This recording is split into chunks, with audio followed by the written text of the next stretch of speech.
Hello, I'm David from Larkin. I'm here again to do my Skyrim game. This is Wednesday, July 8th, 2026. I am in Morkarth, I think, having spoken to the Jarl about a house that got burned down in the vicinity under suspicious circumstances, and it seems that the man involved lost his family in the incident, that is to say, his children and his wife, and immediately got engaged with a new wife shortly afterwards, rousing great suspicion that he in fact killed his family. And so I'm to investigate that. A local matter which I think will be swiftly resolved. And when I am finished, I'll proceed to more foreign parts in pursuit of my further reaching objectives, in particular cashing in for the work I've already done. The rewards await me in solitude, in particular to the north here of Markarth, I think it is. And so I'm going to be wrapping all that up.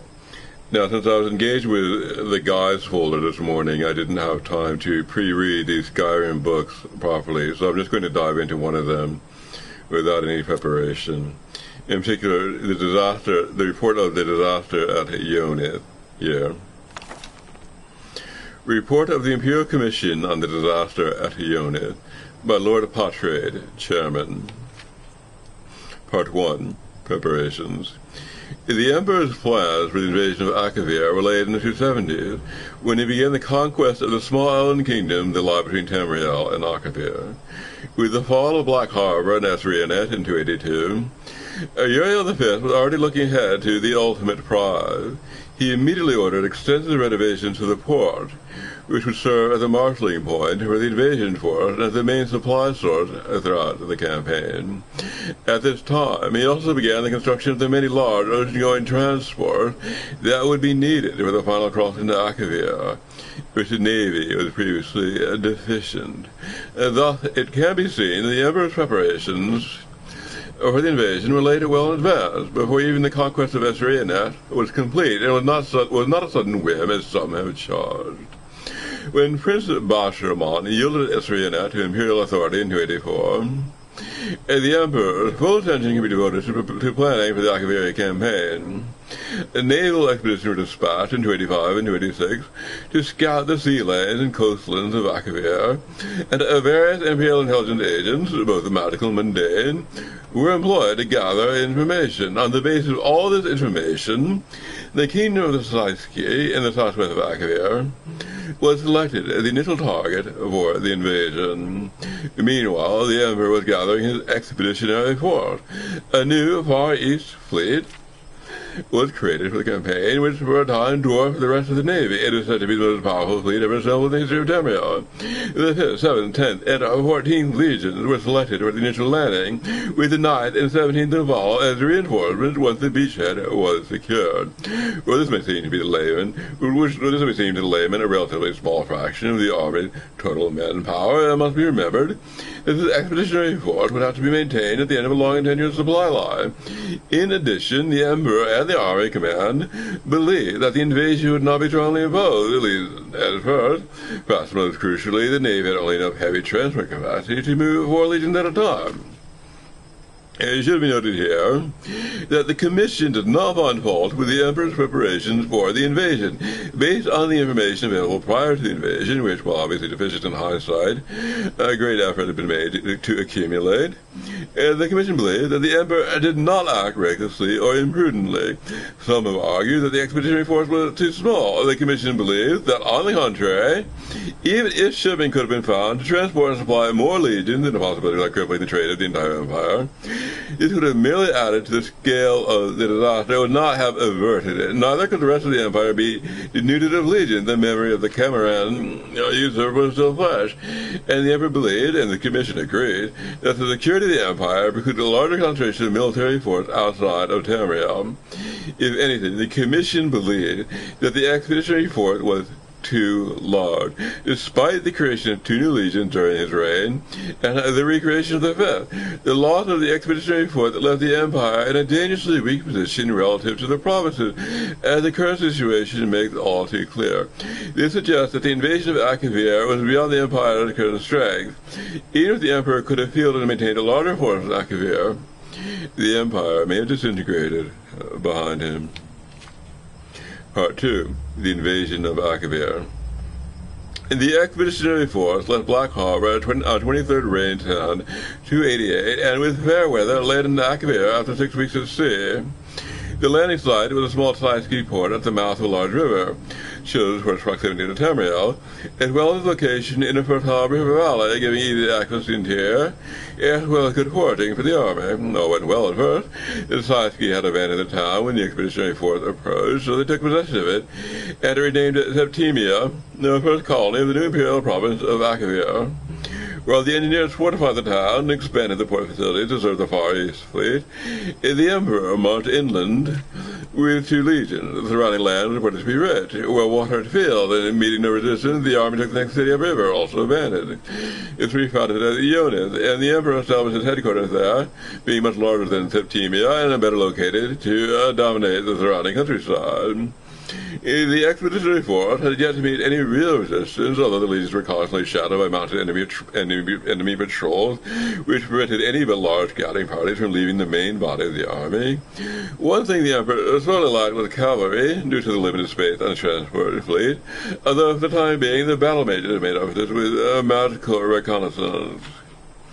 The emperor announced that envoys to try to contact the Skyrim king or whoever ruled this land, but his messengers never returned. In retrospect, the commission believed that valuable time was wasted in this effort while the army was stalled at Ionis, which could have been better spent in advancing quickly, while the enemy was still apparently surprised by the invasion. However, the emperor believed at the time that the Skyrim could be overawed by the emperor's power, and he might win a province by negotiation with no need for serious fighting.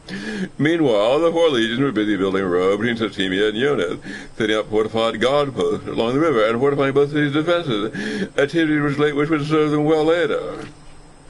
Due to the lack of cavalry, and scouting was limited, and communication between the 2 cities constantly threatened by enemy raiders, with which the legions were still unable to come to grips.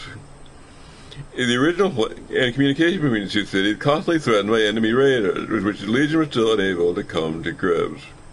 The original plan had been to bring the 2 reinforcing legions across as soon as the initial landing had secured a port, but the fateful decision was now taken to delay their arrival and instead begin using the fleet to transport colonists. The emperor and the council agreed that, due to the complete abandonment of the conquered area by the native population, colonists were needed to work the field so that the expeditionary force would not have to rely entirely on the fleet for supplies. In addition, unrest had broken out in Nestlea, athwart the supply route to Akavir, and the council believed the 9th and 17th legions would be better used in repacifying those territories and securing the expeditionary forces' supply lines. The civilian colonists and the supplies began arriving in Septimia and mid-Hearthfire, and they took over the preparation of the field, which had been started by the legionnaires for a spring crop. A number of cavalry mounts were also brought over at this time, and the raids on the 2 imperial colonies subsequently fell off. Skyrim emissaries also finally arrived in Ionis, purportedly to begin peace negotiations, and the expeditionary force settled in for what was expected to be a quiet winter. At this time, the council urged the emperor to return to Tamriel with the fleet, to deal with many pressing matters of the empire while the army was in winter quarters. The emperor decided that it would be best to remain in Akavir. This turned out to be fortunate, because a large portion of the fleet, including the emperor's flagship, was destroyed by an early winter storm during the homeward voyage. The winter storm season of 288 to 289 was unusually prolonged and exceptionally severe, and prevented the fleet from returning to Akavir as planned with additional supplies. It was reported to the emperor via battle mage and agreed that the expeditionary force could survive on one supply they had, and it was agreed that the expeditionary force could survive one supply they had on hand until the spring. Part 3. The destruction of the expeditionary force. The winter weather in Akavir was also much more severe than expected due to supply problems leading to thousands of civilians. The expeditionary force was on tight rations. To make matters worse, the Psyche raiders returned to the forest and harried any foraging and scouting parties outside the walls of the two cities. Some of watch forts in the road between Septimia and Jonas were captured during blizzards, and the rest had to be abandoned as untenable. As a result, communication between the two cities had to be conducted entirely by magical means, a continuing strain on the Legion's battle mages. On Fifth Sun's dawn, a large entourage of Psyche arrived at Jonas, claiming to bring a peace offer from the Psyche king. That night, these treacherous envoys murdered the guard at one of the city gates and led in a strong party of their comrades who were waiting outside the city wall. Their clear intention was to assassinate the emperor, foiled only by the vigilance and courage of the troopers of the 10 who were guarding his palace. Once the alarm was raised, the Psyche inside the city were hunted down and killed to the last man. Needless to say, it was the end of negotiations with the emperor and the Psyche. The arrival of spring only brought worse trouble. Instead of the expected spring rains, a hot, dry wind began to blow from the east, continuing with varying strength through the entire summer. The crossvales and even the river, which in the previous year had been navigable by small boats far upstream of Jonas, was completely dried up by sunshine. It is unknown if this is due to a previously unknown weather pattern unique to Akavir, or if Psyche manipulated the weather through magical means. The commission leans toward the former conclusion that there is no direct evidence of Psyche possessing fearsome arcane power, but the latter possibility cannot be entirely ruled out. Due to prolonged bad weather, the supply fleet was later setting out from Black Harbor. A final port in early second siege was again severely mauled by storms and limped in Septimia 8 weeks later, much reduced. Because of the increasingly desperate supply situation in Akavir, the Emperor dispatched most of his battle mage corps with the fleet to assist in weathering the storm, which seemed likely to continue all summer. At this time, the council urged the Emperor to abandon the invasion and return to Tamriel with the expeditionary force, but he again refused, noting that the fleet was no longer large enough to transport all 4 legions at once. The commission agreed that leaving one or more legions behind Akavir to await the return of the fleet would have damaged army morale. But the commission also notes that the loss of one legion would have been preferable to the loss of the entire expeditionary force. It is the unanimous opinion of the commission that this was the last point at which complete disaster might have been averted. One decision was made to send the fleet back for reinforcement and supplies. Events proceeded to their inevitable conclusion. From this point on, much less is known about what transpired in Akavir, with most of the battle mages assisting the fleet. Communication between the expeditionary force and Tamriel was limited, especially the situation in Akavir worsened, and the remaining battle mages had their power stretched to the limit, attending to all the needs of the legions. However, it appears that Psyche may also have been actively interfering with the mages in some unknown manner. Some of the mages in Akavir reported their power as being abnormally weak, and the mages of the war college in Cyrodiil, who were handling communications for the council, reported problems linking up with their compatriots in Akavir, even between master and pupil of long training. The commission urges that the war college make a particular study of the arcane powers of the Psyche should the Empire ever come in contact with Akavir again. What is known is that the Emperor marched out of Jonas in mid-sunset, leading only small garrisons to hold the city. He had learned that the Psyche were massing their force on the other side of a mountain range to the north, and intended to smash the army before it gathered full strength and capture the supplies, of which he was in desperate need. And he was intended to smash the army before it gathered full strength and capture their supplies, of which he was in desperate need. This rapid advance seemed to take the Psyche by surprise, and the expeditionary force crossed the mountains and fell on their camp, routing the Psyche army and capturing its leader, Noble Khan. But the Emperor was soon forced to retreat, and the legions suffered heavily on their retreat to Jonas. The Emperor now found himself besieged in Jonas, cut off from the small garrison of Septimia, which was also besieged. By this time, it seemed that the efforts of the few remaining battle mages were devoted entirely creating water to keep the army alive.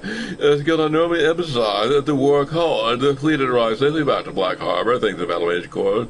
But all attempts to return to Akavir were frustrated by a series of ever more savage storms that battered Ephraim throughout the rest of 289. In council, the last contact with the Emperor was an early frostfall. By evening star, the council was extremely worried about the situation in Akavir and ordered the fleet to sail regardless of the risk. Despite the continued storm, the fleet managed to press on to Akavir. Hope was raised when contact was made with the Emperor's battle mage reported that Jonas still held out. Plans were quickly laid for the expeditionary force to break out of Jonas and to fall back on Septimia, where the fleet would meet them. This was the last direct contact with the expeditionary force. The fleet arrived in Septimia to find its garrison under savage assault from a large Psyche army. The battle mages of the fleet threw back the enemy long enough for the survivors force to embark and the fleet to withdraw. The few survivors of the expeditionary force reached Septimia, told how the Emperor led the army out of Ionis by night 2 days earlier, successfully breaking through the enemy line, but then being surrounded by overwhelming forces on the road to Septimia. They told of a heroic last stand by the Emperor and the 10th Legion, which allowed a remnant of the 14th to reach Septimia, who survived the 10th arrived at Septimia that night, having slipped through the enemy line during their undisciplined victory celebration. These men confirmed having seen the Emperor die, cut down by enemy arrows, as they rallied the 10th, shield the wall. Part 4, Conclusion. The Commission believed that the invasion of Akavir was doomed from the start for several reasons, none of which could have been foreseen beforehand, unfortunately. Despite extensive intelligence gathering, the expeditionary force was clearly unprepared for the situation in Akavir. The unexpected weather, which plagued the army and navy, was particularly disastrous, without the loss of a majority of the Far East fleet during the campaign. The expeditionary force could have been withdrawn in 289. The weather also forced the Emperor to assign most of his battle-mage corps to the fleet, leaving him without their valuable assistance during the fighting, which soon followed. And of course, the unexpected drought which struck Ionis during 289 dashed the hopes of supplying the army locally, and left the expeditionary force in an untenable situation when besieged in Ionis. The Psyche were also much stronger than intelligence reports had suggested. Information on the size of the army Psyche were eventually able to field against the expeditionary forces vague, as the only serious fighting took place after regular communications were cut off between the Emperor and the Council. Nevertheless, it seems likely that the Psyche outnumbered the Emperor's forces by several times, as they were able to force 4 crack legions to retreat and then keep them under siege for several months. As was stated previously, the Commission declined to criticize the initial decision to invade Akavir. Based on what was known at the time, the plan seemed sound. It is only with the benefit of hindsight does it become obvious that the invasion had very little chance of success. Nevertheless, the Commission believes several valuable lessons can be taken from this disaster. First, the Psyche may have extremely powerful arcane forces at their command. The possibility they may have manipulated the weather across such a vast region seems incredible, and it should be noted that 3 commissioners strongly objected to this paragraph even being included in this report, but the Commission believed that this matter deserved urgent investigation. The potential danger is such that even a slight possibility must be taken seriously. Second, the Psyche appeared to possess no navy to speak of. The expeditionary force was never threatened by sea, and the Far East fleet fought nothing but the weather. Indeed, initial plan called for a portion of the fleet to remain in Akavir for use in coastal operations. In the event there were very few places where the large vessels of the fleet could approach the land due to the innumerable reefs, sandbars, islands, etc., that infested the coastal waters north and south from Septimia. But in the event, there were very few places where large vessels of the fleet could approach the land due to the innumerable reefs, sandbars, islands, etc., that infested the coastal waters north and south from Septimia. Due to the utter lack of trees and plain around Septimia and Ionis, the expeditionary force was unable to build smaller vessels which could have navigated the shallow coastal waters. Any future military expedition against Akavir would do well to consider some way of bringing means for inshore naval operations in order to exploit the clear advantage over the Psyche, an advantage that was sadly unexploited by the expeditionary force. Third, a much longer-term study needs to be made of Akavir before another invasion could even be contemplated. The information gathered over the 4 years prior to the invasion was extensive but clearly inadequate. The weather conditions were completely unexpected, and the Psyche much stronger than expected, and the attempted negotiation by the Emperor with the Psyche a disaster. Akavir proved alien beyond expectation, and the Commission believes any future attempt to invade Akavir should not be contemplated without much greater knowledge of the conditions, politics, and people of that continent than presently obtained. Finally, the Commission unanimously concludes that given what we now know, any attempt to invade Akavir is folly, at least in the present state of the Empire. The Empire's legions are needed at home. One day, a peaceful, united Empire will return to Akavir and exact severe retribution for disaster at Ionis and for our fallen Emperor. That day is not now, nor in the foreseeable future. And a very political document, attempting to reconcile various divergent views and goals, we may be sure. Nothing like disaster or took like controversy. Make everyone disagree. Alright, we're done with that. We're going to continue with our local quest for now, and when we're finished with that, we move onwards.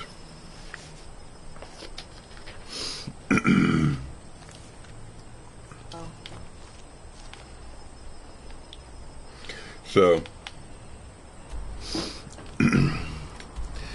This burned house here. Burned under mysterious circumstances.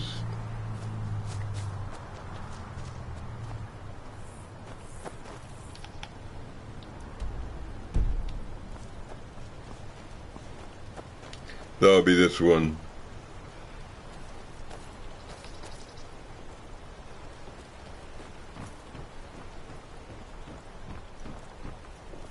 I'm the best warrior in Morthal, and that's no boast. Best warrior in Morthal, huh? You want me to prove it? I bet 100 gold I can take you, bare-handed. I got better things to do. Milk drinker. Until next time. Morthal used to be a quiet place, but then the world used to make sense. What is it you do here in town? Oh, well, you know. A bit of this, a bit of that. They haven't made me a guard, even though I've been asking. So I'll take odd jobs. Anything that comes along for now. All right, then.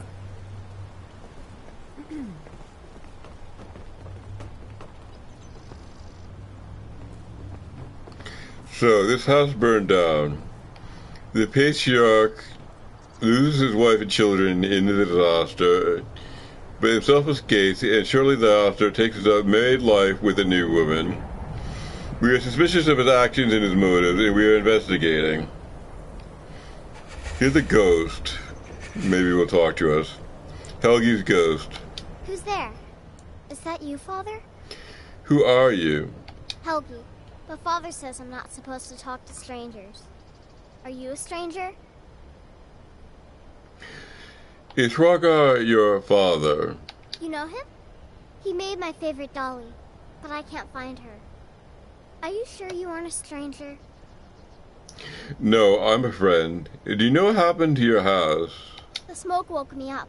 I was hot and I was scared, so I hid. Then it got cold and dark. I'm not scared anymore, but I'm lonely. Will you play with me? If I do, will you tell me who's at the fire? Okay, let's play hide and seek. You find me, and I'll tell you. We have to wait for nighttime, though. The other one is playing too, and she can't come out until then. The other one? What do you mean? I can't tell you. She might hear me. She's so close. If you can find me first, I can tell you. Now I need to find Helgi after dark.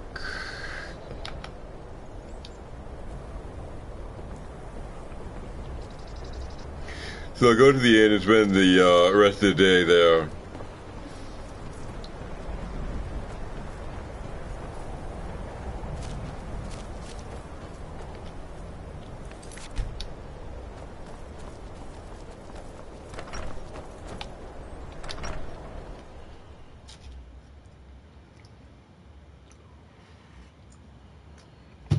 You're different, aren't you? Not like anyone else. Not in Morthal or Skyrim. Actually, this isn't the right place. I'm looking for the inn.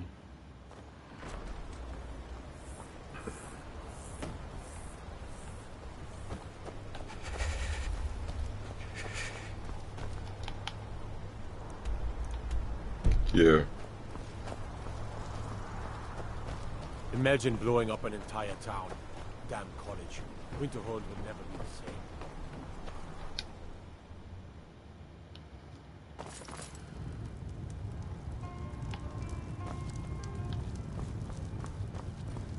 Watch what you're doing. I hear the steward asked you to look into the fire. I saw Helgi's ghost. The poor child is probably begging for us to string up her murdering father. Best tell the Jarl.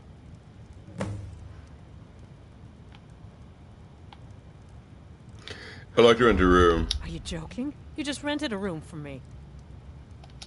See ya. I'm gonna wait 6 hours.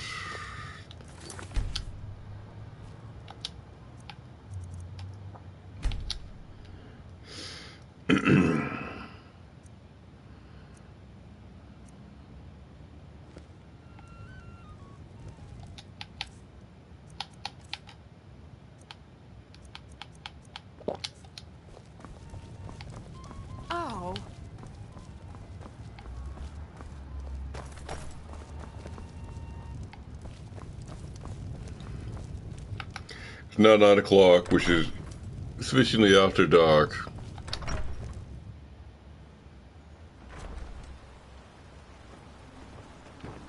If you've business with the Jarl, I'd ask that you speak to me first. Hmm? Yeah.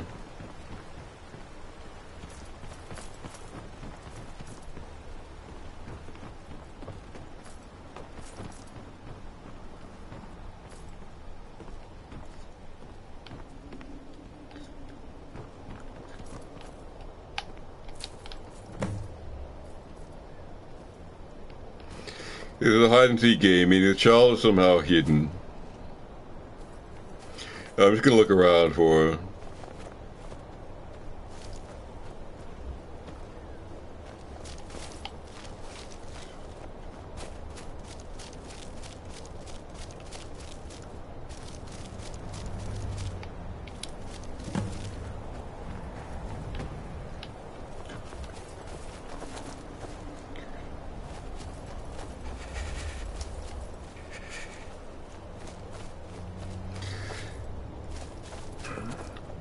Alright, it is after dark. Maybe not quite.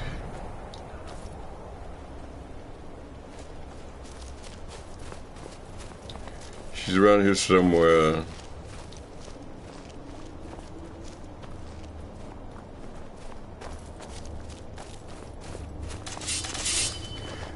Vampire. It's Lilith the vampire.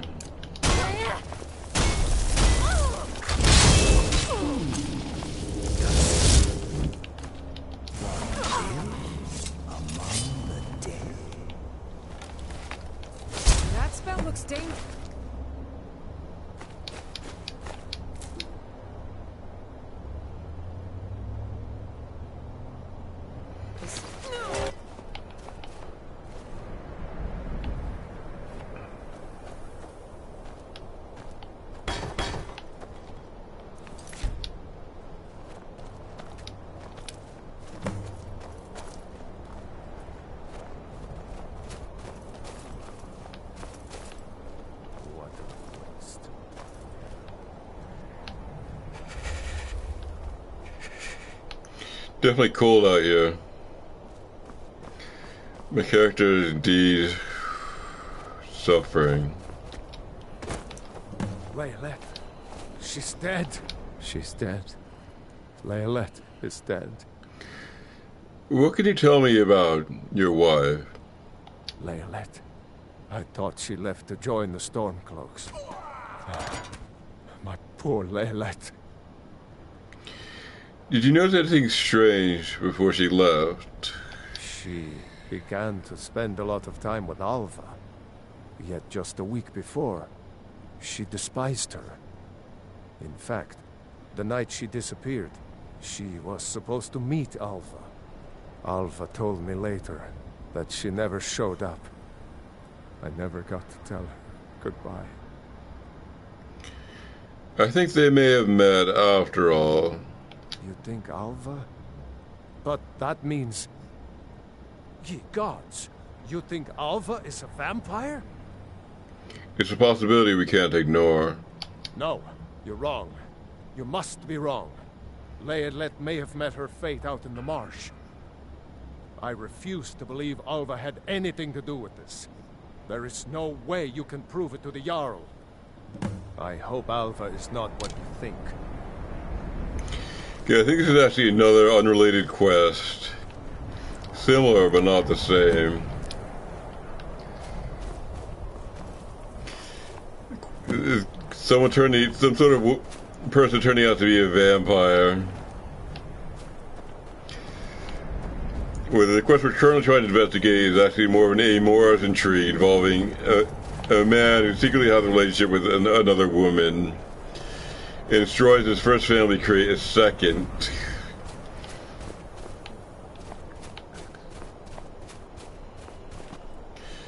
I'm looking for a ghost in this case. A child play hide and seek. The vampire quest can wait. That requires going somewhere else.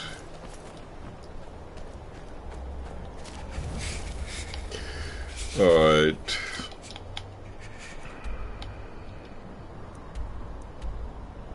Find Helga after dark. That's apparently just off to the west, and a little to the north. I'm gonna try this direction.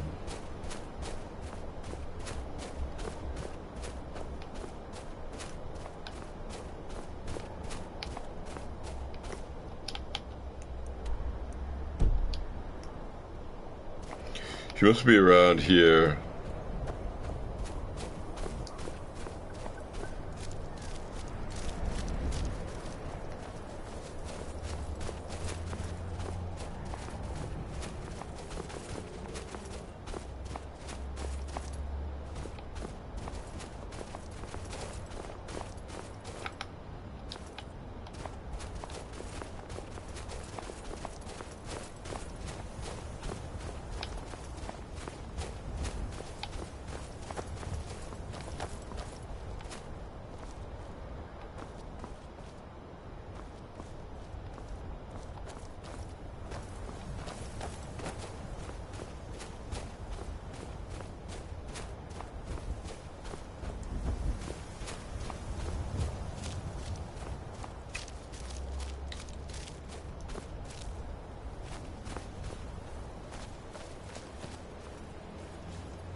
I'm gonna go inside and warm up.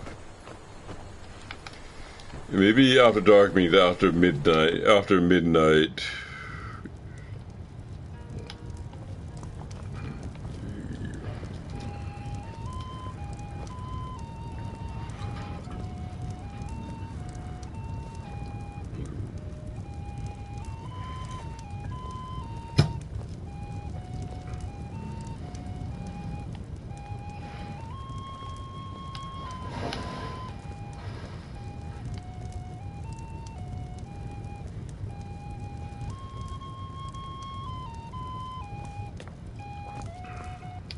A new face. Such a welcome sight in dreary old Morthal. Welcome, friend. Welcome. Are all the orc strongholds guarded? The strongholds keep to themselves. Skyrim hasn't always been kind to the orcs. For an outsider like you to be accepted, an orc would have to make you blood kin and send word to the chiefs. Can you make me blood kin? Trust like that is not freely given. Mm-hmm.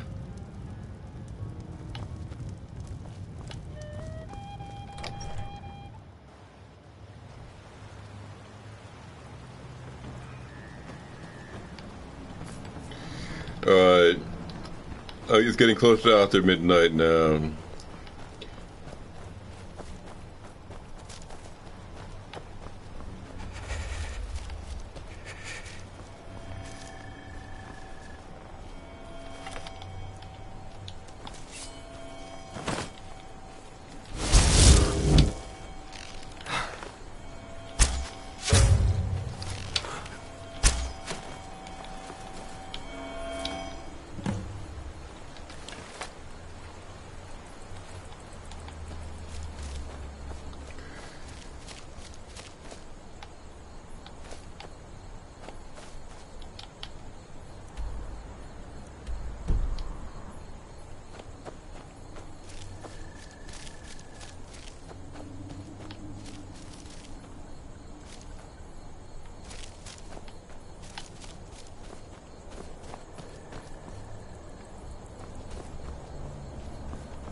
I'm going to look a little further afield to see what I can turn up.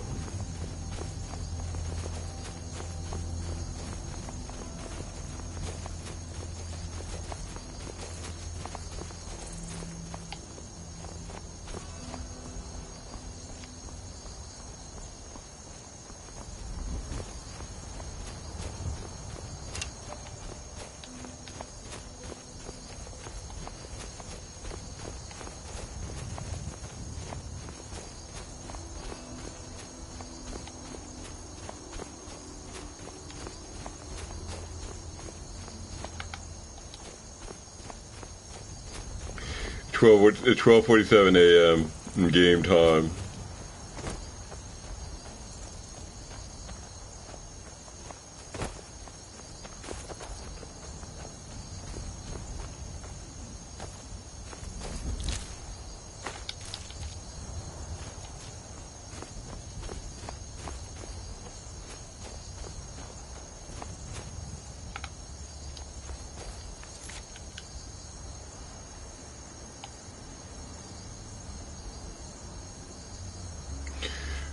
Actually, this is part of the same quest. Alright, let me look this up.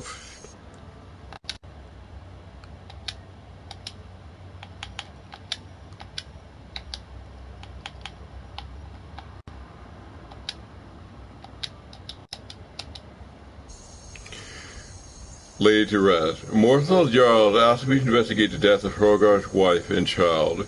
Hrogar took Alva as a lover immediately afterward. I suspect she may be a vampire, but I need proof for the Jarl. Objective: investigate Alva's house. Thonia is not considered... It's some sort of related person, but not the suspected murderer. And I need to find Helgi after dark, and I need to investigate Alva's house. Alva is the new wife. Lilette is this vampire I just managed to just kill. Somehow related to Thonia. I think Alva might be a vampire then. Right, I suspect she may be a vampire. She infected Lilette. And maybe she's infected Hrogar. That's why Hrogar killed his family. Perhaps that's the true story. Helgi would know more, and also I might be able to find something at Alva's house. I might find Hrogar there, or Alva herself, or one of these related characters could just pile in. I don't think we have any luck turning up Helgi.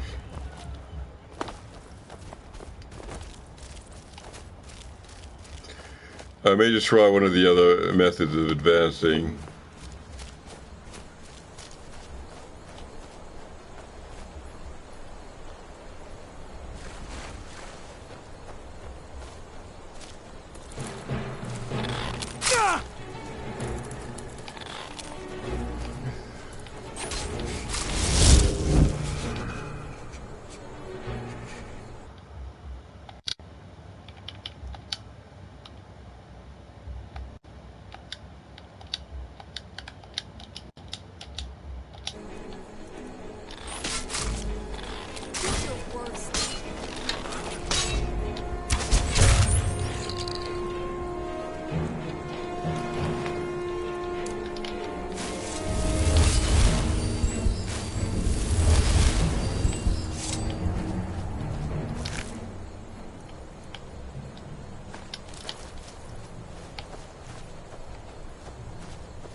If I get to morning without finding her, I'm just going to go to Alva's house.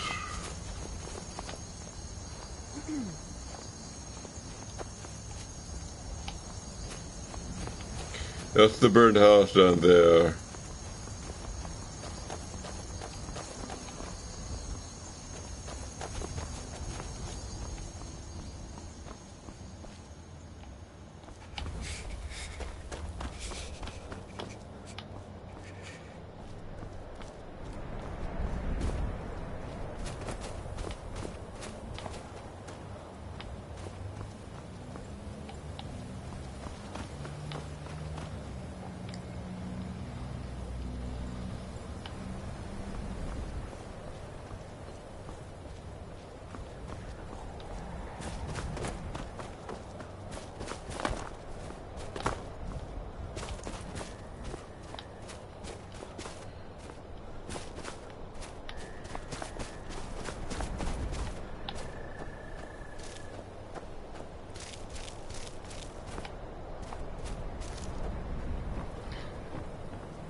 Well, maybe she's in town, who knows?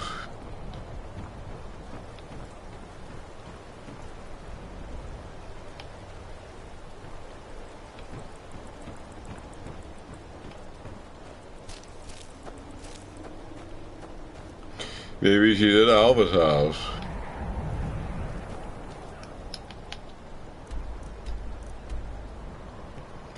That's to the right here.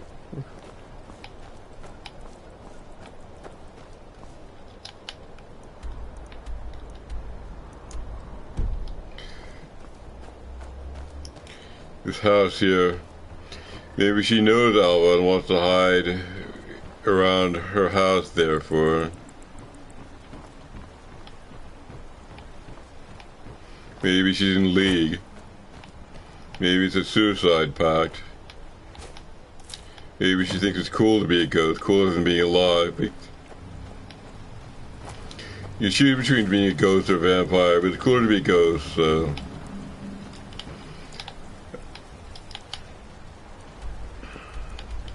This is Alva's house.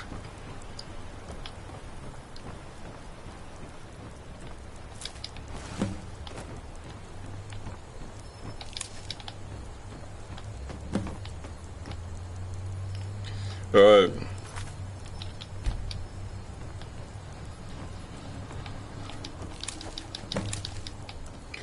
I'll just check the outskirts first before I move in.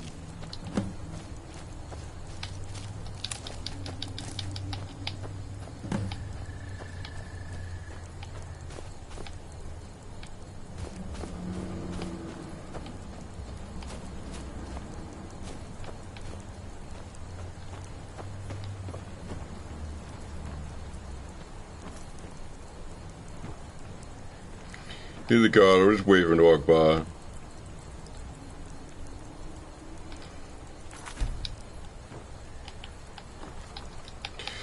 I'll put in my necklace of lock picking, which I think I have.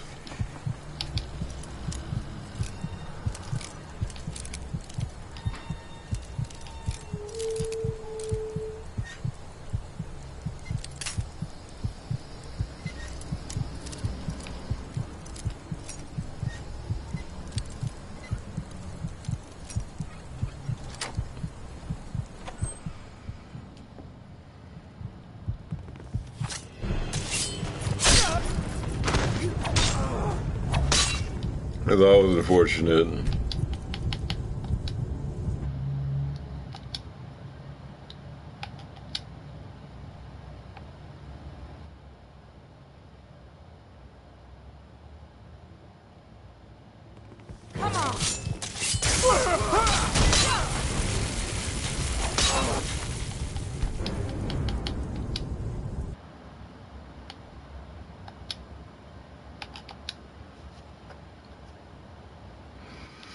You'd have to survive a stroke or two.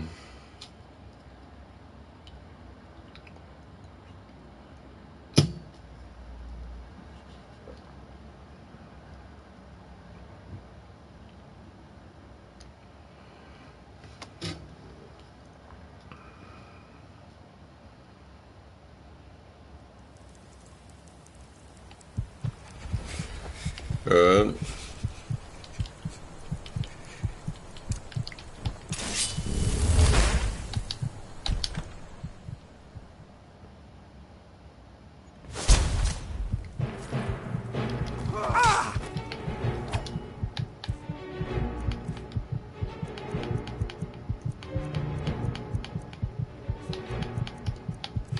The first thing I'm going to do is warm up. Now, the hot potato soup. And then I'm going to have some, I'm going to increase my health by 80 points for 60 seconds with this filter of health. Then I'm going to heal a little more.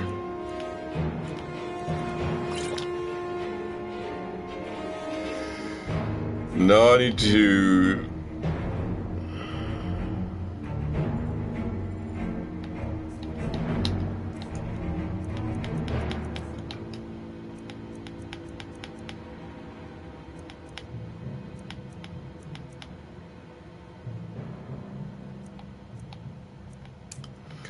I'll just take my Tomb Guardian. I'm going to try to conjure this guy up quickly and hide behind him.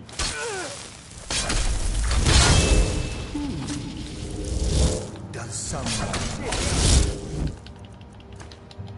So you got dead.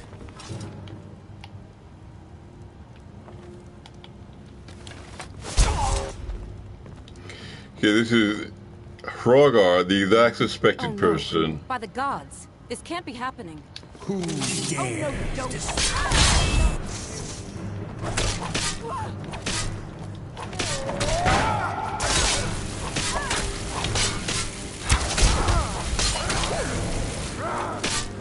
Woman in need, a suspected vampire. Such an abrupt end to our game.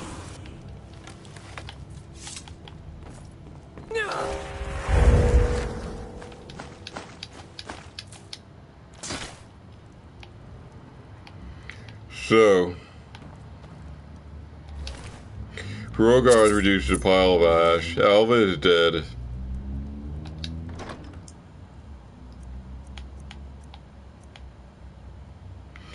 That's what we've accomplished with a little errand.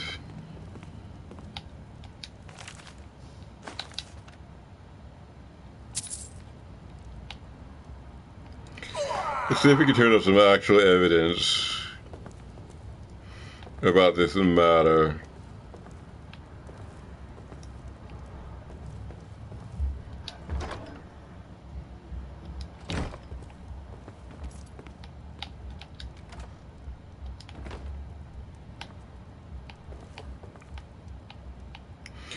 Unable to find the ghost of the child Helgi.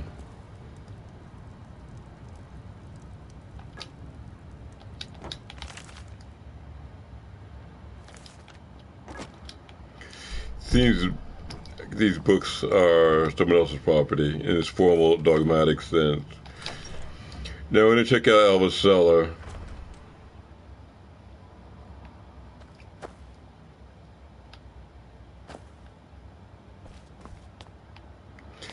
We have something here, Alva's journal.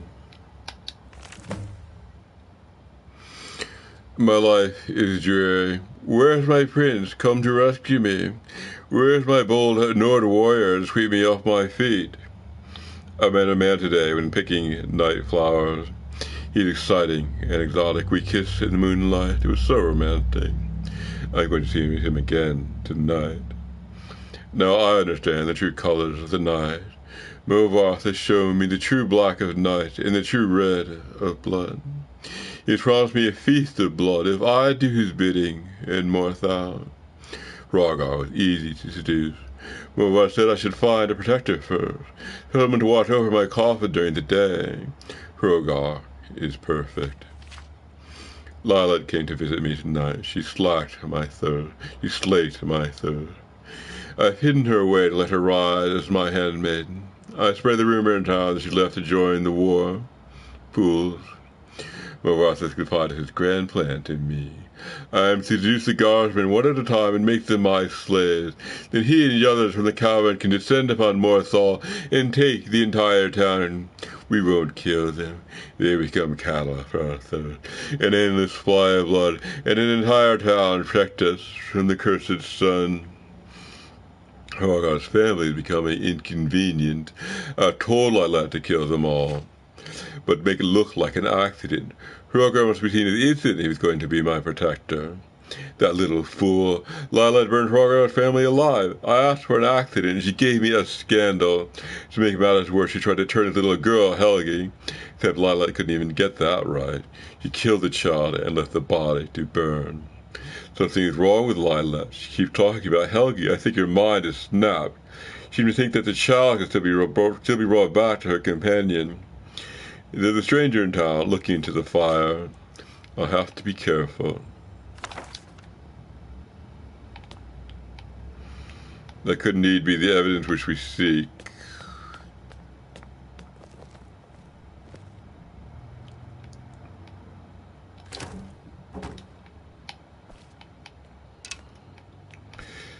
So it seems Alva was in need of vampire. She was in the process of taking over, converting or enslaving the entire town, making it a base for some sort of operation of no doubt objectionable nature. And so we seem to have quelled that.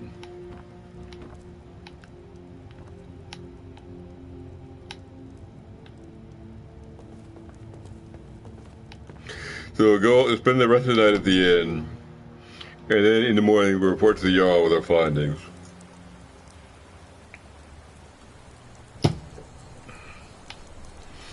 Hopefully our deeds will be found to have merit and will be rewarded.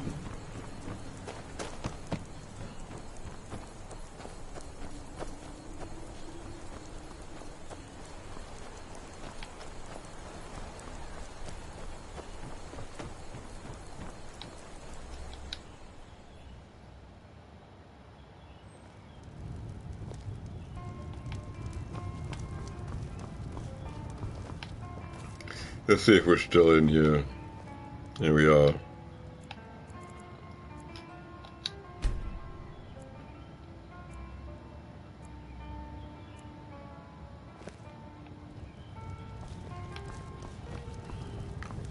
And now to the Jarl.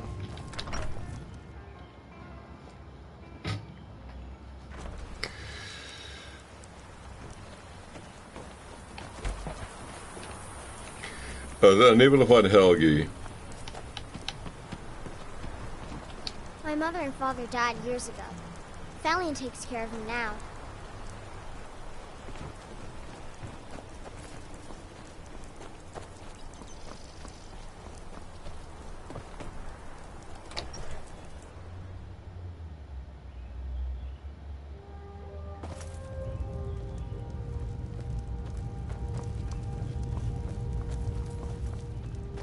Is Hrogar innocent or not?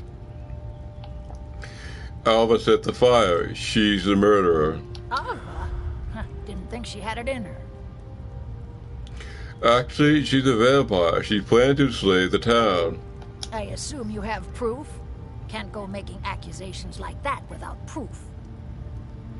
I have Alva's journal. So it's true, the traitorous bitch. Morthal owes you a debt. Here, you were promised a reward for solving the crime, but I need one more favor from you. Morthal is still in danger. The journal mentions Movarth, a master vampire I thought was destroyed a century ago. I'll gather together some able-bodied warriors to clean out Movarth's lair. They'll be waiting outside for you to lead them.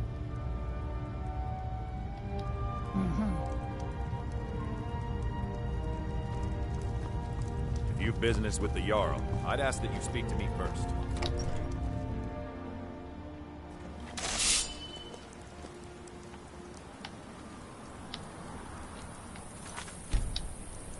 Yes! Take us! Yeah! Let's kill him. Morthal used to be a quiet place, but I get then lost the world sometimes. used to make I'm not sense. sure where I go, but All right then. I'm not here. Unless it's about the meal. I don't have time to talk. Too much to do. Well, these guys don't seem to have a Don't fret over message. the gloom. There's nothing to fear. Old Lorbook will brighten your spirits. Just lend him your ear. The conversation's following the usual script, but they seem to be willing to follow me. So I'm going to look for this place.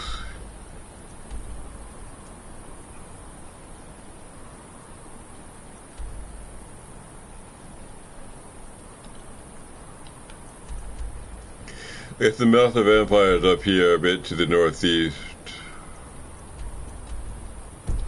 So that's where we're going to go.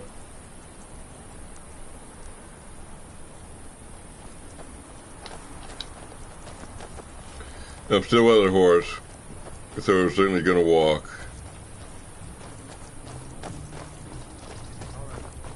Hail, companion.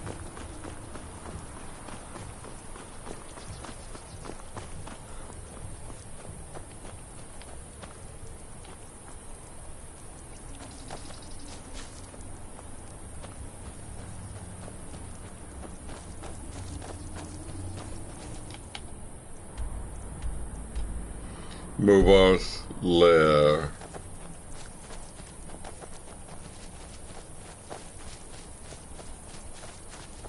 That would be this cave here,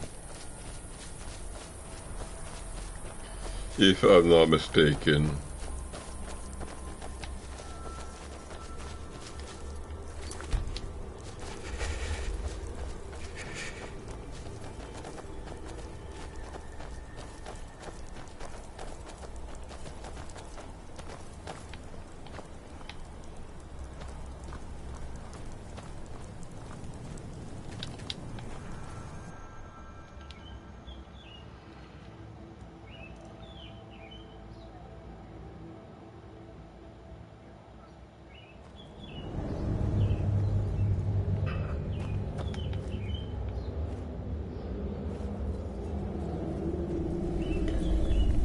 The people are here. I'm just going to proceed regardless.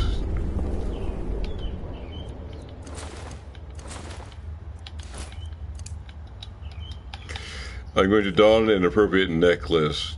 I guess it'll be the necklace of sneaking. A setup for archery and sneaking that I'll have to do.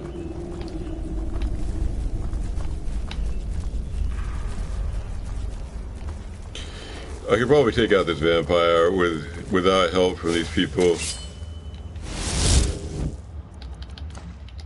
Just a vampire. How hard can it be?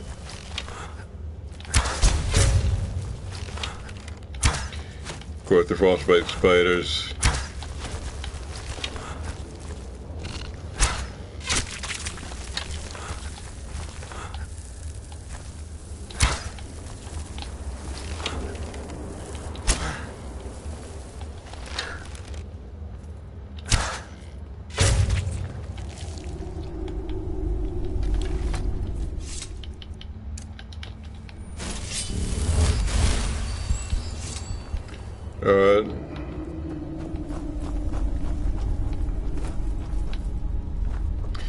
I wouldn't call that perfect shooting, but I got the job done.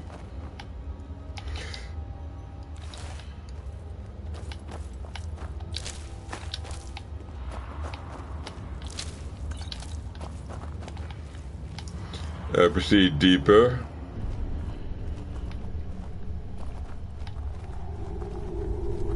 I've got a bad feeling about this.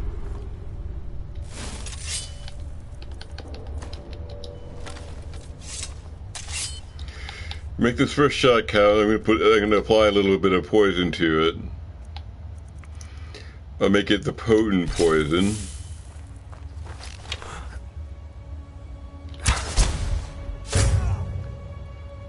Knocked him over.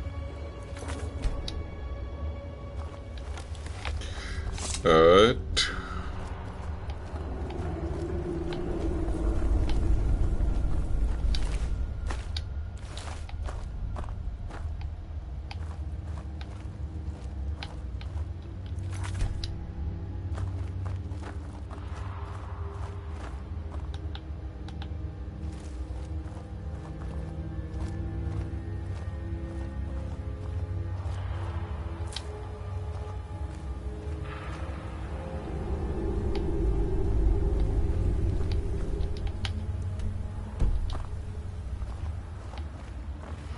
Here we need to ascend to proceed this way, which we're not currently capable of doing.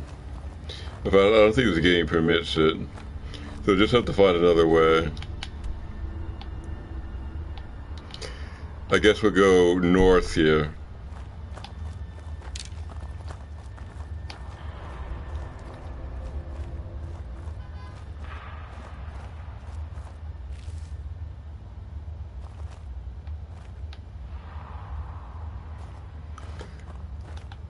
This place is probably infested. I'm gonna take a few precautions. No one hides from the dead.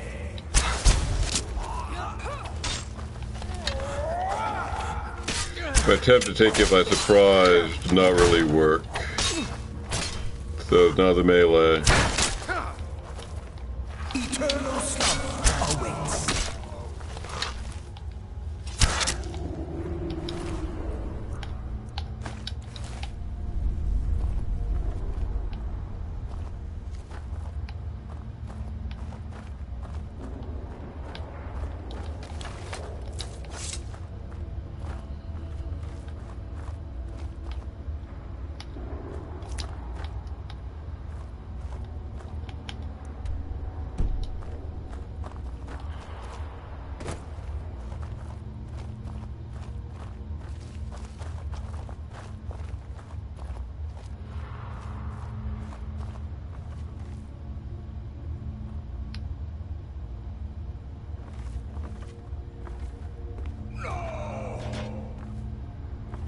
I think they're probably in this room, yeah. Give me my guess.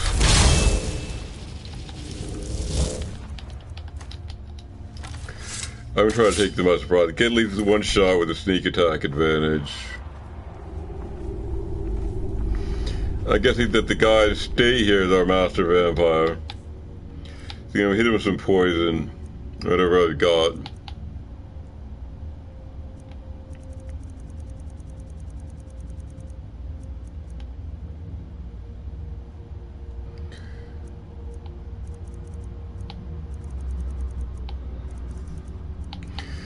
I guess I'll just make it the regular poison. Cause 25 points of poison damage.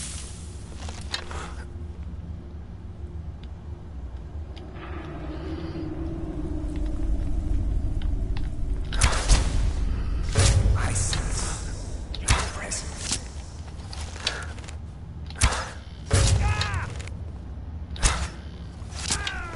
Yeah, took him out.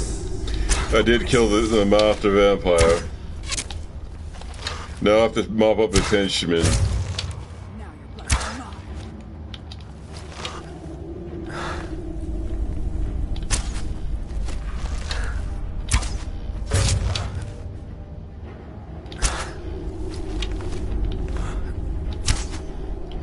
I think I can get someone down there to fight. I will return, son.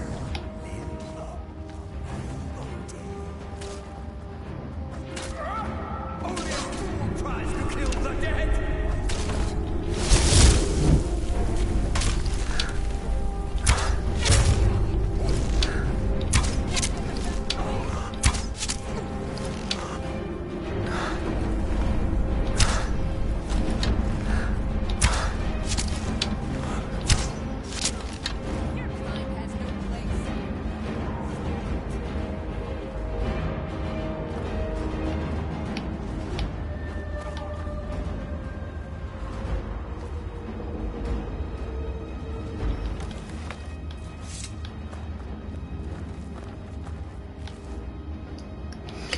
It looks like most of the resistance. We'll go down there and see if there's anybody left. Or try to pick up treasure.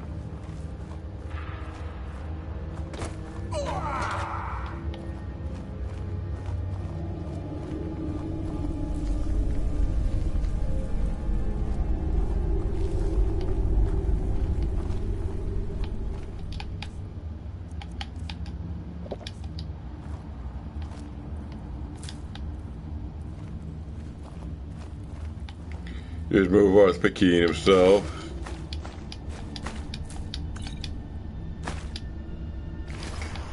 got some vampire armor of value,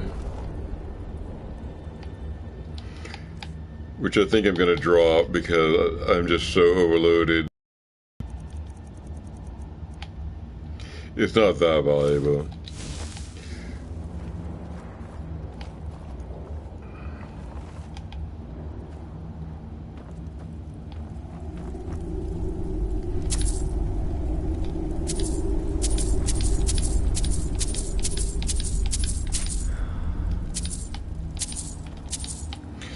A penny saved is a penny earned.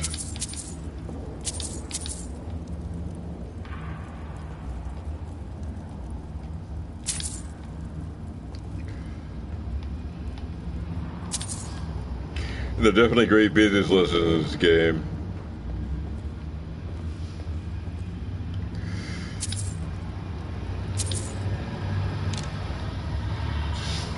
Alright.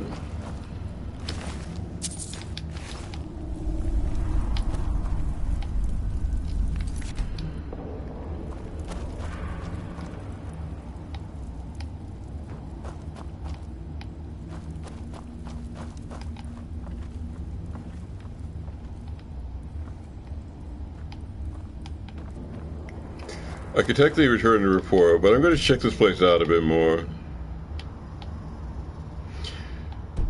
I think there might be something of interest to the south.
The Look of Danger, I believe I've read already.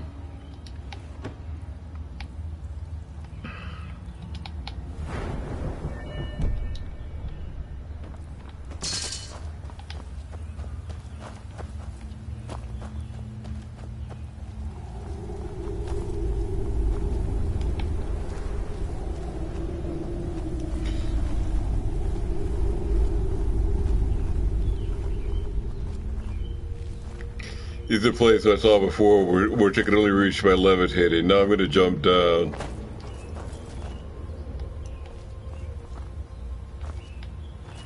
Lydia doesn't care to take the... Oh, yes, she does. Now we're going to move along. We're going to leave. We're done here. We just,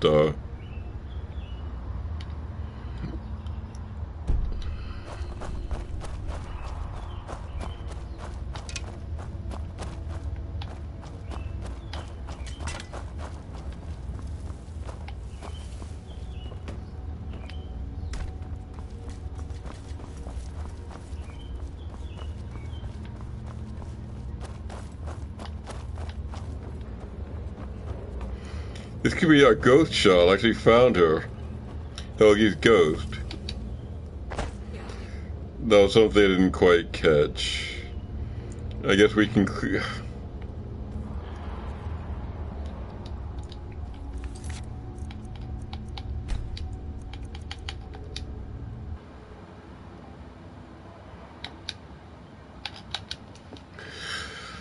I'm gonna try to figure. That was not that important.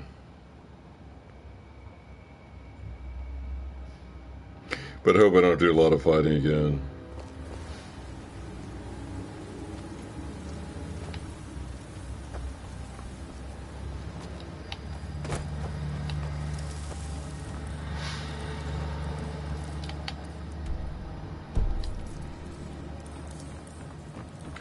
I'm pretty sure I don't.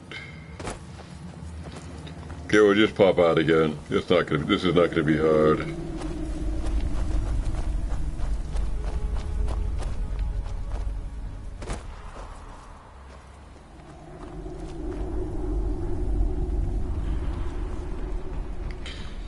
On the case Lydia's great descent.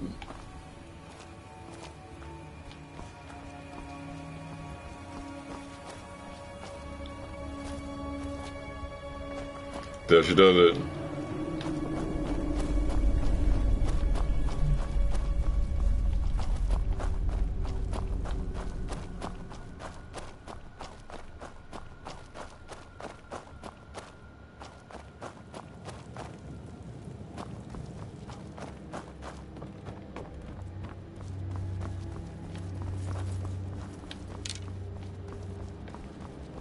Yeah, here's our ghost.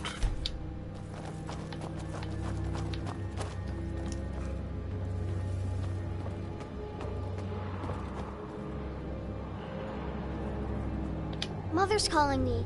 It's time for me to sleep now. I'm so tired. Thank you for making her feel better. That seems to be wrapped up.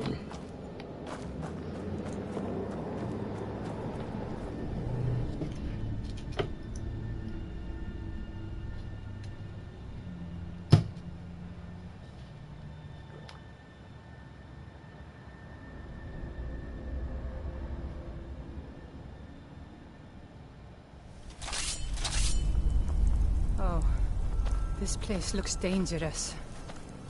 Yeah. These guys are a little late. The gods know what you've done.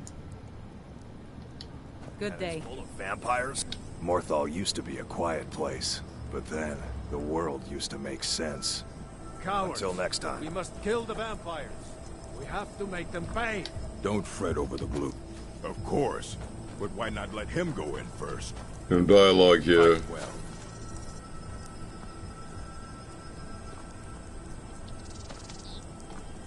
May the gods watch over your battles, friend. These guys are quite keeping abreast of developments. We're just gonna go back to town.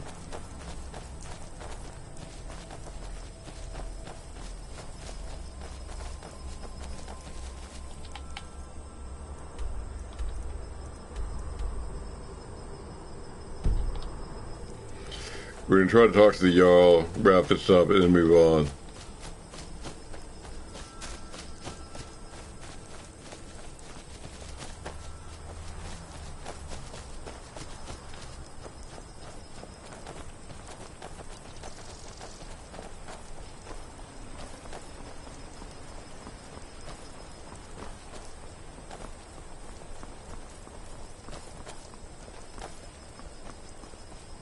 What is it?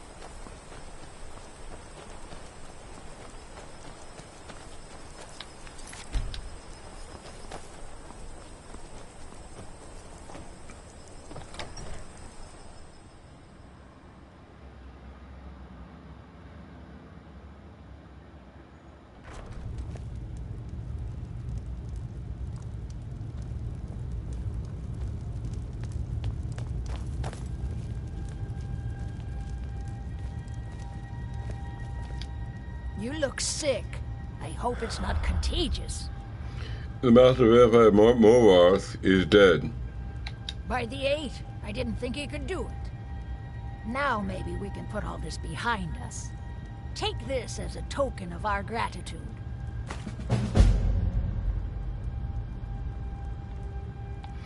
Anything else you need, my Jarl? There is room in my court for a new thing. It's an honorary title mainly, but there are a few perks someone like you could make use of.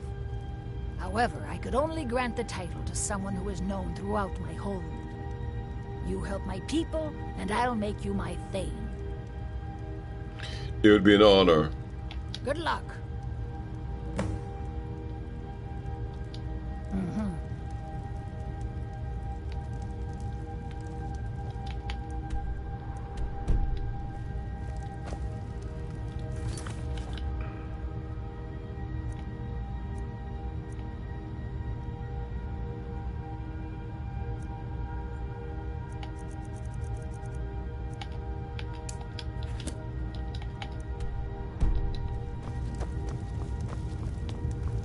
Go fiddling with it. Watch the skies, traveler.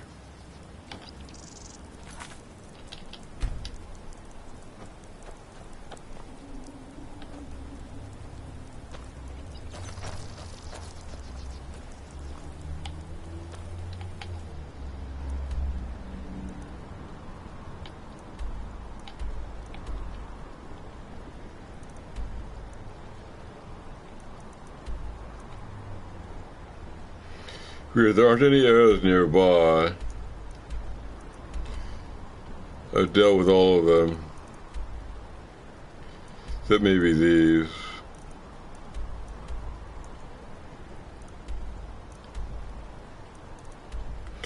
I'm going to go north. I'm going to wrap up these quests here, and I'm going to buy a new horse. And then I'll try to sell some stuff also in Solitude. And then we're just gonna see.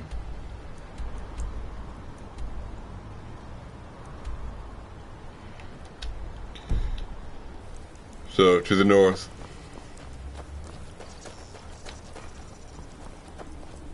Soon, I can almost taste it.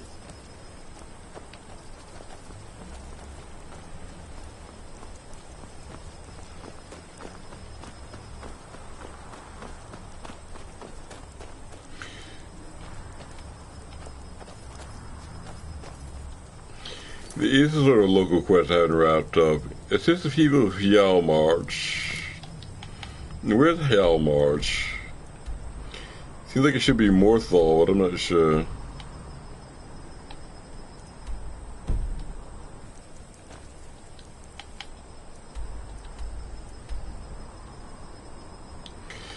I could maybe nose around if I summoned a quote-unquote help, but that seems lengthy.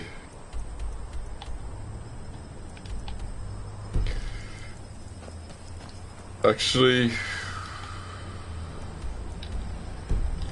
I'm going to visit this thaumaturge. She might buy something. You might know something.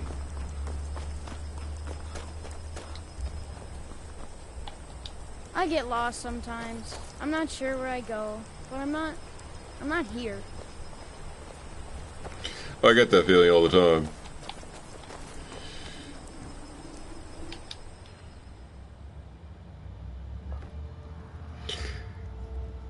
Alright.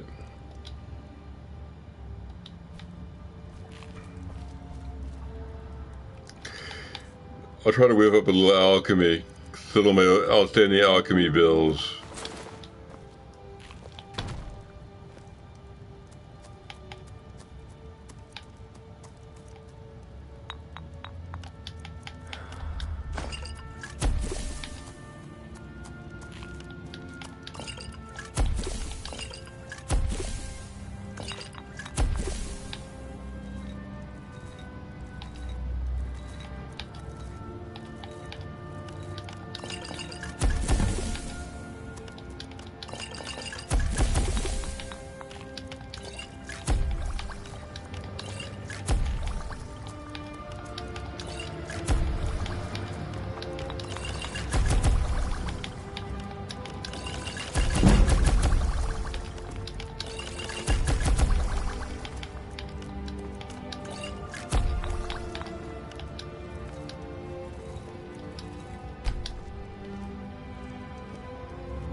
Here's the alchemist.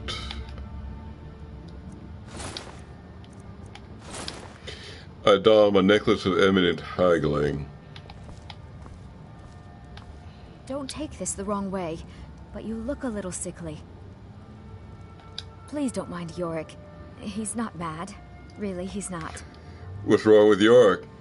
My brother is sensitive. He has trouble focusing his attention on things. We were taking him to the Temple of Kinnereth in Whiterun, just so the healers could make sure he was in good health. And they say he's fine. Are you heading to Whiterun? Could you take this letter to the priestess, Danica Purespring? It's a note about Yorick's health. I'll be glad to help.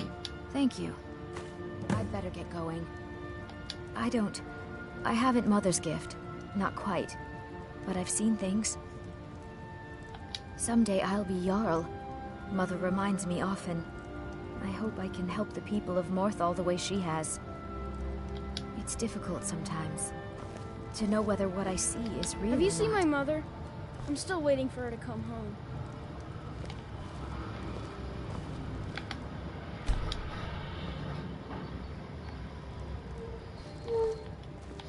Please don't mind Yorick. He's not bad. Really, he's not. The alchemist may be not here.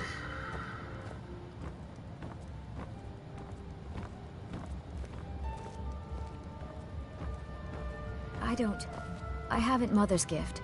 Not quite. But I've seen things. Someday I'll be Jarl. Mother reminds me Still often. here. Help the people of Morthal the way I am she at your has. command.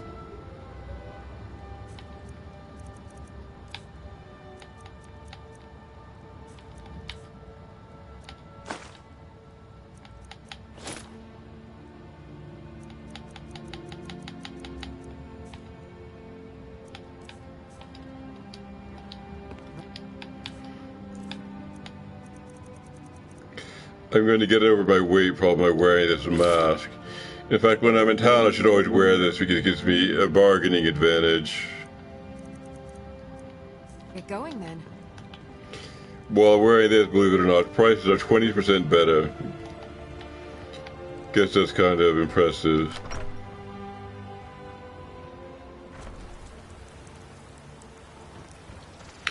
Probably means I'm clearly entitled to an employee discount. That happens to be the official corporate attire. Alright, I'm going to spend the night at an inn.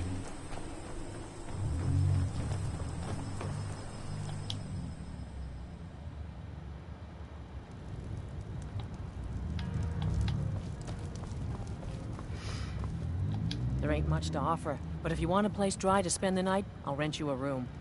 I'd like to rent a room. Sure thing. It's yours for a day. I'll show you to your room. Right this way.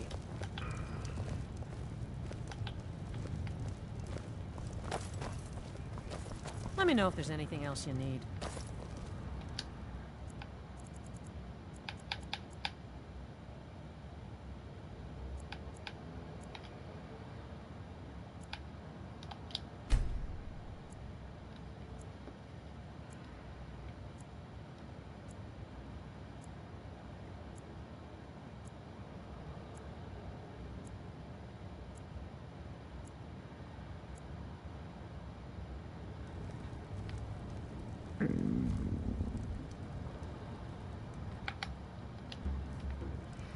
All around for another 2 hours.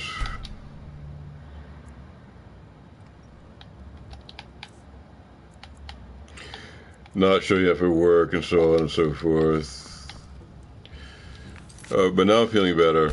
I'm ready to engage with the world.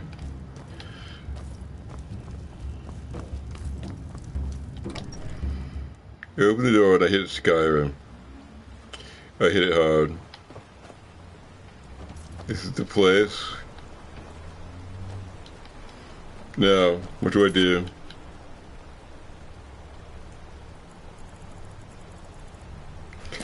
I'm gonna try the thaumaturge My again. father died years ago.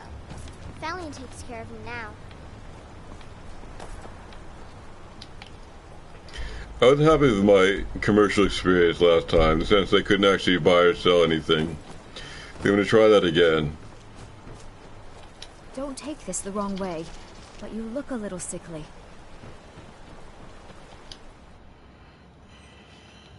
Oh, do come in.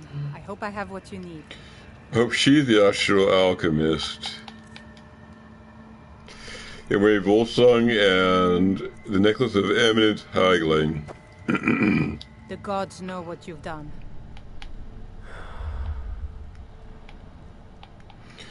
What have you got for sale? Ah, so you're an alchemist then?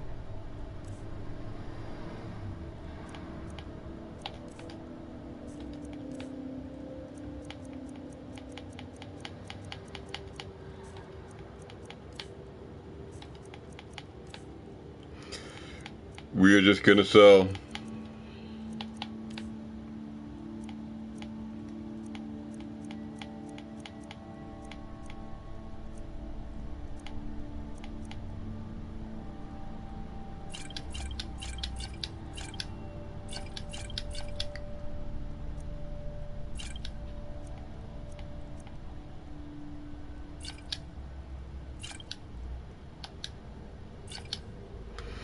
Okay, that seems to be all the loose gold in town. Good day.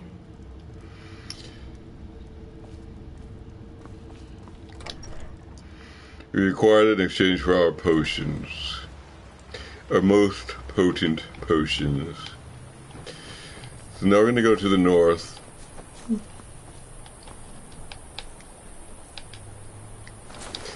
For traveling purposes, we're going to wear the Necklace of Sneaking and the Circle of Major Archery.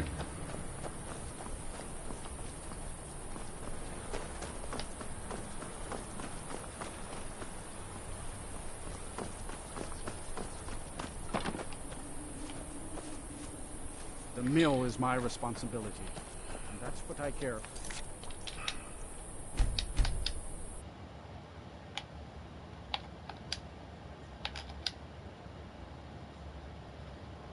Understand?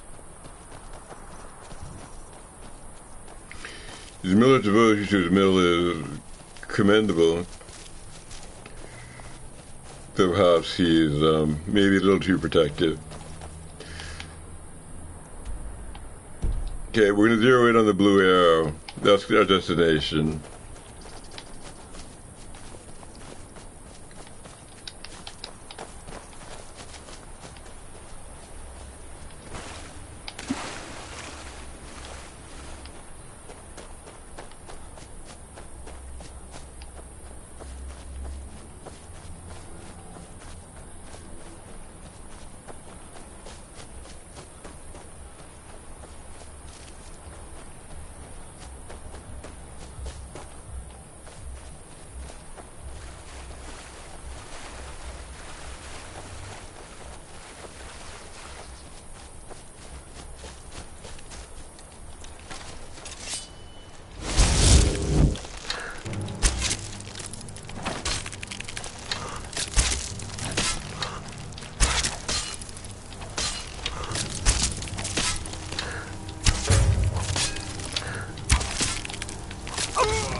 Seems that we...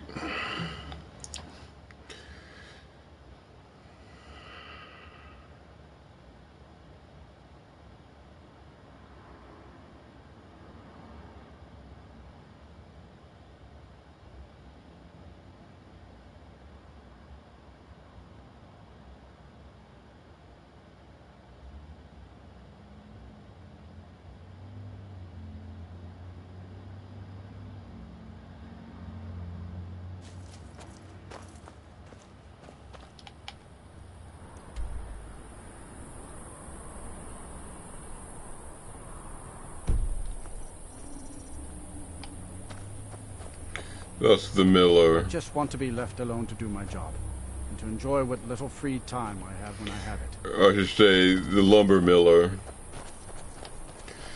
Now we're going to resume. This time we're going to be a little more cautious when dealing with the local fauna. Because that did not go well.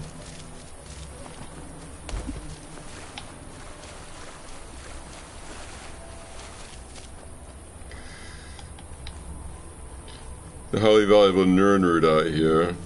It looks like it.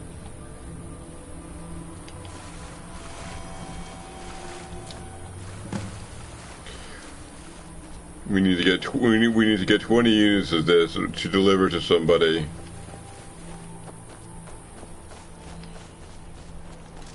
We have 12 right now, so that's how far we've gotten.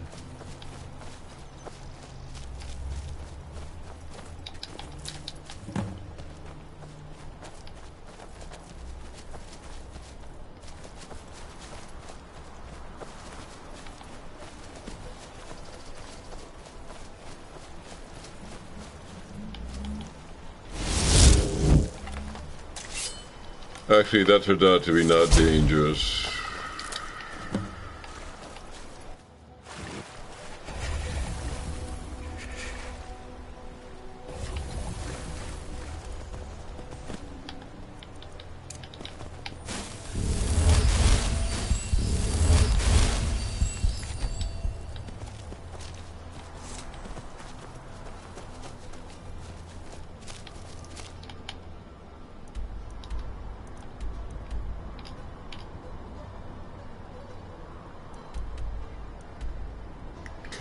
I think Solitude is best approach from the south. I'm going to try to get there by going northwest from here.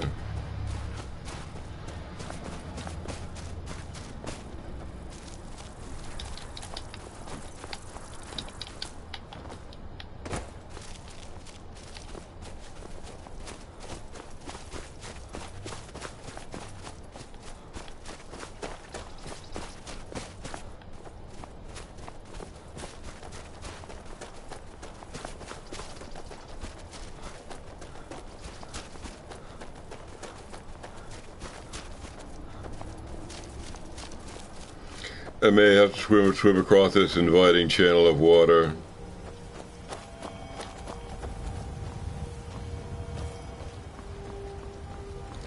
A little clammy looking, but nothing daunted. I leap in.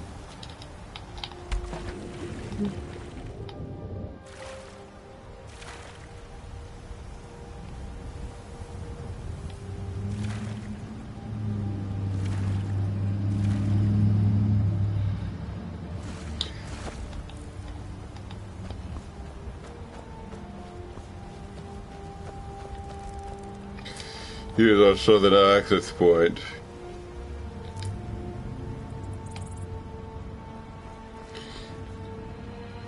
Lydia is coming up.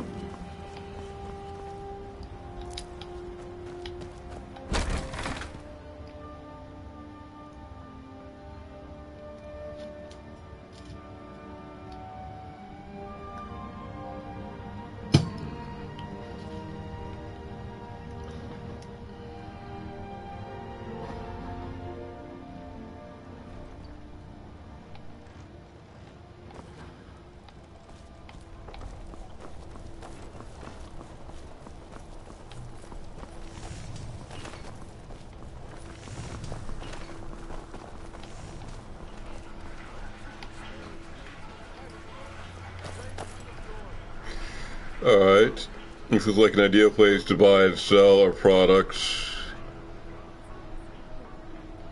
So try to pick up the gold that's lying around.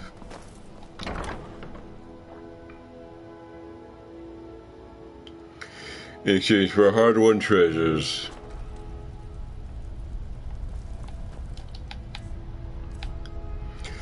We don our commercial outfit, the necklace of eminent haggling and of Volsung.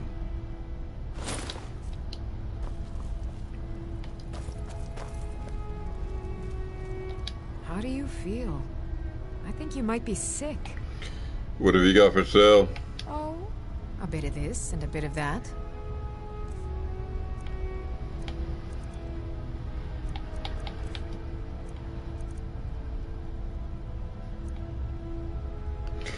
Now, with the circlet of extreme archery, bows do 35% more damage.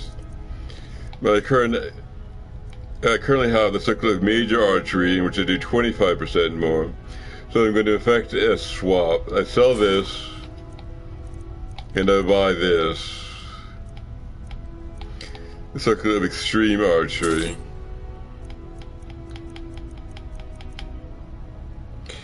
No, it's something similar here. The necklace of eminent sneaking offers a 30% bonus to sneaking. And I'm currently wearing a regular sneaking necklace, only offers 20%, so I sell again. I swap. Sneaking, exchange for eminent sneaking.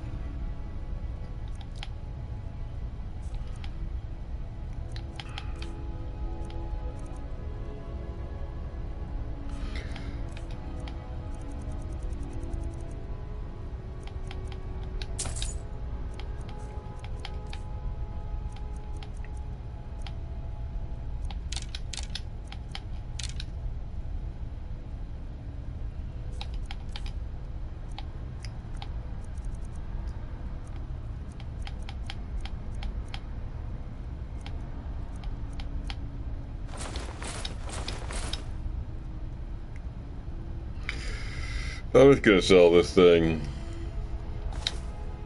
I'm gonna wear the necklace of eminent sneaking instead. Try to get the drop on people.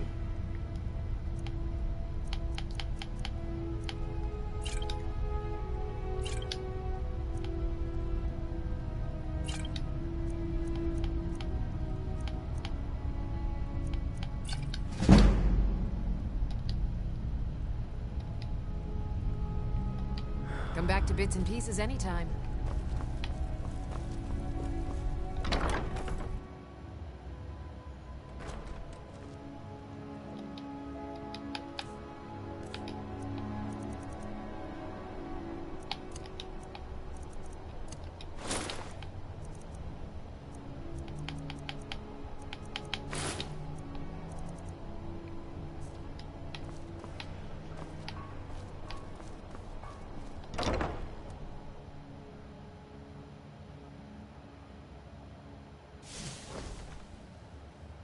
Oh.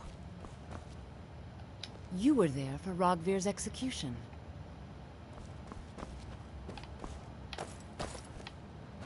Thank you. Ah, welcome to Angela's Aromatics. Can I help you with some herbal need? Splendid. With the extra coin, I'll be able to purchase twice the volume in supplies that I normally do. Well, I'll call upon my suppliers this very evening and arrange to double my orders. So you're interested in my potions and ingredients?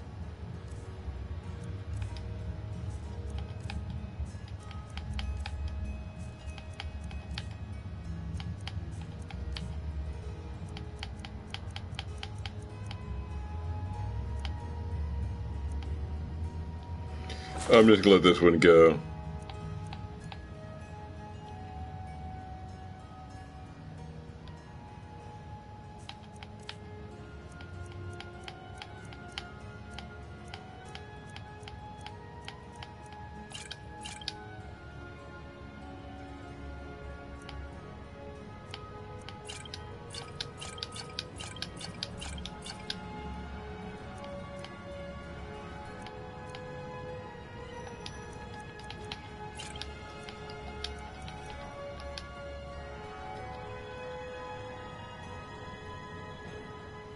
Splendid. With the extra coin, I'll be able to purchase twice the volume in supplies that I normally do. Need something for a So what are your... Take a look. Oh, I seem to infinitely invest in this woman's business without any particular return.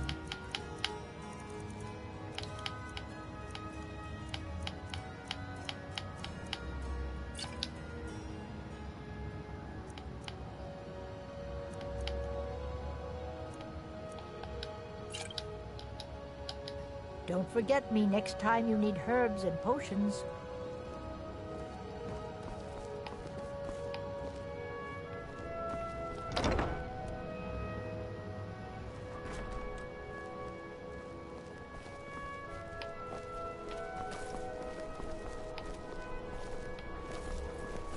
Unless we have specific business, I'm not interested.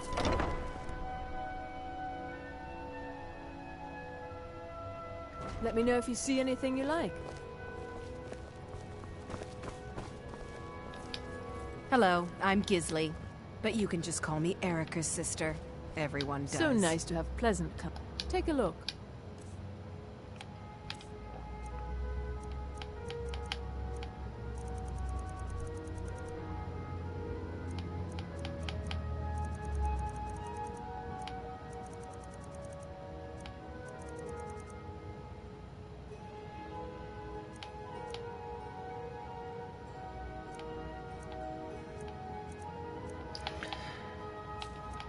The necklace of eminent lockpicking is an improvement over this, so I'm going to buy it.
We'll speak again Finally. later. We must.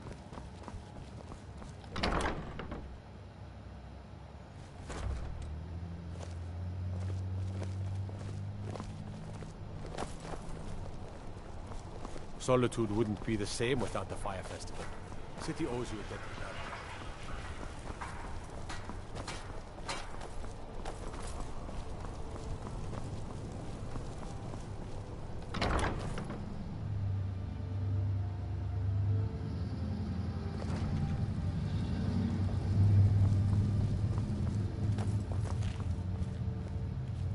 Good to see you.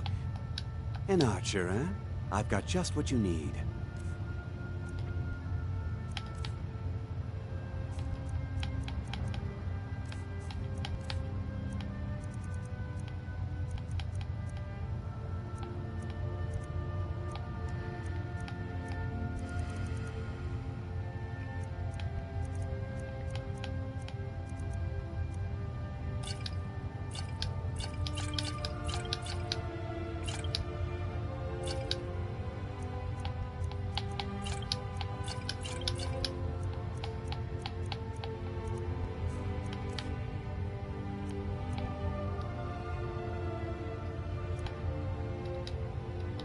Perhaps I'll be seeing more of you.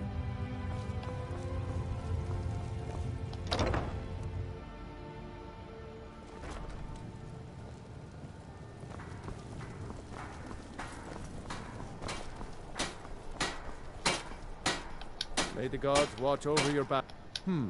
Blades, helmets, pretty much anything to suit your needs. Return anytime you need arms right behind or you. armor. My forge never. How can I serve you, my Thane? Lydia might have some heavy items, so I'm going to try to grab that.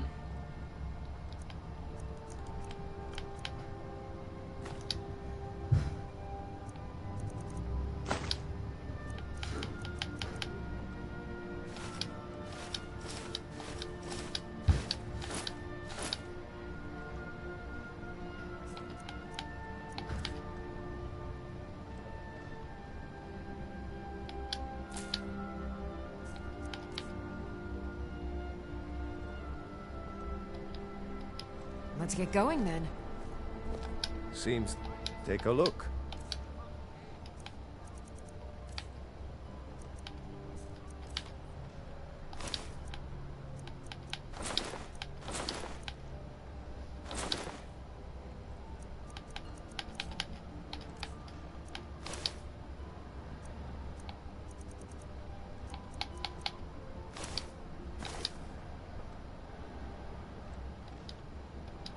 Keep safe, and always wear your armor.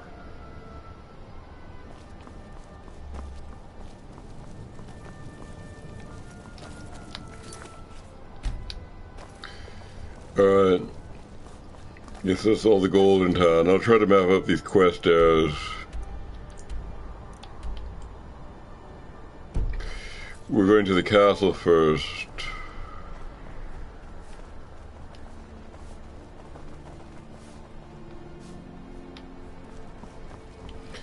I guess that's up here. Someday soon. Got to thinking. Maybe I'm the...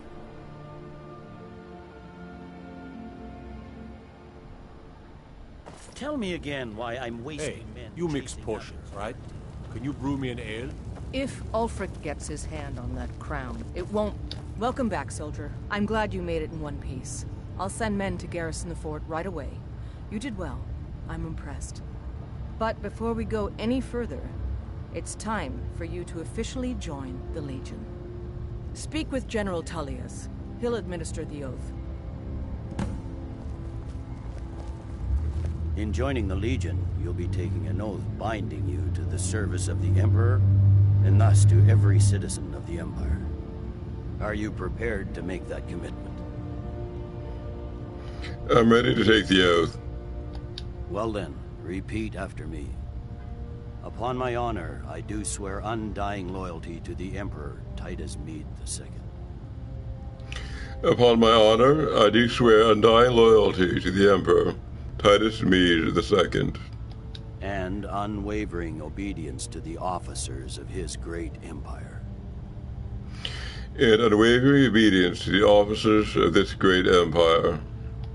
May those above judge me, and those below take me, if I fail in my duty. May those above judge me, and those below take me, if I fail in my duty. Long live the Emperor. Long live the Empire. Long live the Emperor. Long live the Empire. Welcome to the Imperial Legion, soldier. Just remember, we take care of our own. Once you're in the Legion, you're in it for life. Speak to Behrend. He's normally out by the forge. He'll get you outfitted. Now, if I'm not mistaken, Legate Ricka has a special assignment for you.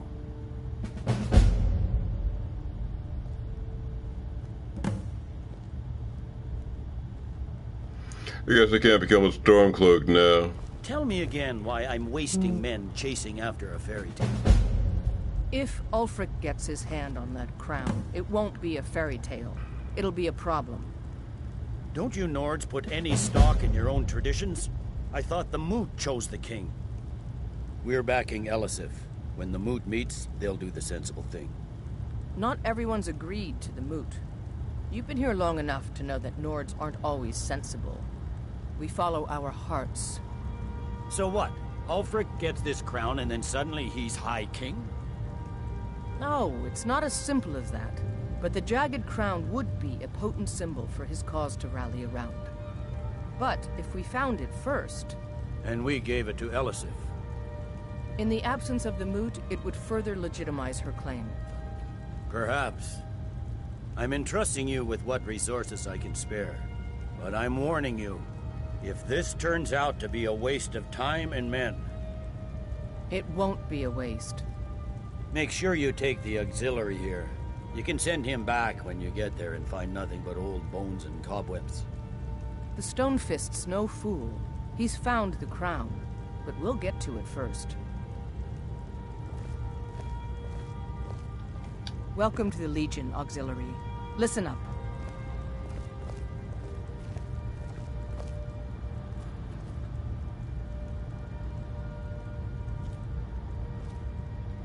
Welcome to the Legion, Auxiliary. Listen up. Ulfric's right-hand man, Galmar Stonefist, has located what he believes is the final resting place of the Jagged Crown. We're going to make sure he doesn't get his hands on it. The rest of my men are already assembling outside Corvinjune. I'll meet you there as soon as I finish up here. What's the Jagged Crown? A legendary crown dating back to King Harald's time or before. A powerful relic of a golden age, long since past. Legend has it that the crown is made from the bones and teeth of ancient dragons and is said to increase the power of the wearer. Whatever the truth, if Ulfric gets his hands on it, it would be a powerful symbol around which to rally support for his cause. How do we know the crown is in Corvangund? Well, to be frank, we don't. Its location was lost with King Borgus when the Great Hunt killed him off while on his Lushan campaigns. Supposedly, his body was brought back to Skyrim and secretly buried with the crown. Knowledge of that location was lost in the Wars of Secession. But my agents report that Galmar is pretty damn convinced Corvangund is the tomb of King Borgus. I know Galmar. We fought in many wars together. He's not a sentimental man taken to fancy. If he believes the crown is there, he's likely found it. Why do you fight for the Empire? I am a loyal citizen of the Empire. My parents were legionaries, and I've followed in their footsteps. But more importantly, I am a daughter of Skyrim, and wish to see her made whole again.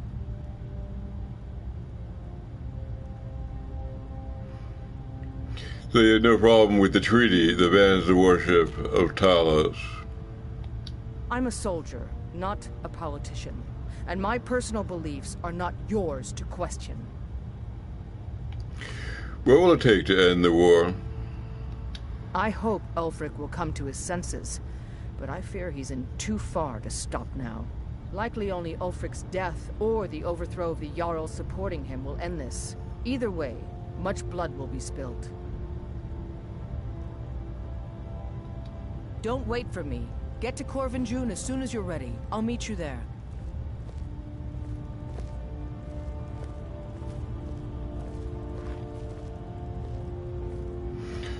Okay.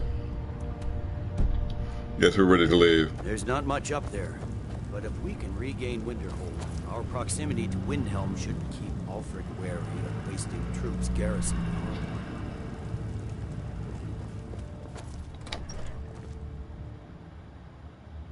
What is it, Elf?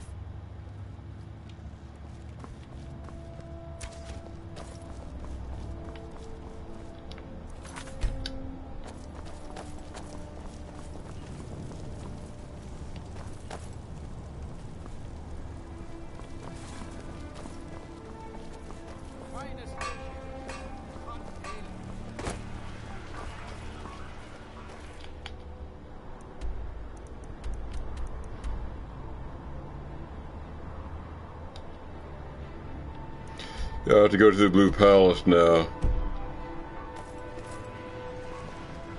You can set off that junk at bits and pieces.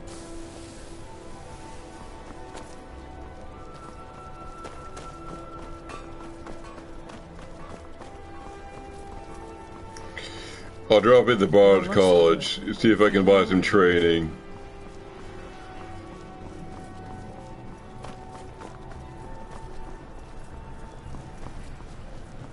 I don't remember if I can do it yet or not.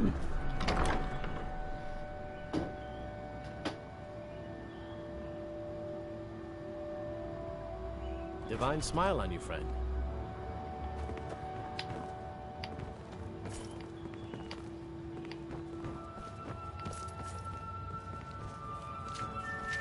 It takes two things to be a good teacher.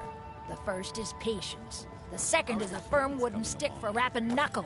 Bunch of distractions. Lady Atia says my voice is second only to hers, but she's selling me I'm short. sorry to break it to you, Jerome, but students are an unfortunate necessity of a college. Do try to persevere. Yes, Headmaster. My position, Dean of History, actually covers a wide range of subjects. I teach poetry, writing, history, and the finer points of court life. I like training in the art of speech. Well, you've come to the right place.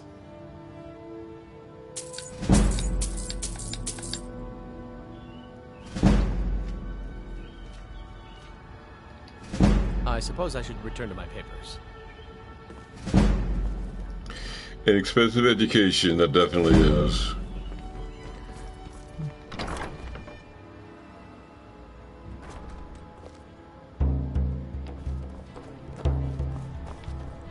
Now we're going to continue to the Blue Palace.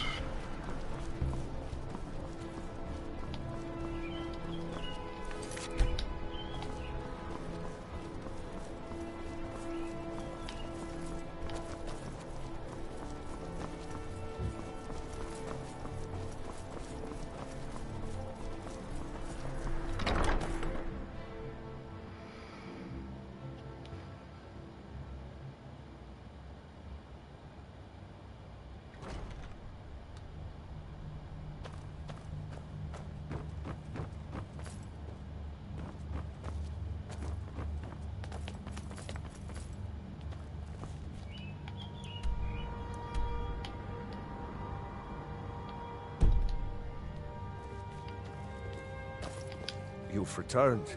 Good. What did you find at Wolf Skull Cave?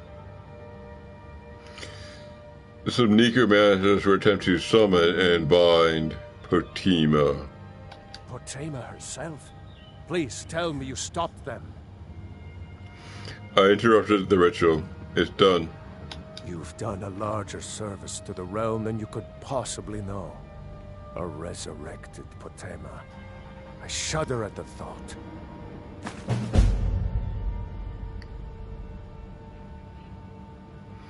Okay. Do you have business with the court? I am the Jarl's steward. If you have court business to tend to, you talk to me. Elsa seems to rely on you a great deal. She still mourns greatly for her husband, High King Torrik. So she leaves many of the courtly details to me. Anyone with a stout heart like yours is welcome here. Be quick. I have little patience for mundane concerns. I'd like to make an investment in your business. Excellent. I think you'll be glad that you made this decision. Let's see what you can do with this. Thank you. I'll be sure to put it to good use. What have you got for sale? I had you figured for a mage. I think you'll appreciate this.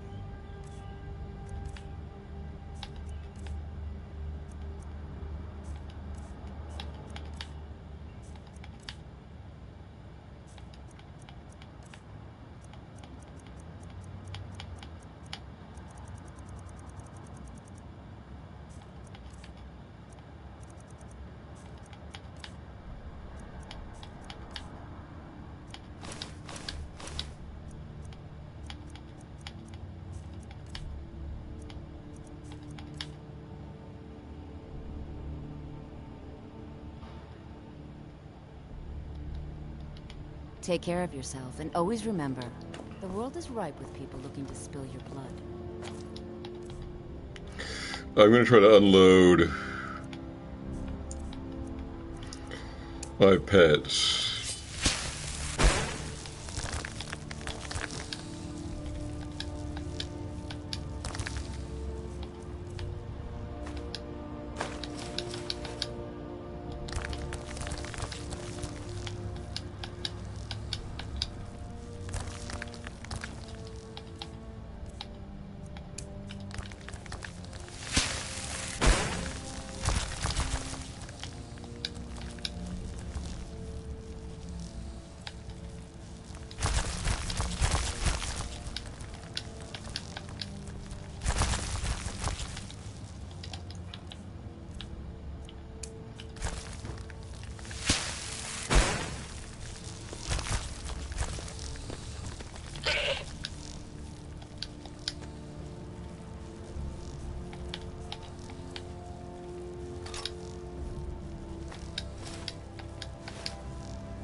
It's so good to see you.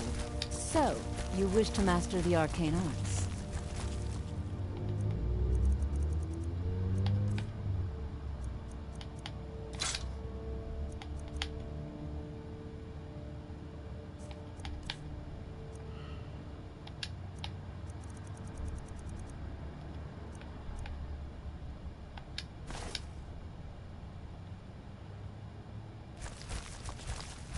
Stay guarded. You never know what could be out there. There's something personal I was hoping you would do for me. What can I do for you, y'all? Falk told me what you did for us at Wolf Skull Cave. He says you're someone we can trust. As you may know, Talos worship is outlawed in the Empire. When we buried my husband, I made offerings to all the gods, except Talos. I would like you to take an item of his, a war horn handed down from his father, and place it at a shrine of Talos. I would be honored to help. Thank you. It would mean a lot to me. Be quick. I have little patience for mundane concerns. Please address all questions to the steward, Falk Firebeard. It's a fine day with you around. Thane Bryling, at your service. I have so very many ways to deal with people. Very few of them pleasant. The Imperials are good for business, and business is good for Skyrim. What's your place in the court? I'm a Thane. In the future, you may want to gain that information before talking with someone. Risk of looking like an idiot and all that. Do all the Thanes support Elsif? Oh, most certainly. At least when Elisif herself asks. If you're inquiring whether we have concerns about her age and inexperience, let me put it this way. The Thanes have every confidence in General Tullius's leadership. I must return to the court. They simply can't make do without me.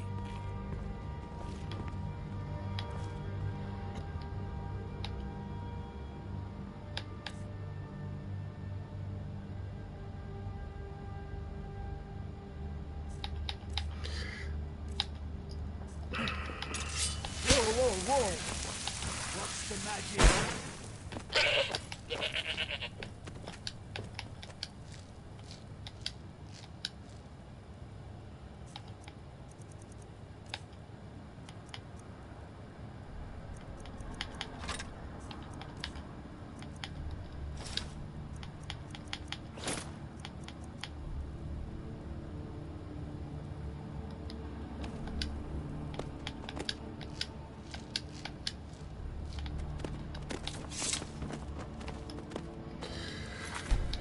Well, alright then.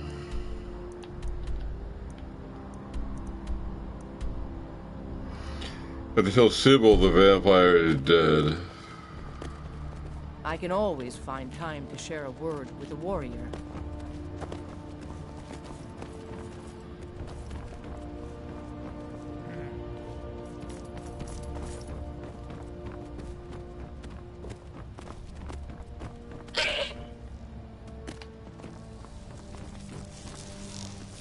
No doubt most folk in Skyrim consider the dragons terrifying. I find them wondrous. You are free to leave.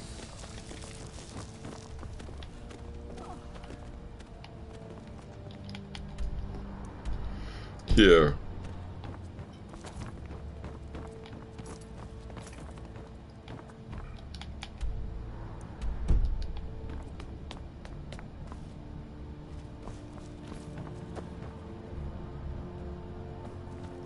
Thane Bryling, at your service. You don't look so good. Watch your feet. We just cleaned there.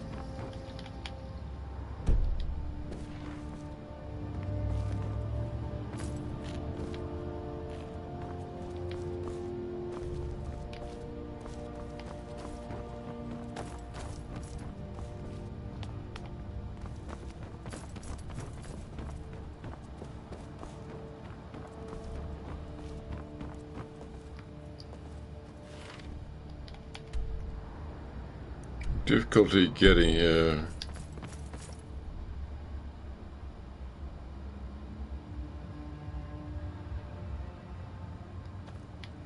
Yeah, that doesn't go anywhere.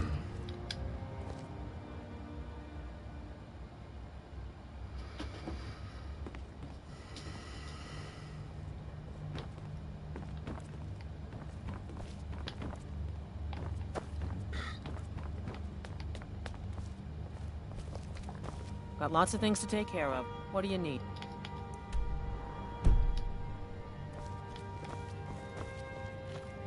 Do you have It's her. Be quick. I have little patience for mundane concerns.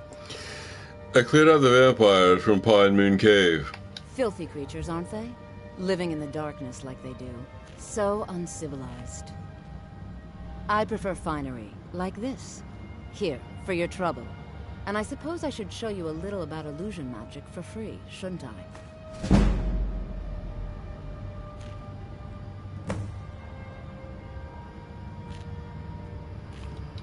Take care of yourself, and always remember, the world is ripe with people looking to spill your blood. The Jarl is not to be disturbed with affairs of court. You direct those concerns to me. Okay, cleared this out then. And we're ready to move on.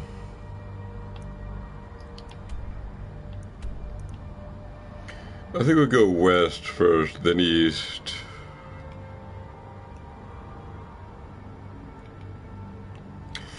We've got a lot of stuff here in Markarth.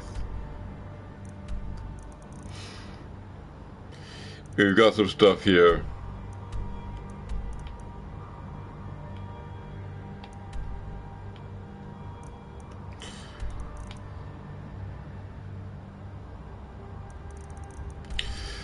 So I'm going to go to the stables here.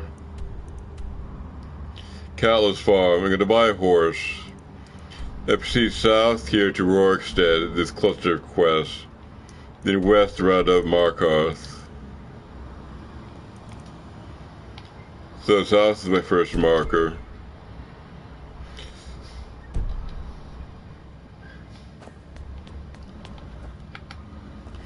If it's late, I'll spend the night at the inn. I'll set out in the morning.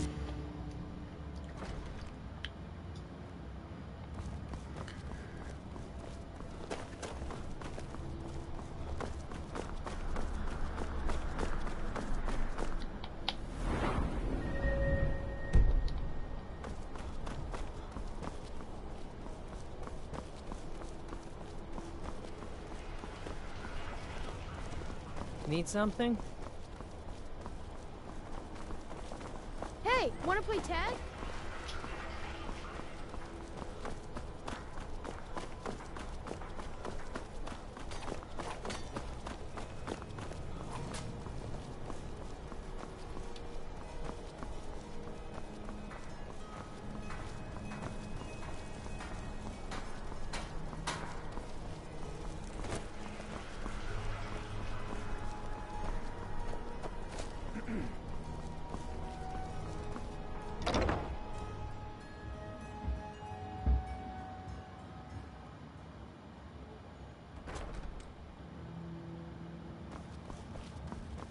This is an ode to Skyrim. If you welcome to the Winking Skeever, friend. The Imperials. I'd like to enter a room. Sure thing. It's yours for a day. I'll show you to your room. Right this way. To our youth, to the days come and gone, for the age of aggression is just about done. We'll drive out the storm cloaks and restore what we own. With our blood and our steel, we will take back our home. Down with Ulfric, the killer of kings.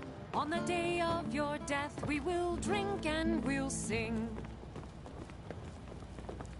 We're the children of... Let me know if there's anything else you need.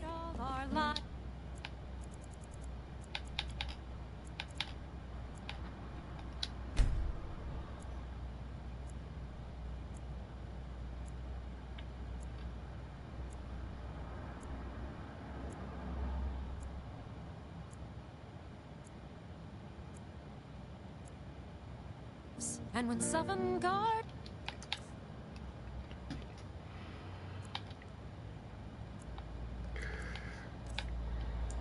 seconds, every one of us dies. But this land is ours, and we'll see it wiped clean of the scourge that has sullied our hopes and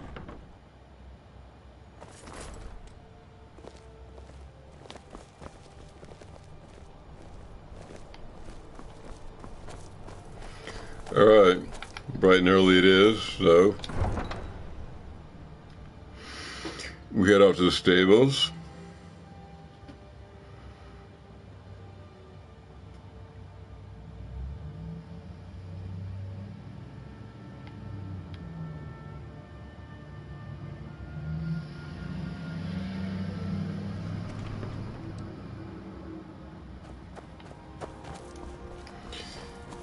Our last mount perished gloriously in battle. You'll be remembered. But we need another one.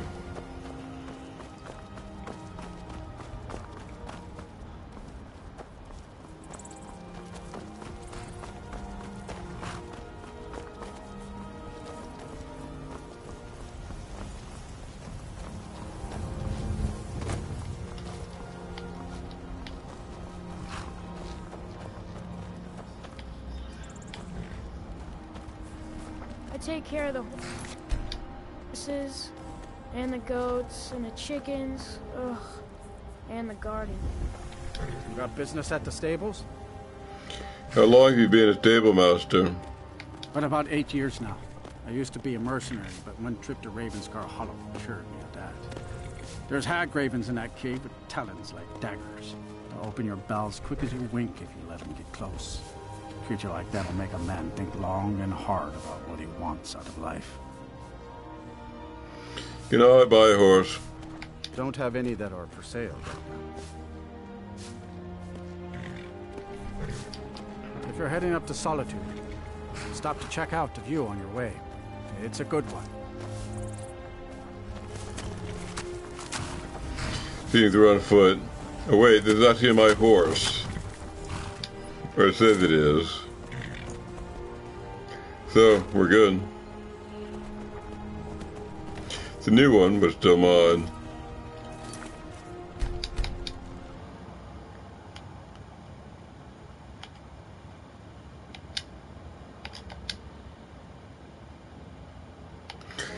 Alright, I'm gonna take a real life 5-minute break.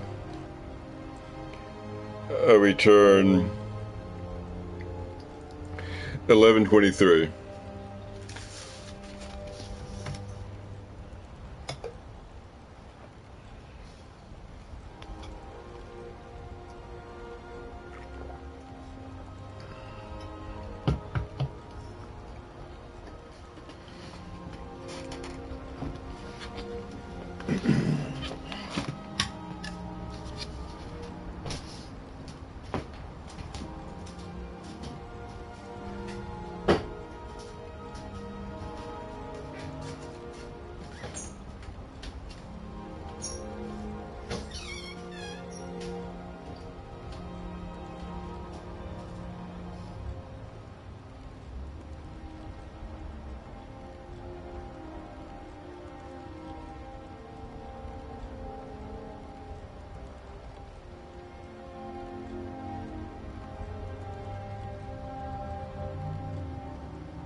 Alright, you're ready to proceed.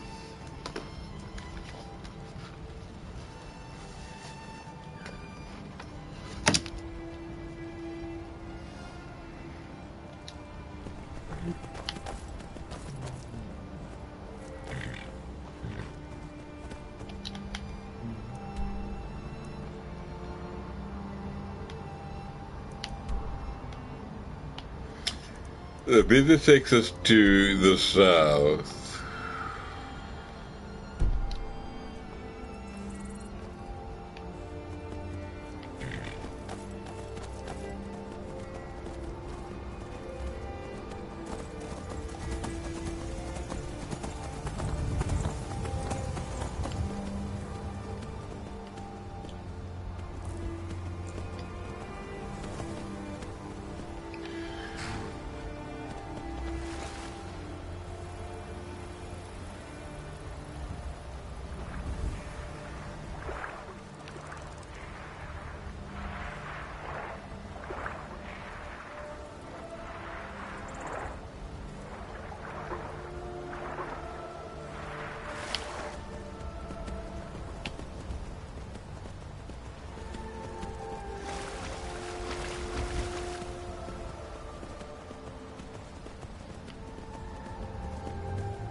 It's some sort of cave here.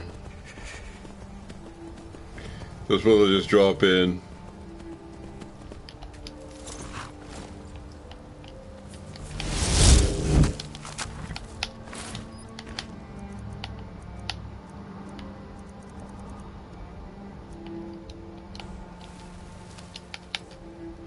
I'll switch to combat apparel.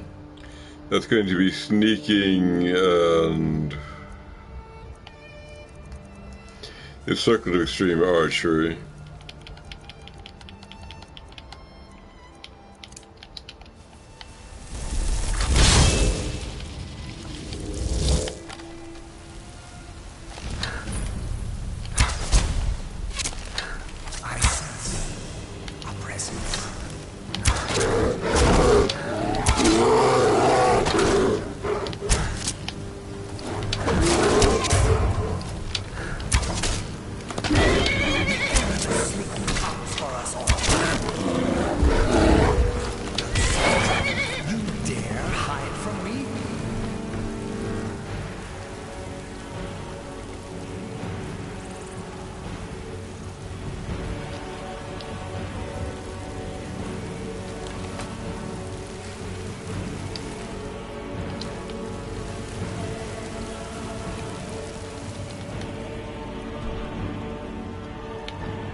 The Brood Cavern.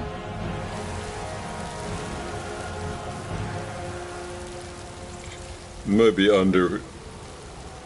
Get down here.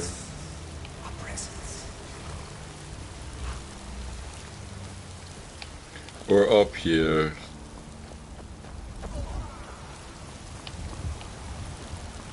I guess it's up here. So I'm going in.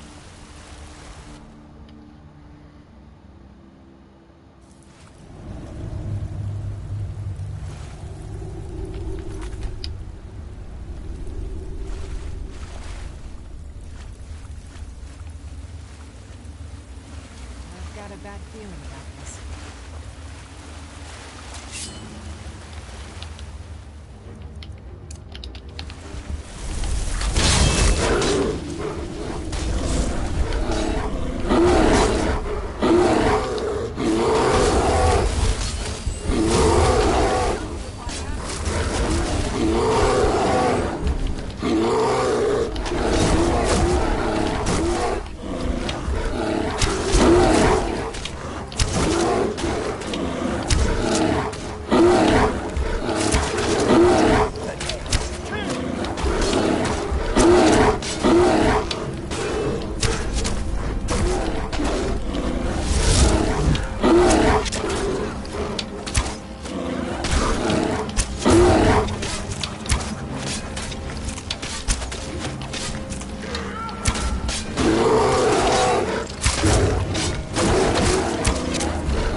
This ebony bow is quite valuable.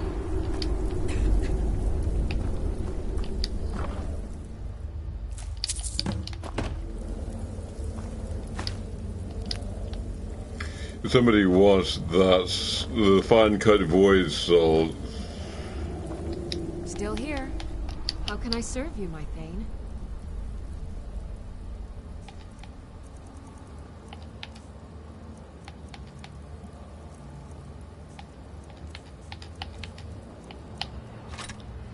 I'll give her the ebony bow. There's far more damage than Zephyr here. 82. My own bow, by contrast, does 91. So she can actually fight with that bow. And this will try to sell, I suppose. You lead, I'll follow.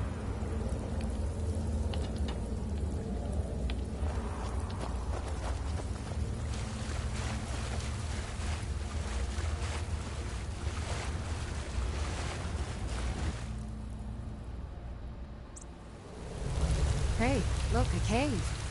Wonder what's inside.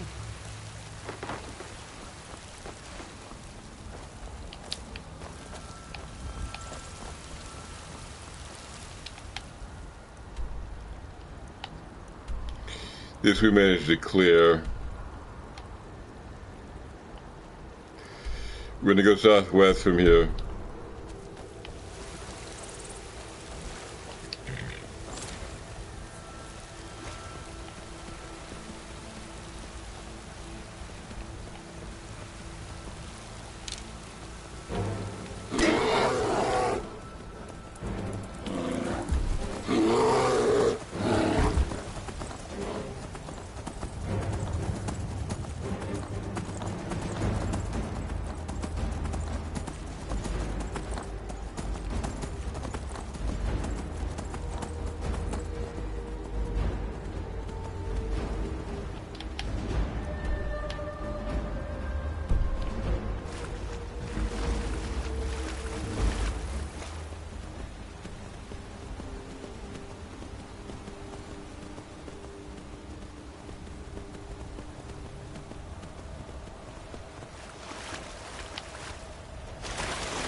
have committed crimes against Skyrim and her people. What say you in your defense?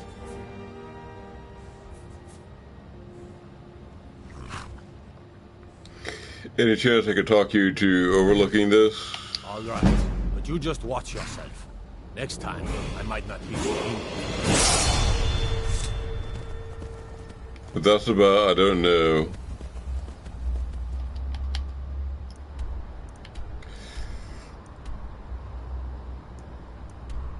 Anyway, I've arrived in Rorikstead.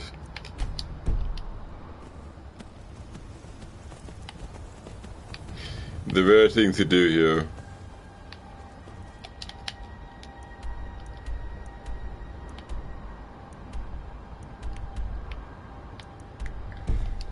Guess I'll park my horse here.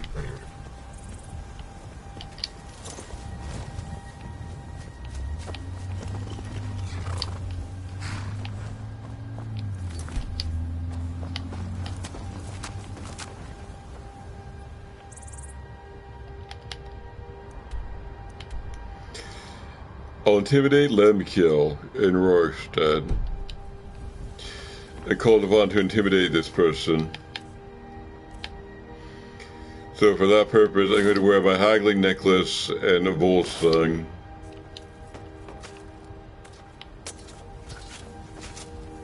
Do yourself a favor and don't have children. They're good for nothing at all. I got enough troubles, so don't go adding to them. I've been sent to resolve a dispute. You can't scare me into submission. Let's go. Come on, let's see what you're made of! That's the best you can do! God, no!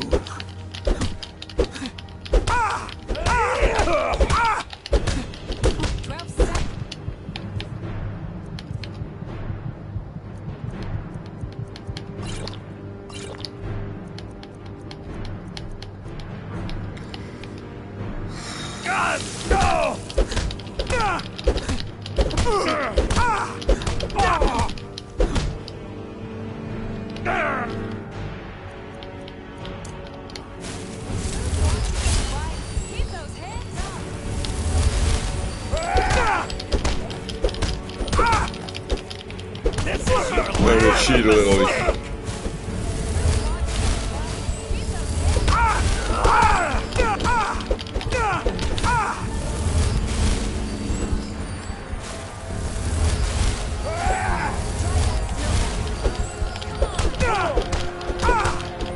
That your best? Huh?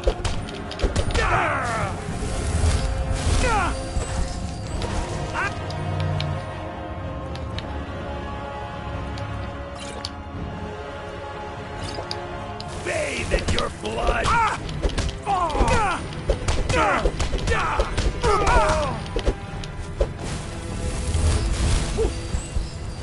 You won't even live to regret this!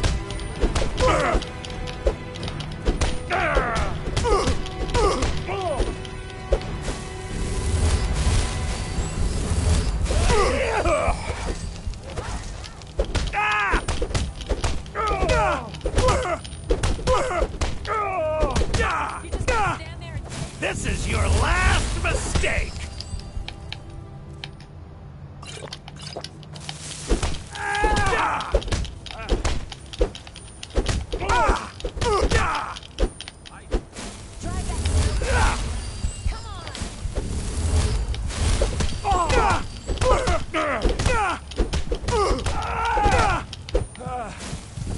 Mercy! Do yourself a favor and don't have children. Help me! Help me! That went too far. I was supposed to let him go.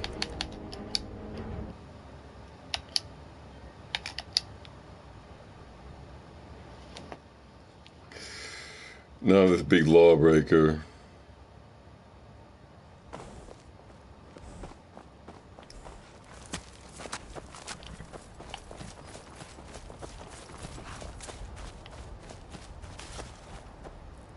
I got enough troubles, so don't go adding to them. I was sent to resolve a dispute. You can't scare me into submission. Let's go. Come on, let's see what you're made of! No!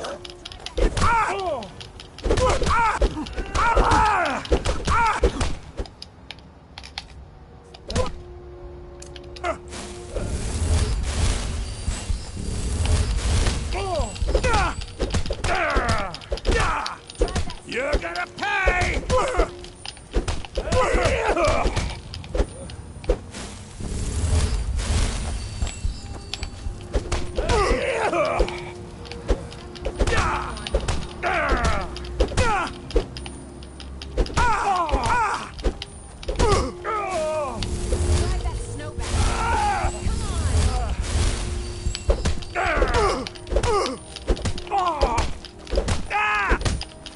You'll beg me to kill you before I'm done!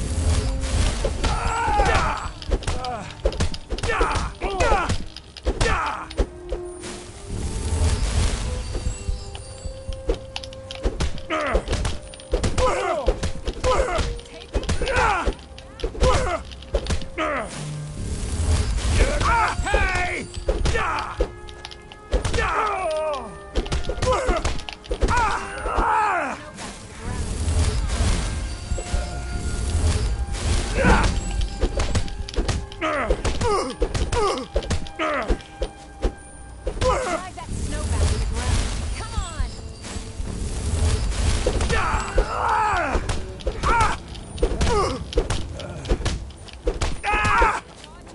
This is your last mistake!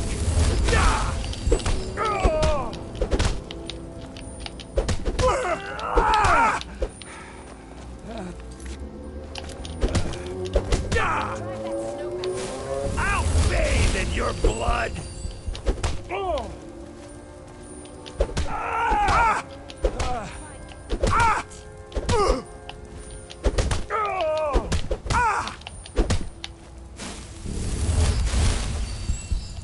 You're tougher than you look. You got me, fair and square. You know what you have to do. Fine, I'll take care of it. Just please leave me alone.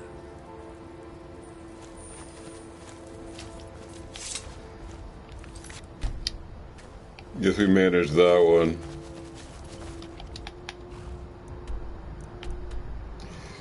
Let's ask Sam about the staff in Rorikstead.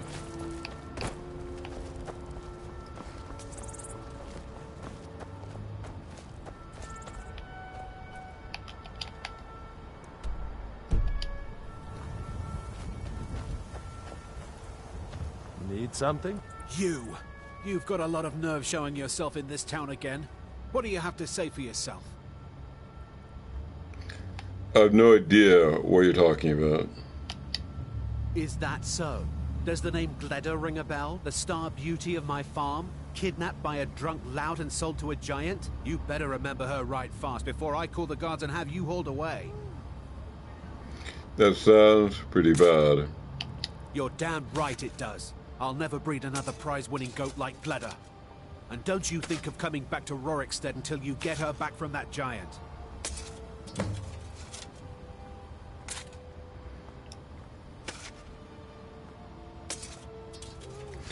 Did I say anything about where I left a staff? You mentioned something like that when you were running off with my goat. Tell you what, you bring back my goat, and maybe I'll give a damn about your staff.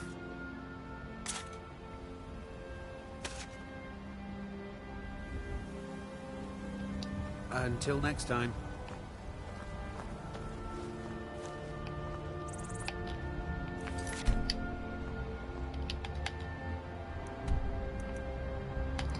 I'm going to talk to these guys.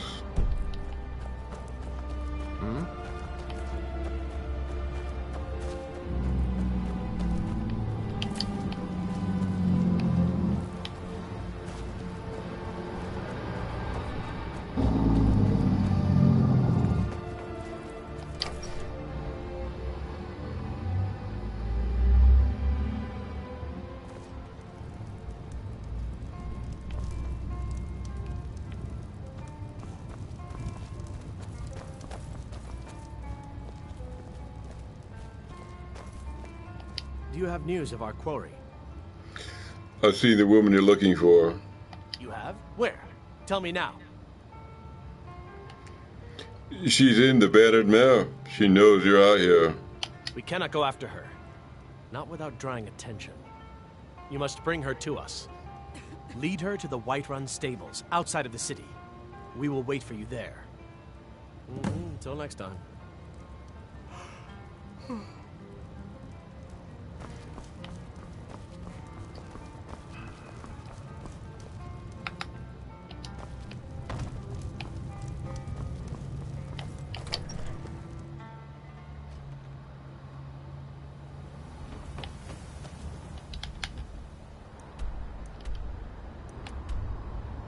Yeah, the goat's off here to the south, though I'm going there next.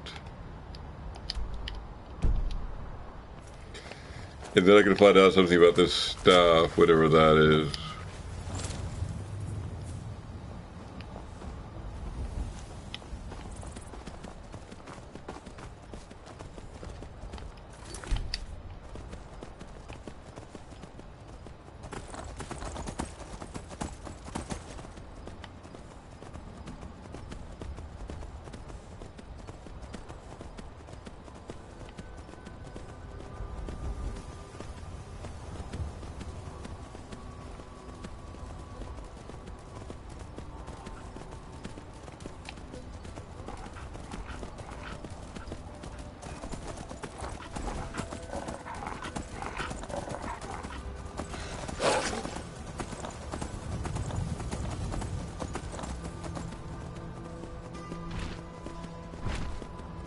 How's it go? It looks like a giant took her captive.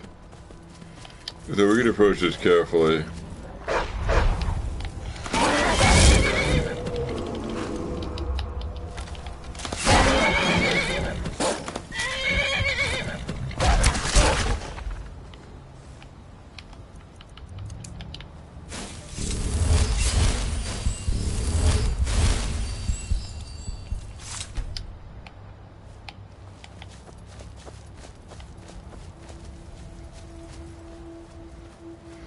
I'm gonna try Creepy Yelp, see how good that does.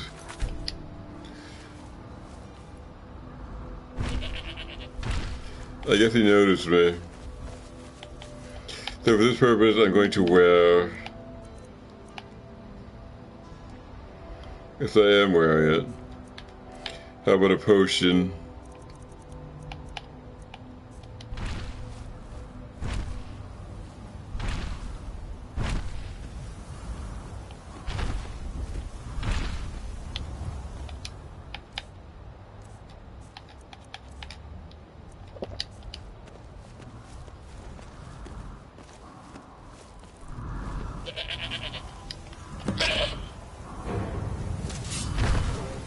Oh, they got him annoyed.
Silver boots are a bit odd.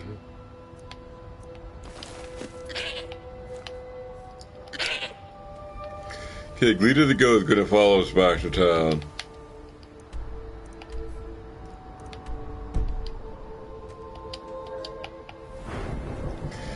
I clearly need to stay at the inn and gain a level.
You're looking a little rough around the edges. You feeling all right? You should go. Now, can you help me retrace my steps? Gladder! And not a scratch on her. Happy day! I still can't figure out why you stole her. You left a note explaining it, but half of it was gibberish and the rest had mead spilled on it. Only bit I could make out was repaying Isolde in Whiterun, and even that's mostly scribbles. Guess you could try there.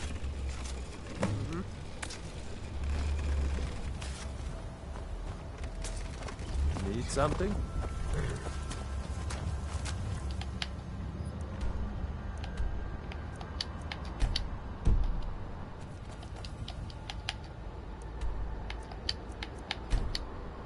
Yeah, I'm gonna spend the night at the inn, and then I'm gonna go somewhere.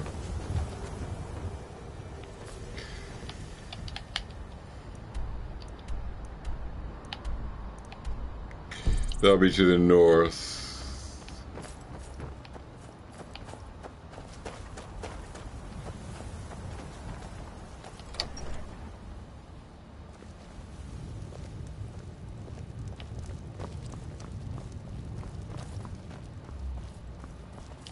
I only take real coin here. No handouts and no bartering. Are there any problems around town that need handling? Here, take a look at this. Some of the Jarl's men came by and left us bounty litter.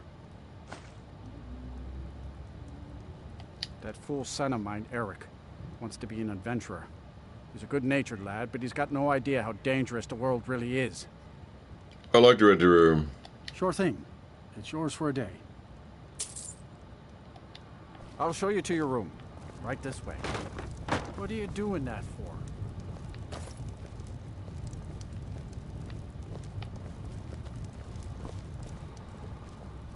Let me know if there's anything else you need.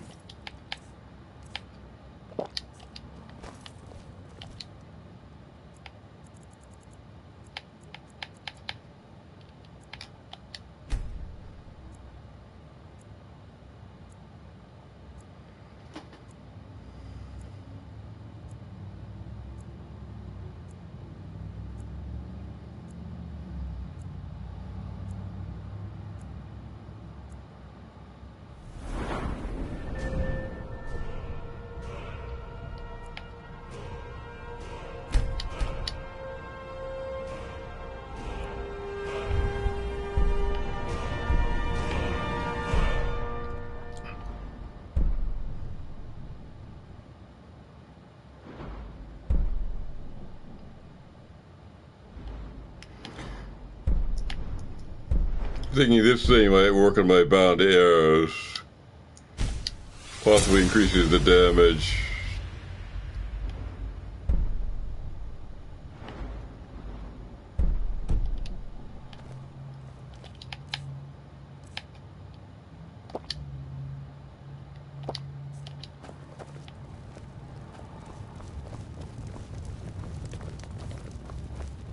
Do you have news of our quarry? Are you... If you've got some business... I've been looking for you. Got something I'm supposed to deliver. Your hands only. Let's see here. It's from Falk Firebeard at the Blue Palace. Ooh, you've got friends in high places. Looks like that's it. Got to go.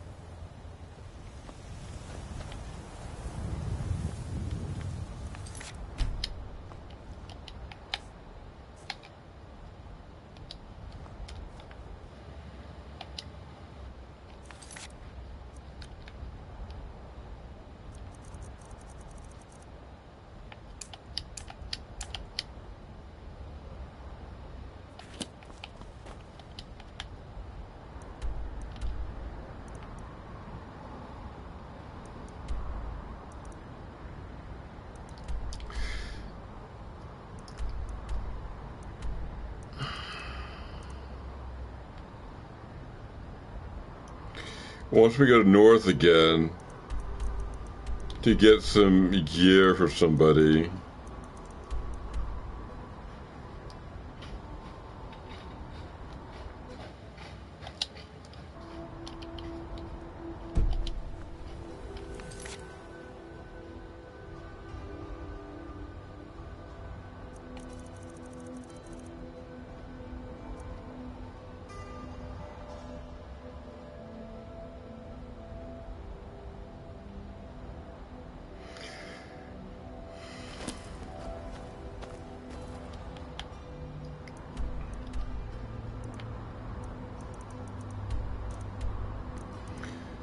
That was just far away.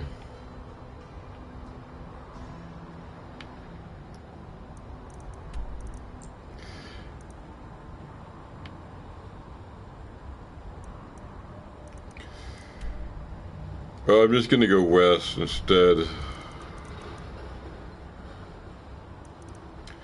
to Markarth and let that other one wait.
I think I have a house right here I could visit.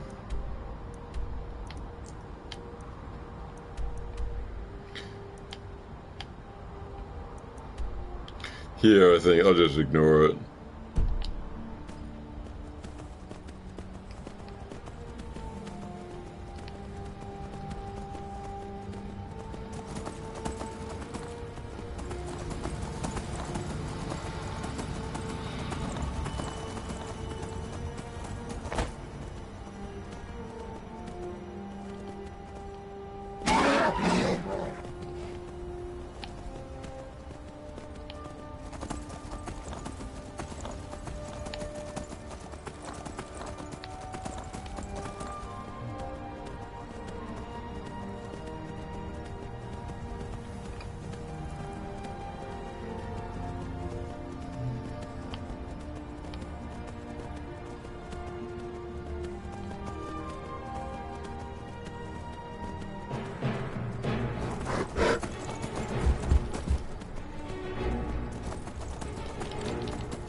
So it looks like we're arriving in Markarth.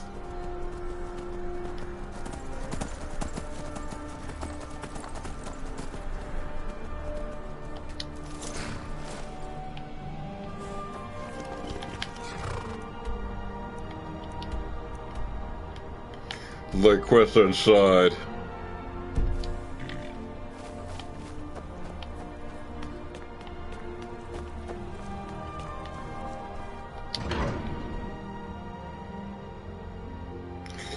The dwarf fortress here I never really looked at, so maybe I'll have a glance.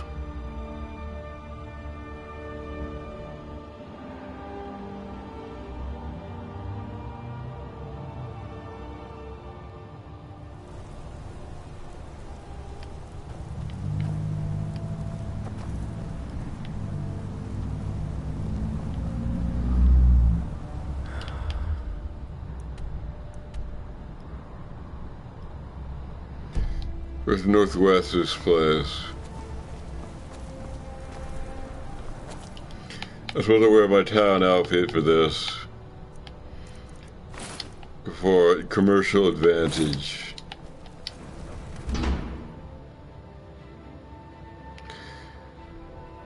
These people seem to want a statue.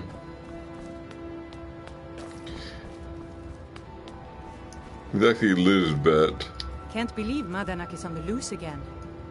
I hope those rumors I'm hearing about your part in that are wrong. I found this statue in a Forsworn camp. Oh, there it is. This little gold delight is going to keep us afloat for a while. Thank you. Here's something for your hard work. I'd like to make an investment in your business. Splendid. I've been looking for a new investor. Now it seems my search is over. Let's see what you can do with this. Thank you so much. With this coin, I'll be able to double my stock. What have you got for sale? Trinkets, odds and ends, that sort of thing.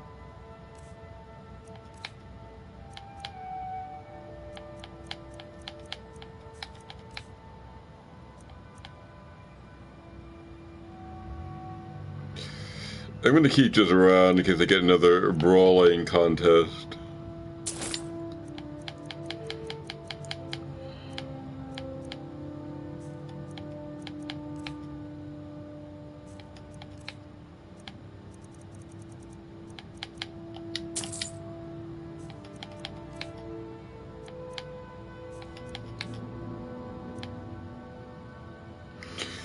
Brawler's Guild races. Unarmed strikes do 10 additional damage.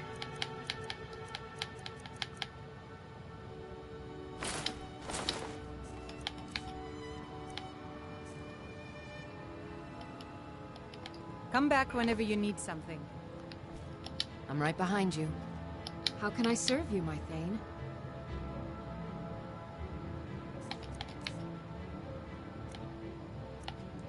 I'm gonna sell this here, yeah. You can use the ebony bow.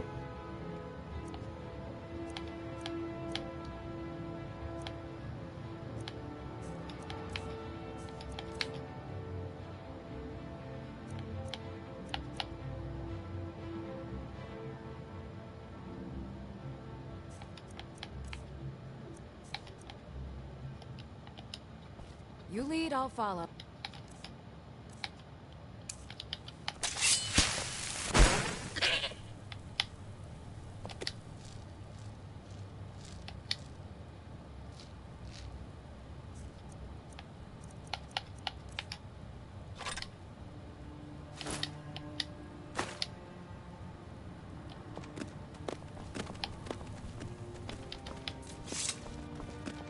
A fine day to you. Trinkets, odds and ends, that sort of thing.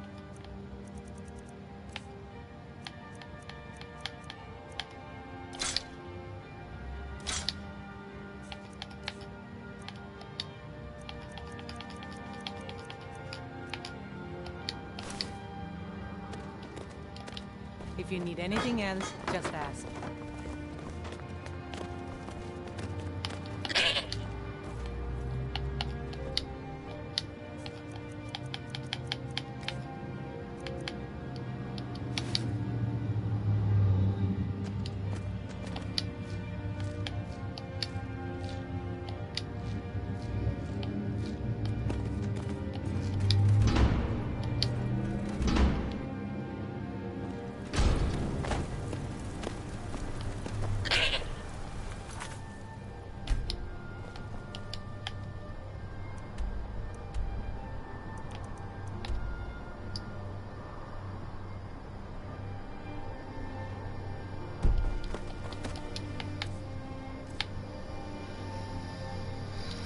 Okay, I'm gonna be go a silversmith one day, like my mother and father.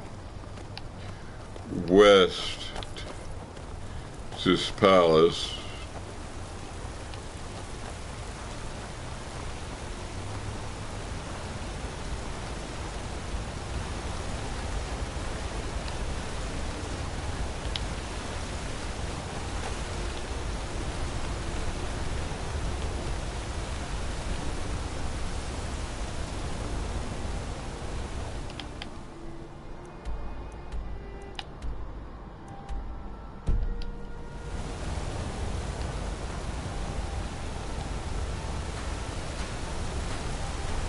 Fancy yourself an alchemist, huh?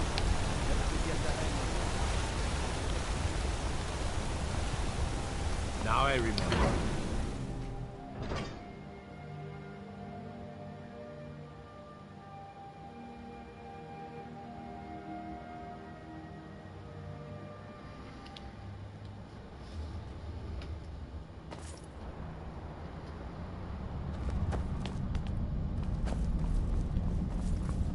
Citizen?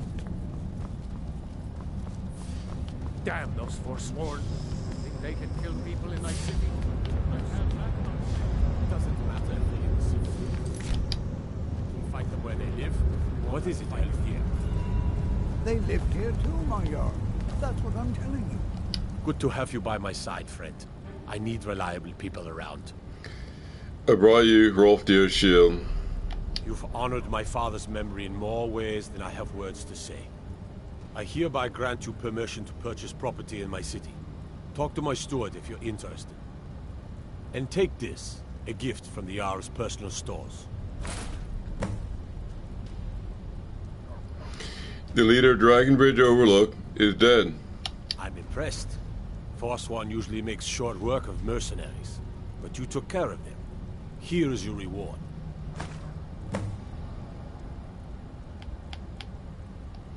If you'll excuse me, I have a city to run.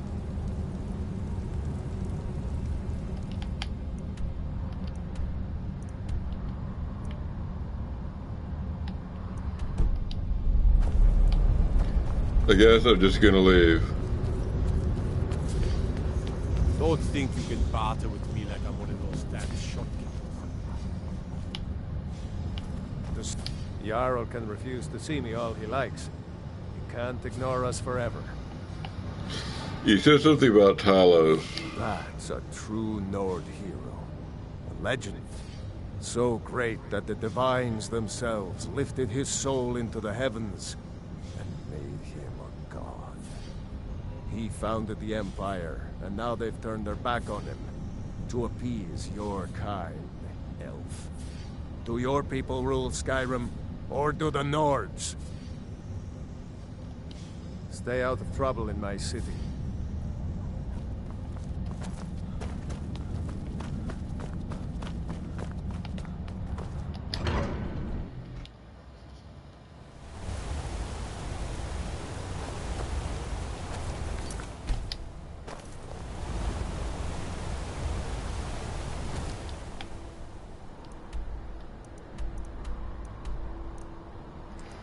I'm gonna go to this abandoned house here.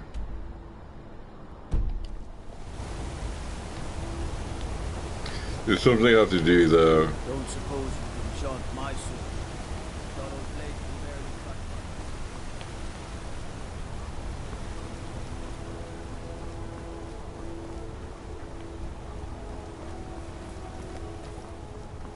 one. Let me guess. Someone stole his sword.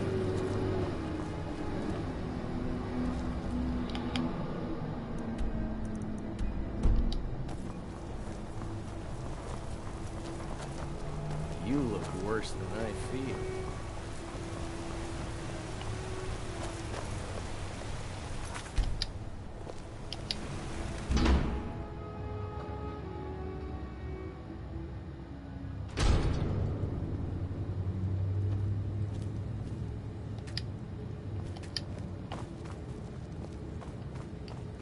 Willful person runs away.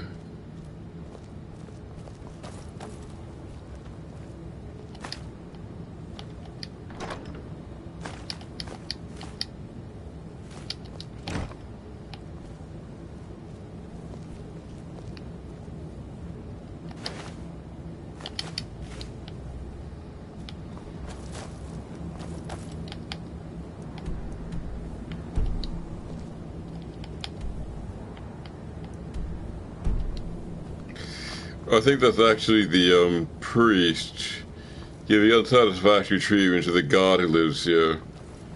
To help him, punish him for that.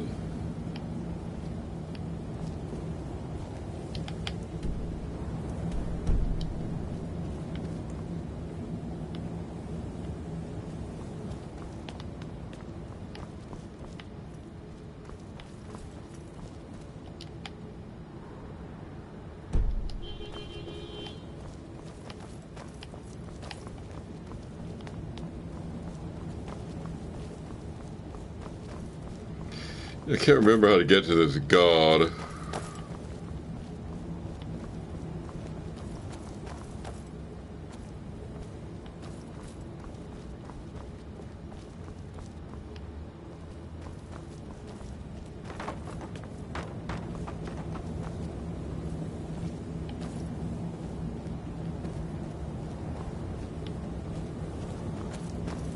Yeah.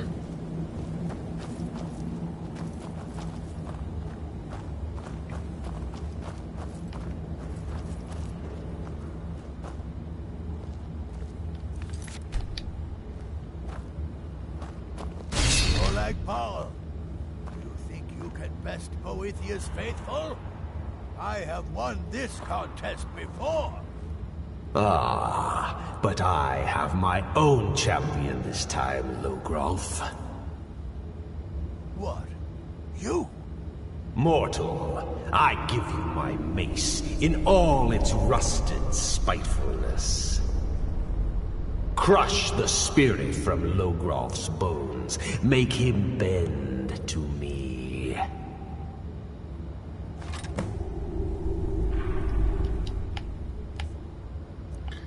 I now beat him into submission.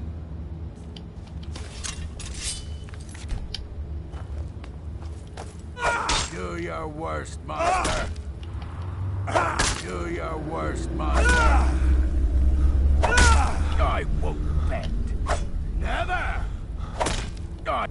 Do you? I won't bend. Never! I won't bend.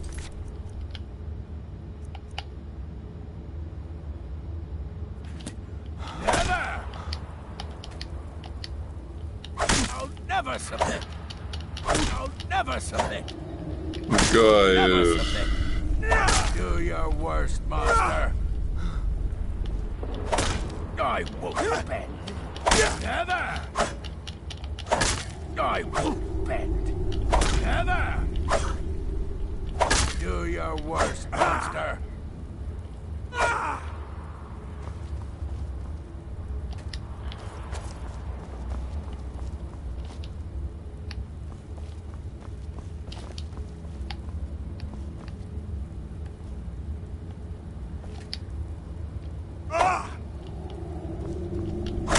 I won't bend. Never! Maybe a little poison.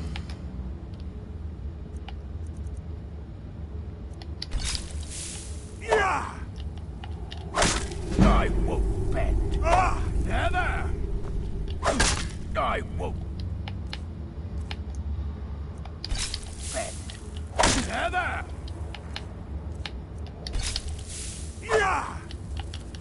I'll never submit.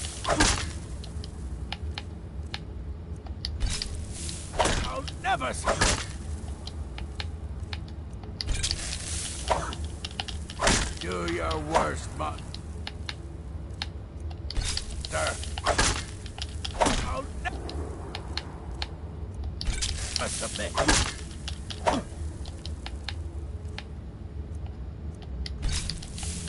I'll never submit. I won't bend. Yep.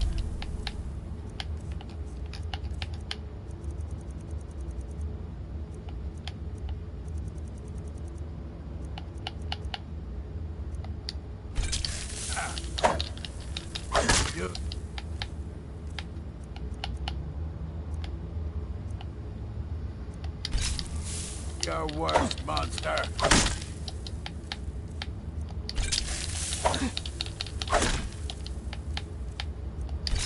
I won't bend.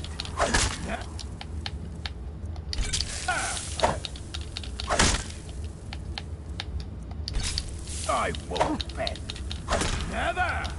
I'll never submit.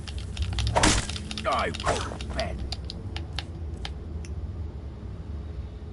I think they ran out of poison. Never!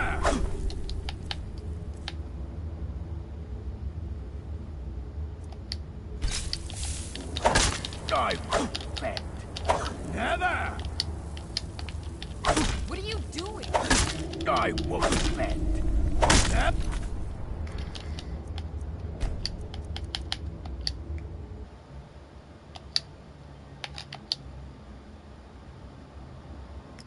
I have to have a load of poison not killed on my goat. So I'm going to summon her.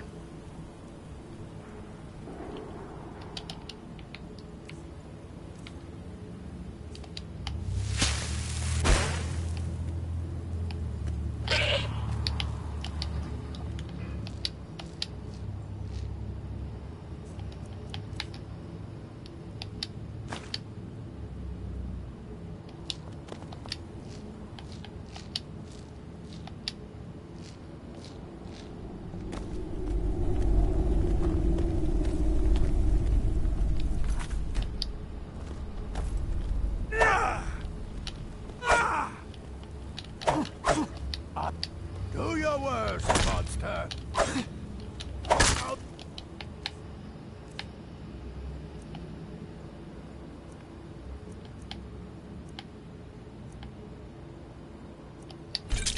Never should have come here.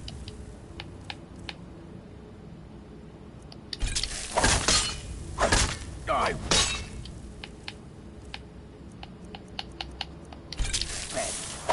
Never! I'll never submit. No! Oh. You mortals and your frail, limp, pathetic bodies. Try it again. I won't surrender. What are you doing? I won't surrender. Huh? Call that a swing? Call that a swing? No more. No more. I submit when I fall. I submit. You bend to me? Yes. You pledge your soul to me? Yes. You forsake the weak and pitiful Boethia? Yes. You're mine now, Logrolf. Kill him.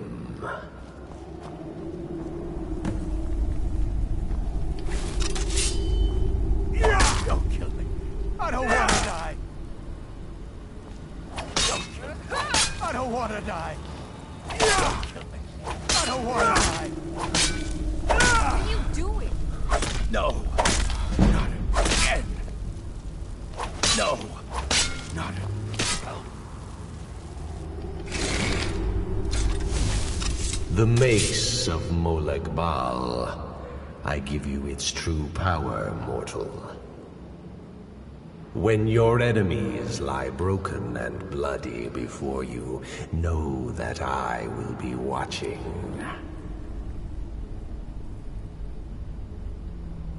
Thank you, Lord Molag Bal. Now, I have a soul in oblivion that needs claiming. Take care of the house while I'm gone.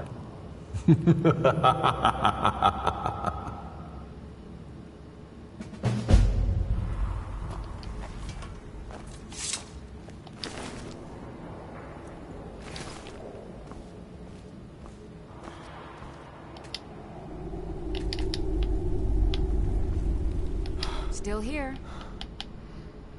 I am at your command.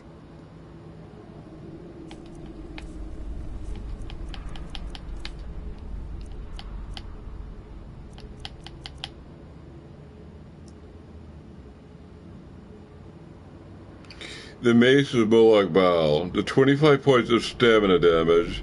The 25 points of magicka damage. If target dies within 3 seconds, fill a soul gem.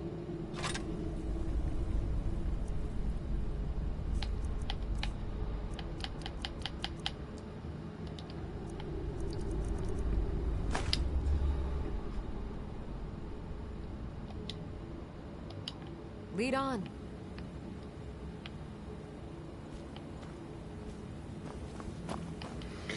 I guess this house now belongs to me.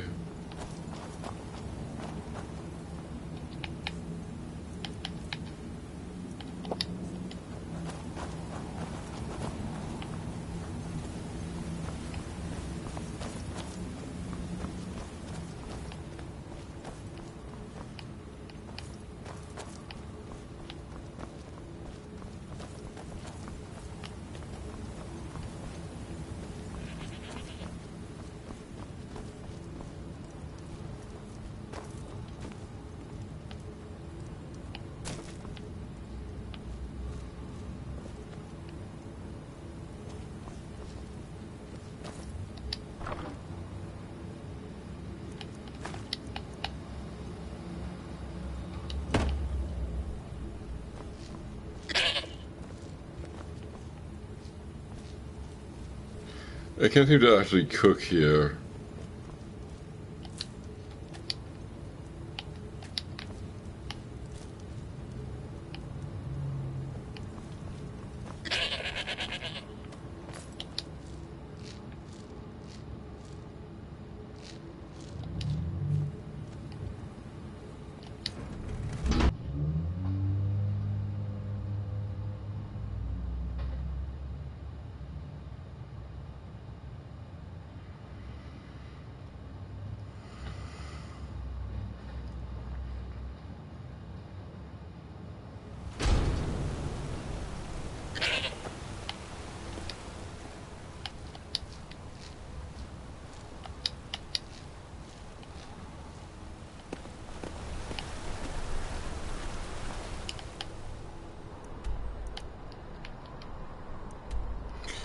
I guess I completed my business here.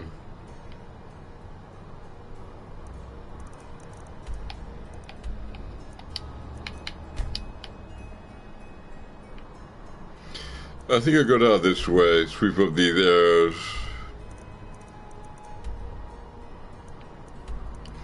And try to wrap up in Whiterun.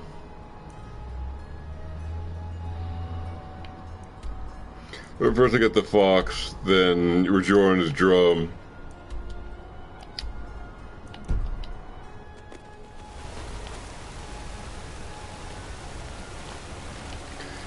Actually, there's a dwarven ruin here.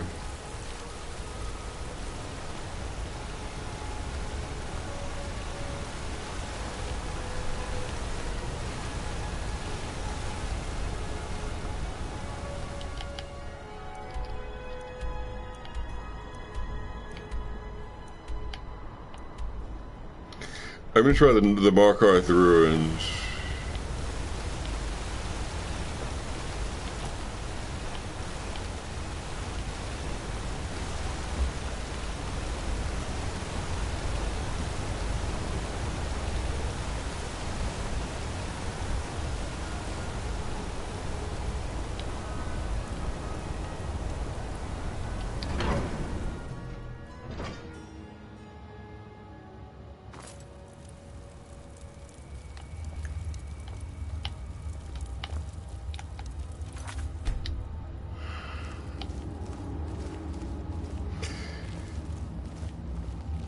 This is supposed to be a dwarven ruin.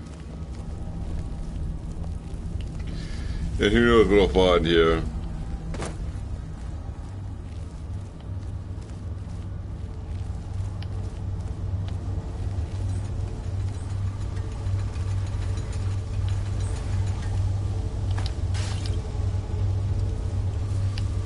It looks kind of familiar. In fact, I think I got out of here when I was escaping with the, when I was escaping from Sidna Mon.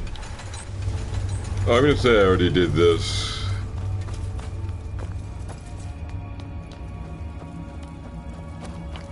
and I'm going to leave town.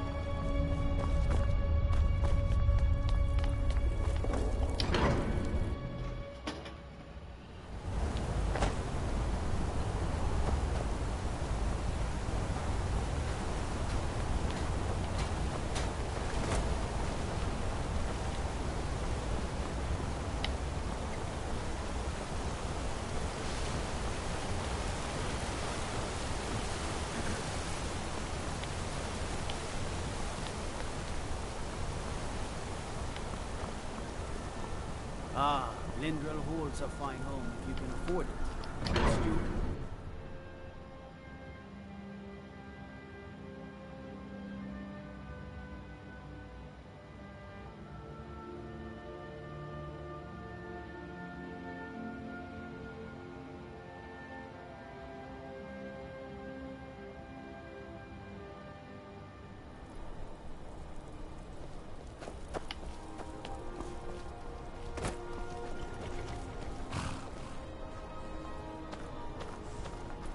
You all right? You look like you might be sick.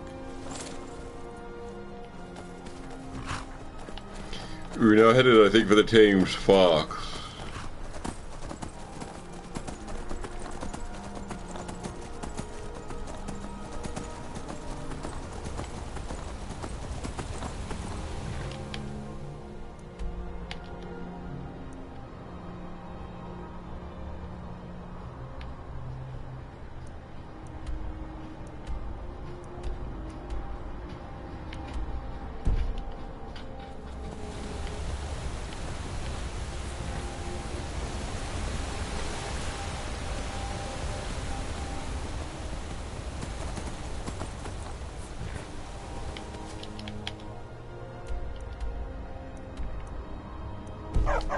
I don't think I can actually get through this way.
I've been hunting and fishing in these parts for years. What have you got for sale? Take a look.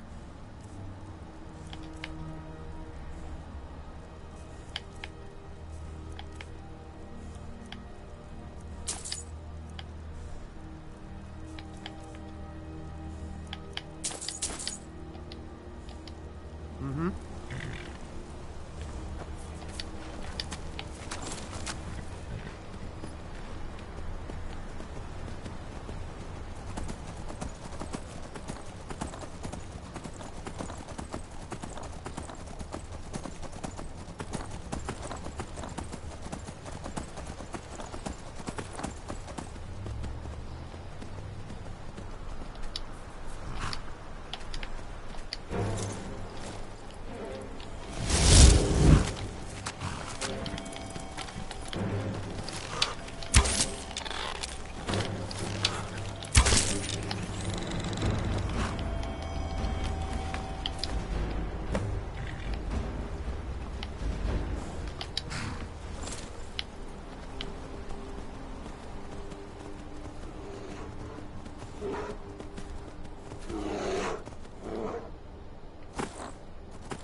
There's a cave here I didn't check out. So I'm gonna have a look.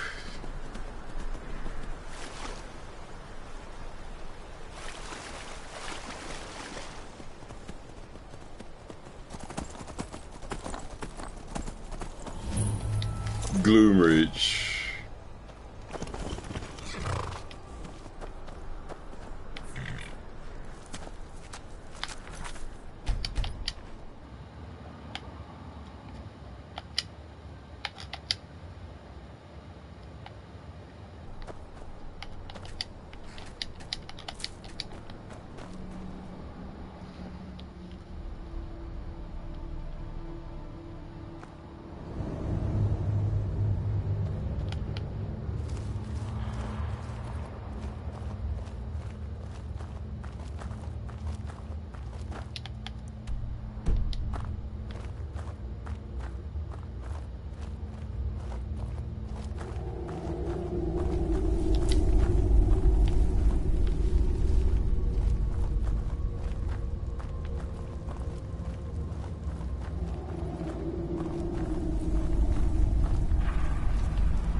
Behind you. I am sworn to carry your burdens.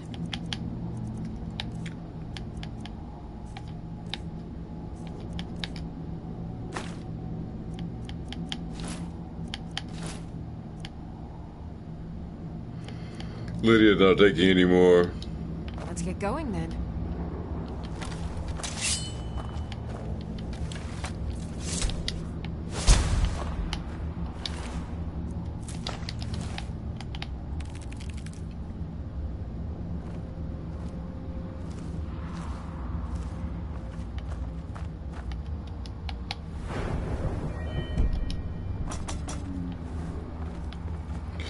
This is like a Falmer lair.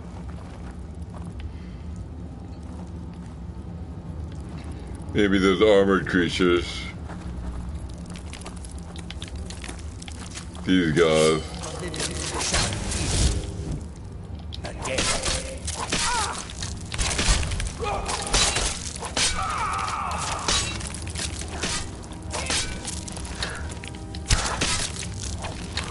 Choruses.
I guess I'll head into Gloomreach Hive.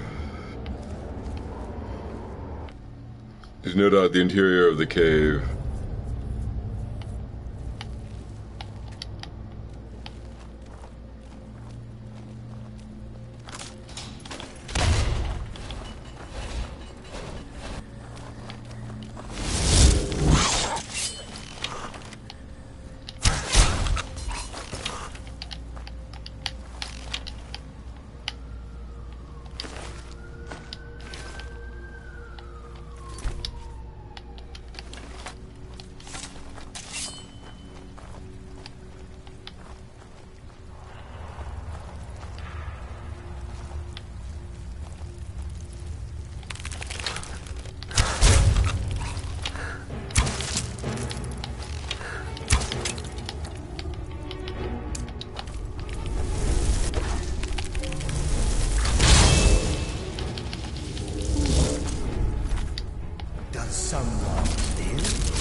I've got your back.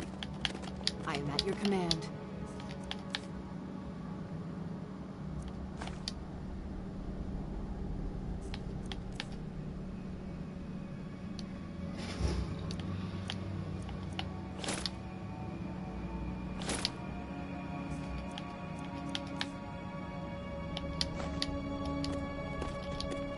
You lead, I'll follow.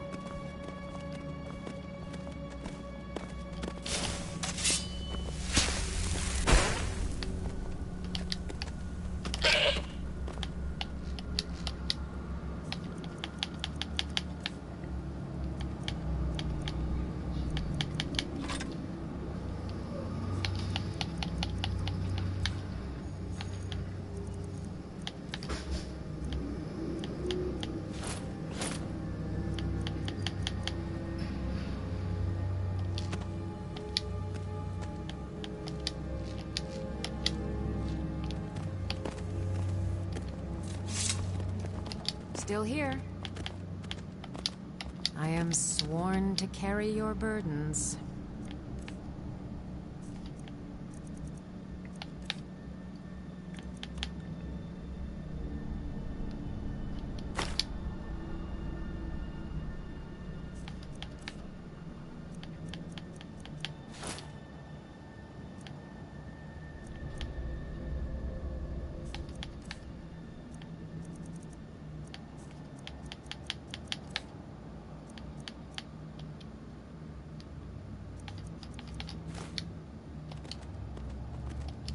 Lead on.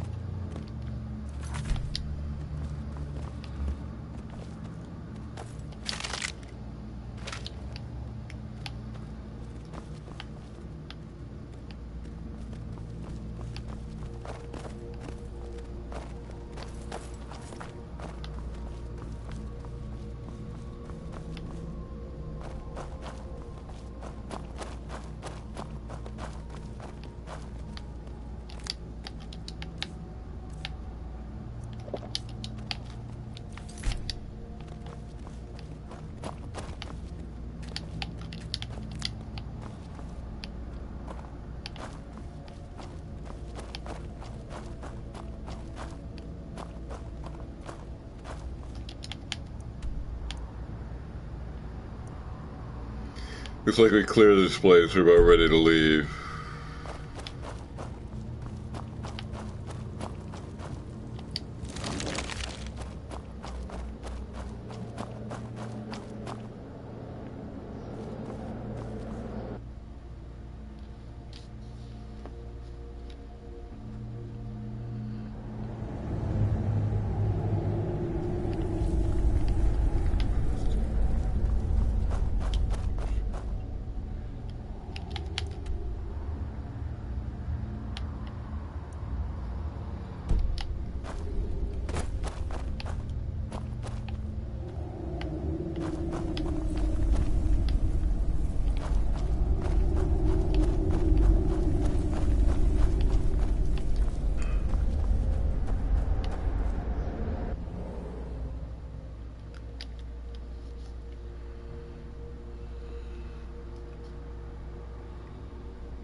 Hey, look, a cave.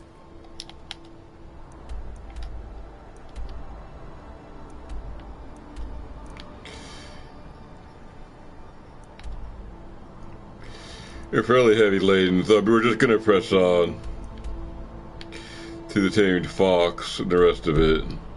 Wonder what's inside.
Having done that, I'm not sure I can get back.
Oh, my horse will stay here while I take care of business.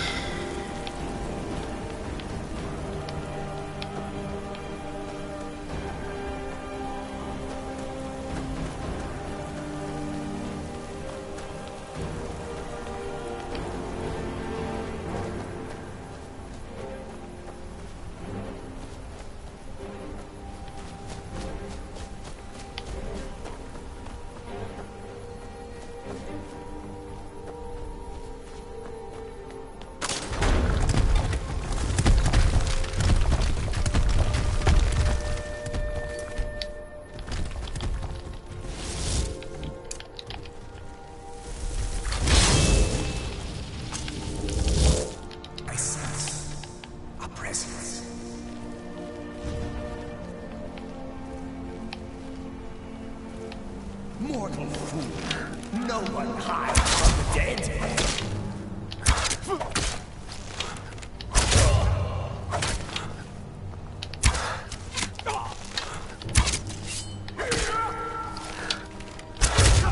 There is no more life here.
Lost Valley Redoubt.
best of me.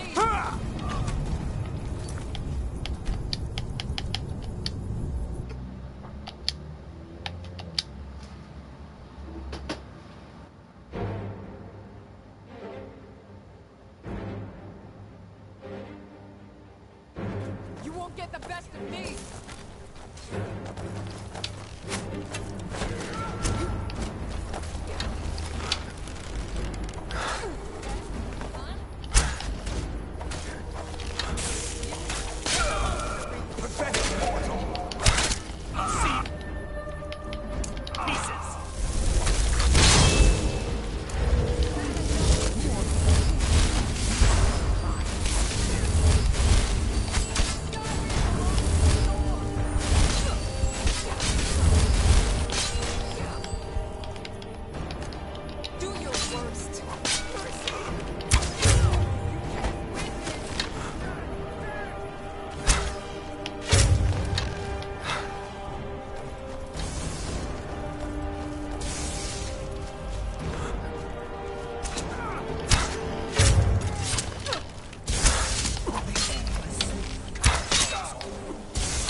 I'm going to retrieve my horse and press on then.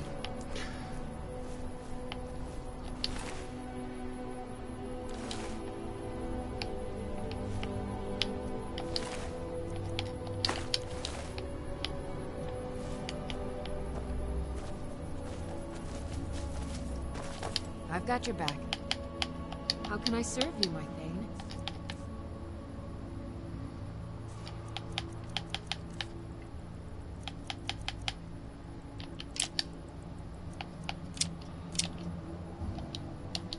Lead on.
Since I'm full, I'm not going to stop for the side quests. I'm just moving on.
Okay, the fox should be very near.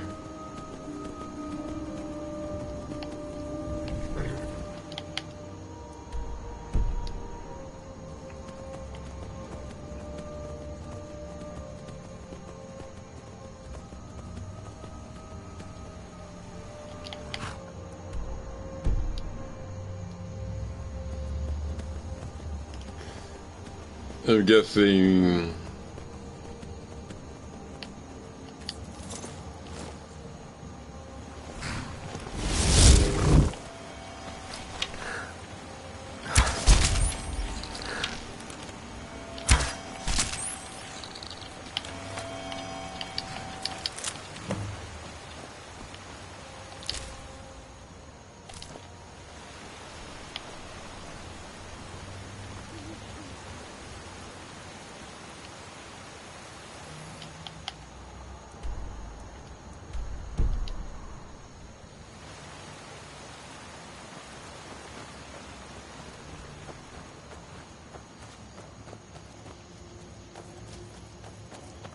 Yeah? Hey buddy, you hungry?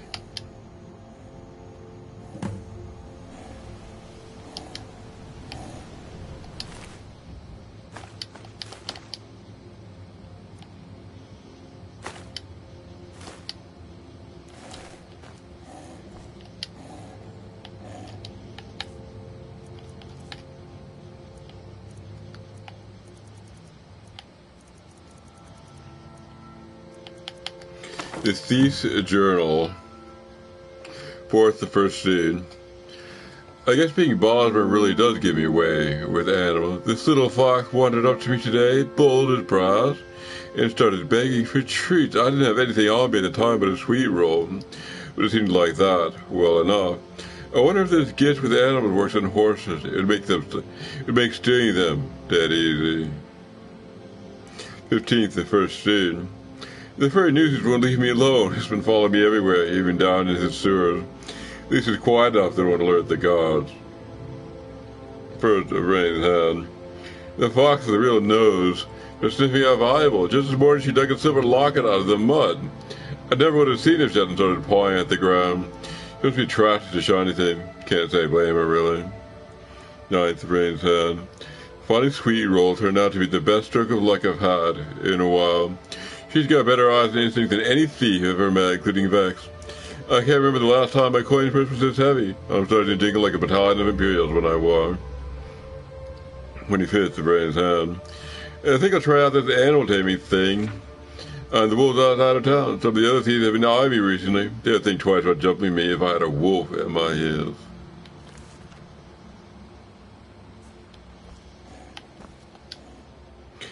Hey there, sweet roll. Want a treat?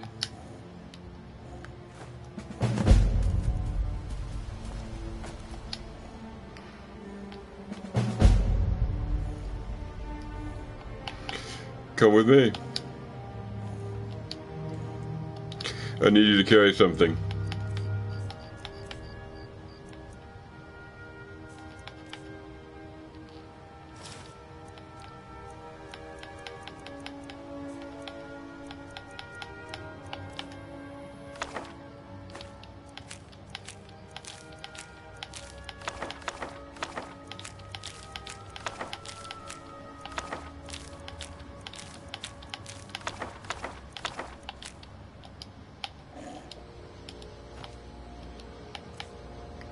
They actually finished the Pets of Skyrim.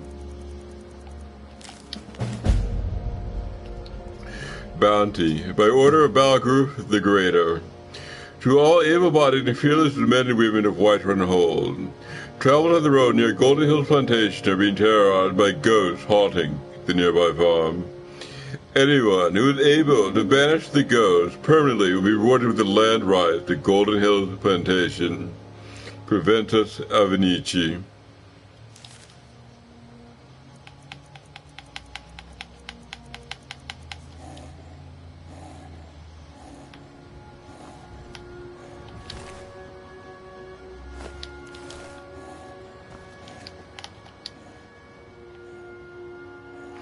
Go find something valuable.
Okay, we're wrapping up and you're going back to Whiterun. We're gonna grab these quests now.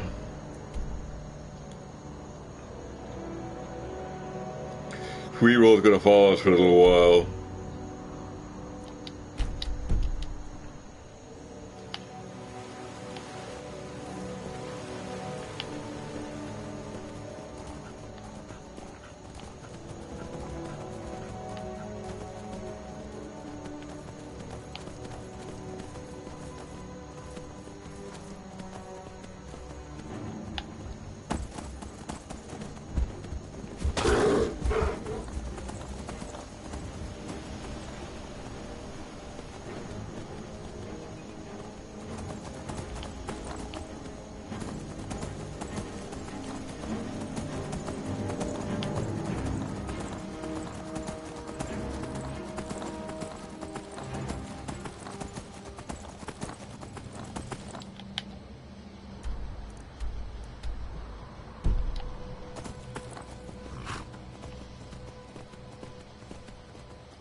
It must be this is indeed in Holly's cairn. There's something here I'm supposed to do. I'm looking for a drum. Somebody's drum.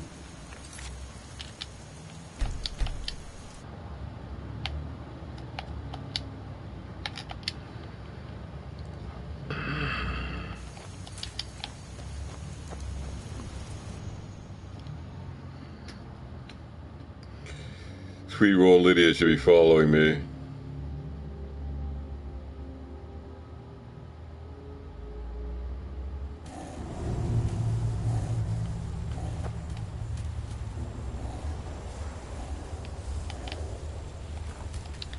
I'll test Sweet Roll's ability to find valuable things.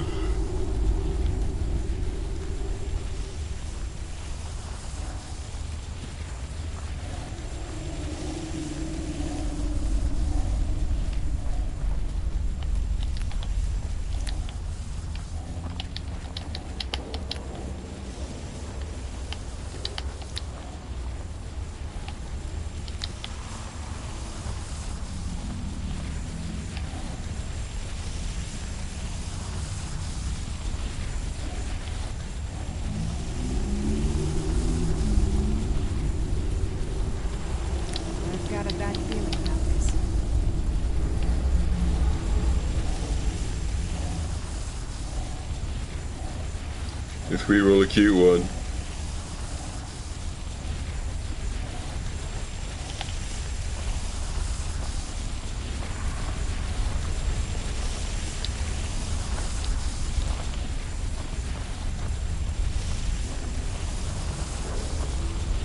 Agris's journal.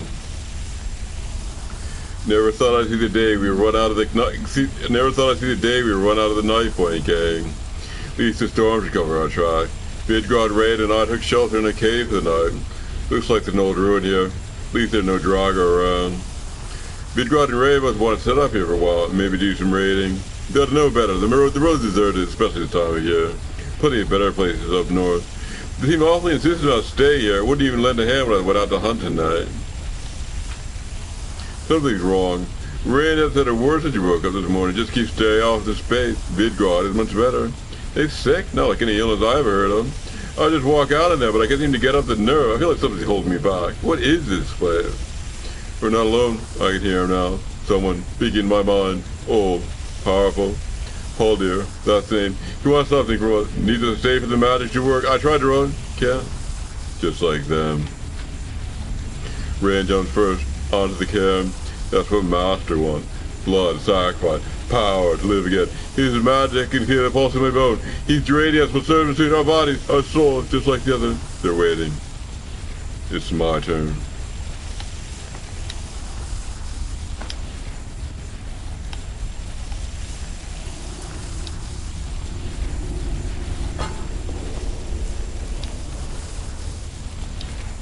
That's Agrius, the writer of the journal we just read. I guess he didn't make it.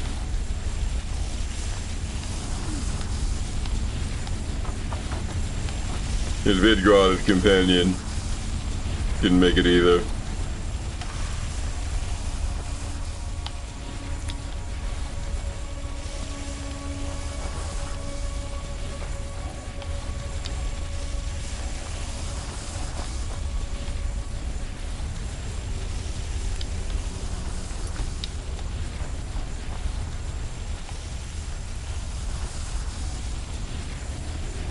I don't know what this actually is. We're trying to look inside and see if he can come up with a clue.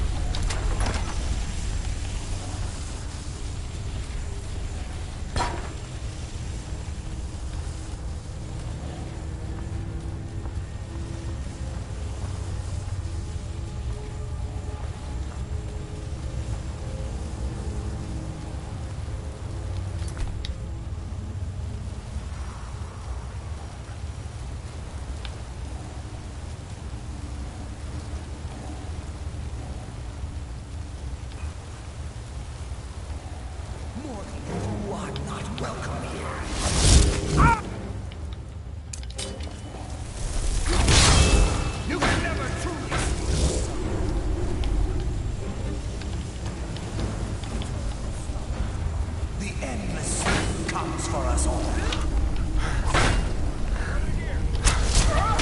Only a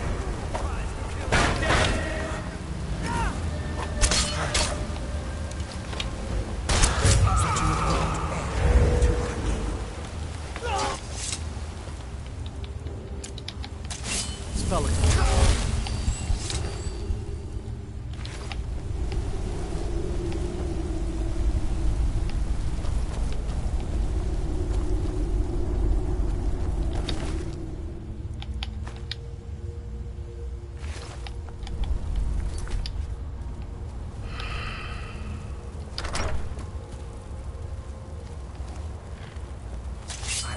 Huh? I saw presence.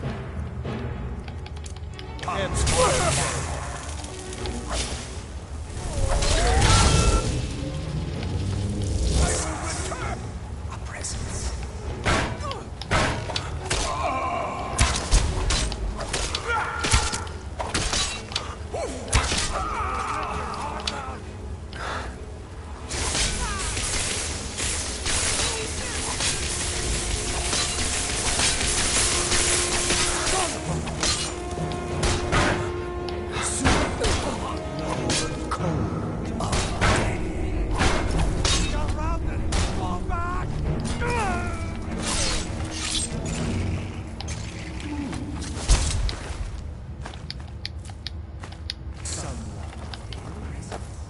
Death comes for you now. Damn you!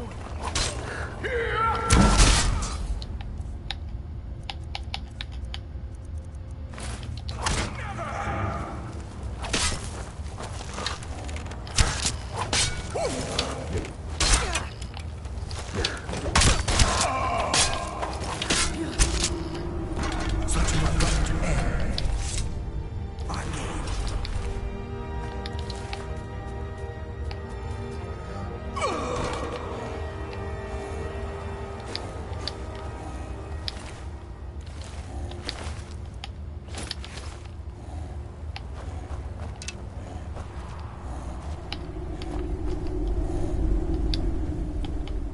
I need you to carry something.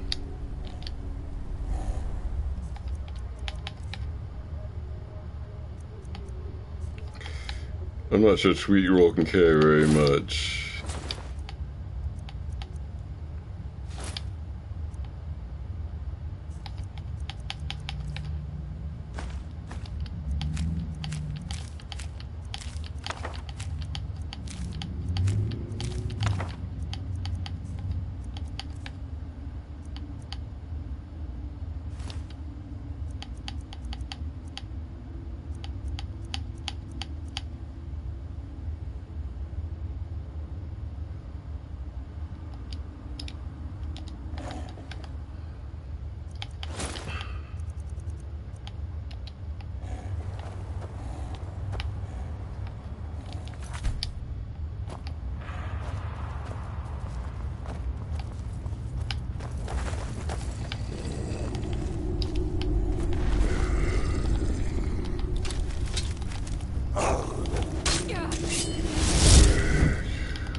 They wouldn't buy this drum.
Maybe I can get in here somehow.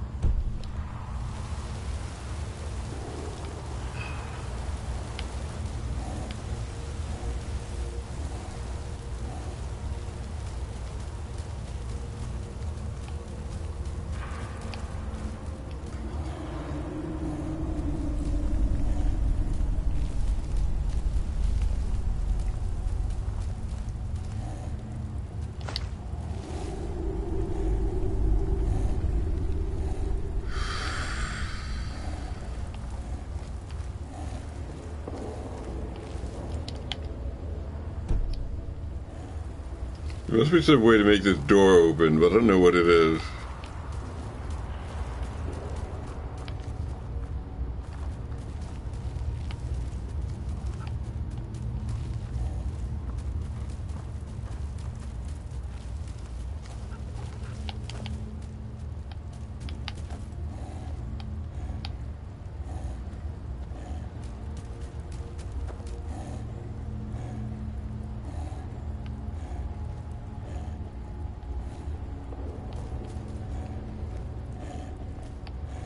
Oh, here we go.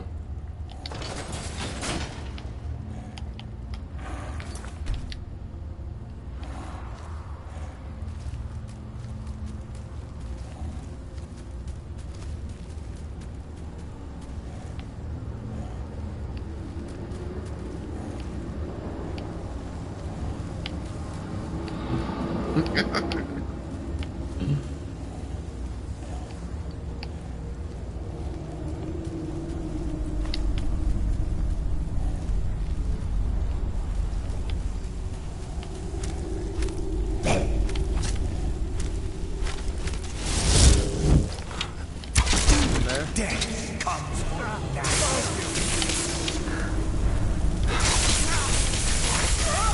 Only a fool tries to kill the dead.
This thing needs to be set properly.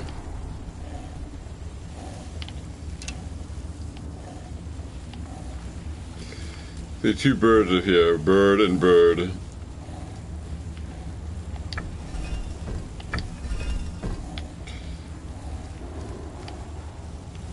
These two matched. Bird, bird.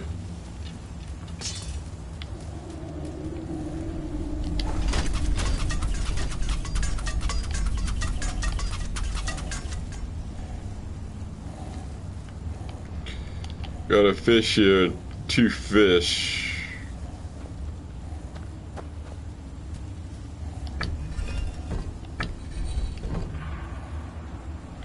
Okay, this one's fish and this one is bird.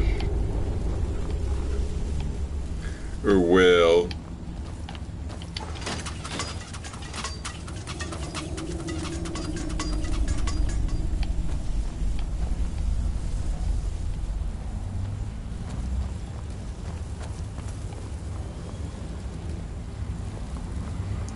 Snake. Okay, this one's snake. This one's whale.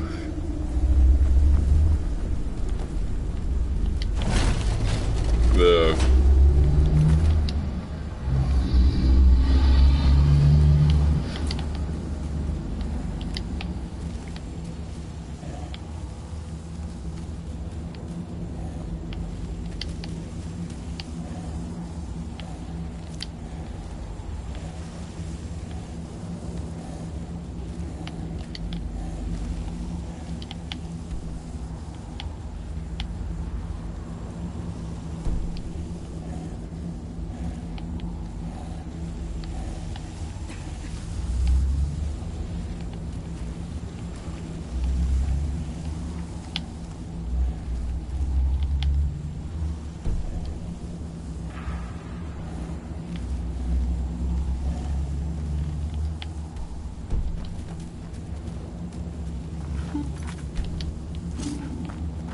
Death comes for you now. Huh? No one hides from the dead.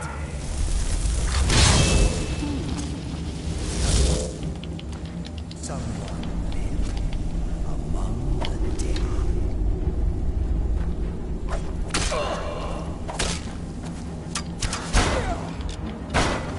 Join the dead.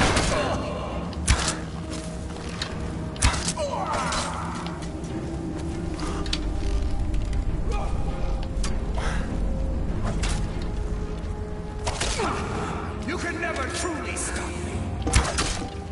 Never! Never should have come here.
kill you if I have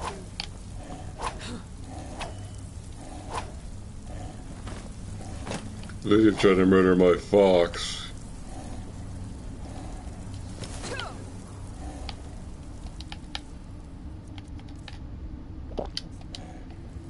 Sweet roll.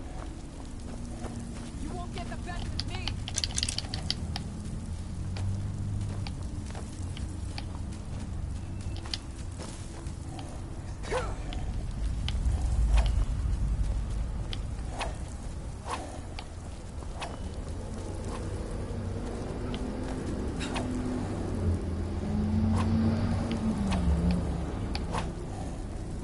Now you'll pay.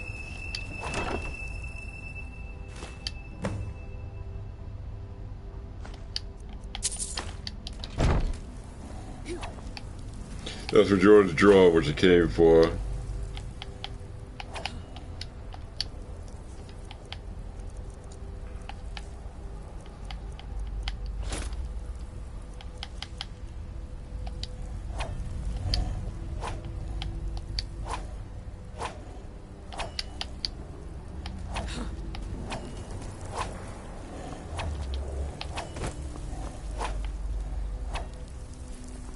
I'll kill you if I...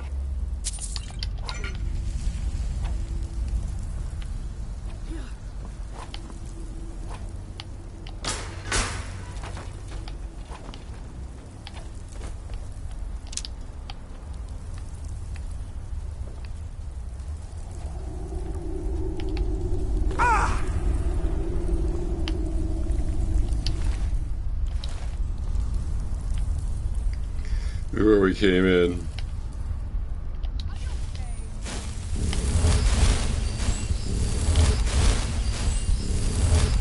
I said sweet roll back home.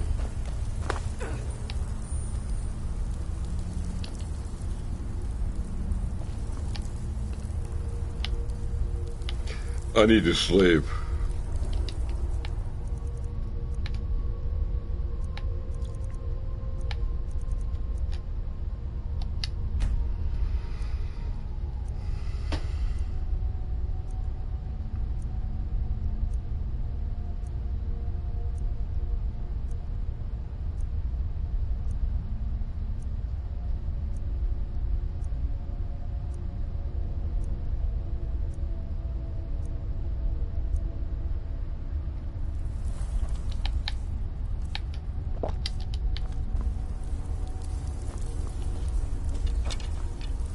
I've got your back.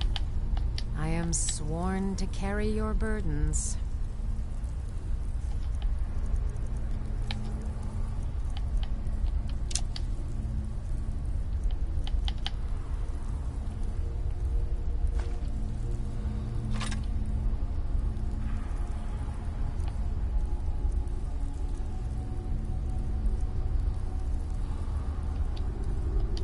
Let's get going then.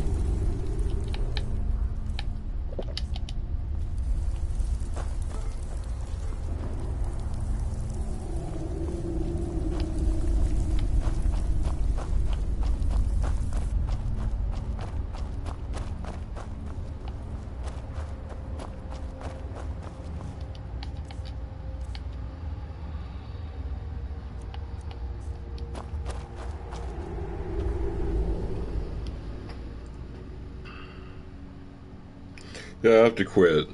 I'm out of time.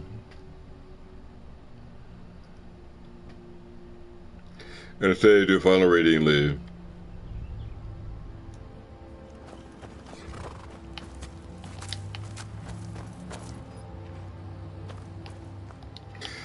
The next stop will be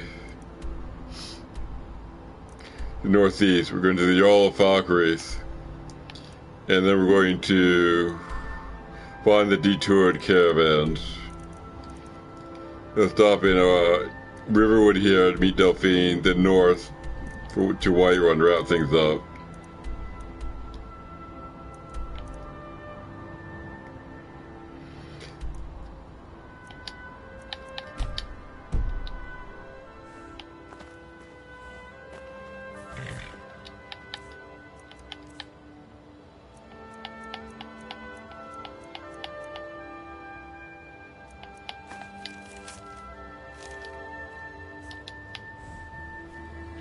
I've got your back. I am at your command.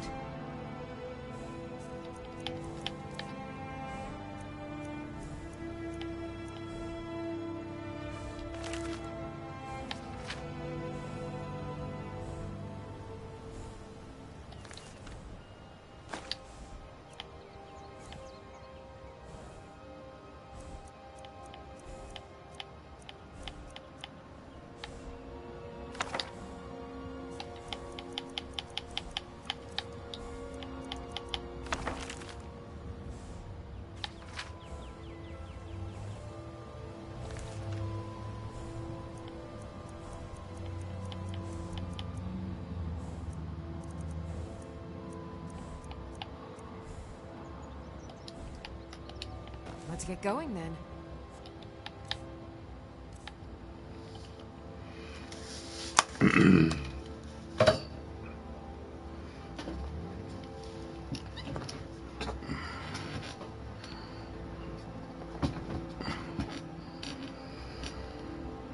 Let's start with this one, An Explorer's Guide to Skyrim. An Explorer's Guide to Skyrim by Marcus Carvain, Viscount Bruma. Far too often, no visitors from Sardell say little more of Skyrim than the view from their carriage. To be sure, this coarse, uncivilized province is far from hospitable, but it is also a place of fierce wild beauty, with grand vistas that inspire not to wonder, awaiting those of the will to seek them out, and the refinement to truly appreciate them. If you ever want to see Skyrim for yourself, I recommend beginning your adventure as I did, by seeking out Stones of Fate. No doubt you're taken aback by the name, as I once was. The provincials and village folk have all manner of dark tales about these ancient monuments, dreaded necromantic rituals and fell spirits of great and terrible powers conferred on any who dare to touch them. The stories are that Jarl Egroff once told me a load of mammoth dung, a bit uncouth, but you get the point. To be sure, keep your guards with you at all times. The brigands and wild animals are never to be taken lightly, but the stones themselves are nothing to fear. Quite the contrary, their proximity to cities and roads makes them ideal destinations for the novice explorer, and many boast spectacular views that make the journey well worth the effort. To whet your appetite, here are 4 such locations. Most travel into Skyrim by way of Helgen, gateway to the north. If you find yourself in this backwater hovel, consider taking an afternoon's ride to the north, keeping to the roads that wander on the cliffs at the eastern end of Lake Ilinalt, just off the path on a small bluff, lie the 3 Guardian Stones, the greatest concentration of standing stones in all Skyrim. The view of the lake here at sunset is simply sublime. Visitors from Shadenhall will pass through Riften, the city of intrigue and large cities at time reception day. If you seek adventure in the Rift, leave the city by the southern gate and cast your gaze on the bluff that rises to the south. Atop sits the Shadowstone, a fitting symbol for the city of thieves. Whiterun is the heart of Skyrim, a towering palace rivaling even the great castle of Cyrodiil. But should you tire of the Jarl's hospitality, another adventure awaits a few hours to the east of the city, along the road that rises above the White River Gorge. The Ritual Stone can be found atop the lone hill that rises on the north side of the road, set in an ancient monument. Take time to soak in the incredible view of Whiterun, the tundra, and the gorge of this unique spot. More seasoned explorers may wish to visit Markarth, the ancient city of stone far to the west. The recent Forsworn rebellion has made travel in the Reach perilous, but for those determined to seek adventure, no matter the cost, another stone can be found to the east of the city, perched on a mountain above Kolsgager Mon. The climb is difficult, reaching the summit is a milestone any explorer could be proud of. And the other stones of fate to be found in Skyrim, I myself seen several more, perched on the most remote mountain peaks, wreathed in the fog amid the northern marshes. But the true joy of exploration is in the discovery, and so I'll leave the rest to you. May the 8 guide your steps. Frontier Conquest. Frontier Conquest and Accommodation. A social history of Cyrodiil. University of Guilin Press, 3rd era, 344. Historian also portrayed the human settlement of Tamriel, the straightforward process of military expansion of the North in Skyrim. And in fact, humans occupied nearly every corner of Tamriel before Skyrim was even founded. These so-called Nedic peoples include the Proto-Cyrodiilians, the ancestors of the Breton, the Aboriginals of Hammerfell, and perhaps a now-vanished human population of Morrowind. Strictly speaking, the North is simply another of these Nedic peoples, the only one that failed to find a method of peaceful accommodation with the elves who already occupied Tamriel. Ysgramor is certainly not the first human settler in Tamriel. In fact, in fleeing civil war at Atamora, the Song of Return states, Ysgramor is following a long tradition of migration from Atamora. Tamriel has served as a safety valve and more for centuries before Ysgramor's arrival. Malcontents, dissidents, rebels, landless younger sons all made the difficult crossing from Atamora to the new world of Tamriel. New archaeological excavations date the earliest human settlement in Hammerfell, High Rock, and Cyrodiil at mythic era 800 to 1000, centuries earlier than Ysgramor, even assuming that 12 Nord kings prior to Harald were actual historical figures. The Nedic people were a minority in the land of elves, and had no choice but to live peacefully with the elder race. In High Rock, Hammerfell, Cyrodiil, and possibly Morrowind, they did just that, and the Nedic people flourished, anticipated over the last century of the Merethic era. Only in Skyrim did this accommodation break down, and event recorded in the Song of Return. But, being closely reinforced with Atamora, the Proto-Nord did not feel necessary to submit to the authority of the Skyrim elves. Indeed, the early Nord Chronicle notes that under King Harald, the first historical Nord ruler, first era, 113 to 221, the Atamoran mercenaries returned to their homeland, following the consolidation of Skyrim as a centralized kingdom. Whatever the case, the pattern was set. In Skyrim, expansion proceeded militarily, with human settlement following the frontier of conquest, and the line between human territory and elven territory was relatively clear. But beyond the zone of conflict, the other Nedic people continued to merge with their elven neighbors. With the Nord army of the First Empire finally entered High Rock and Cyrodiil, the Thon Breton and Proto-Cyrodiil were already living there among the elves. Indeed, the Nords found it difficult to distinguish between elf and Breton. The two races had already intermingled to such a degree. The arrival of the Nord armies upset the balance of power between the Nedic people and the elves. The Northern expansion to High Rock and Cyrodiil was relatively brief, less than a century. Earth was always decisive from then on. Power in this region shifted from the elves to the humans.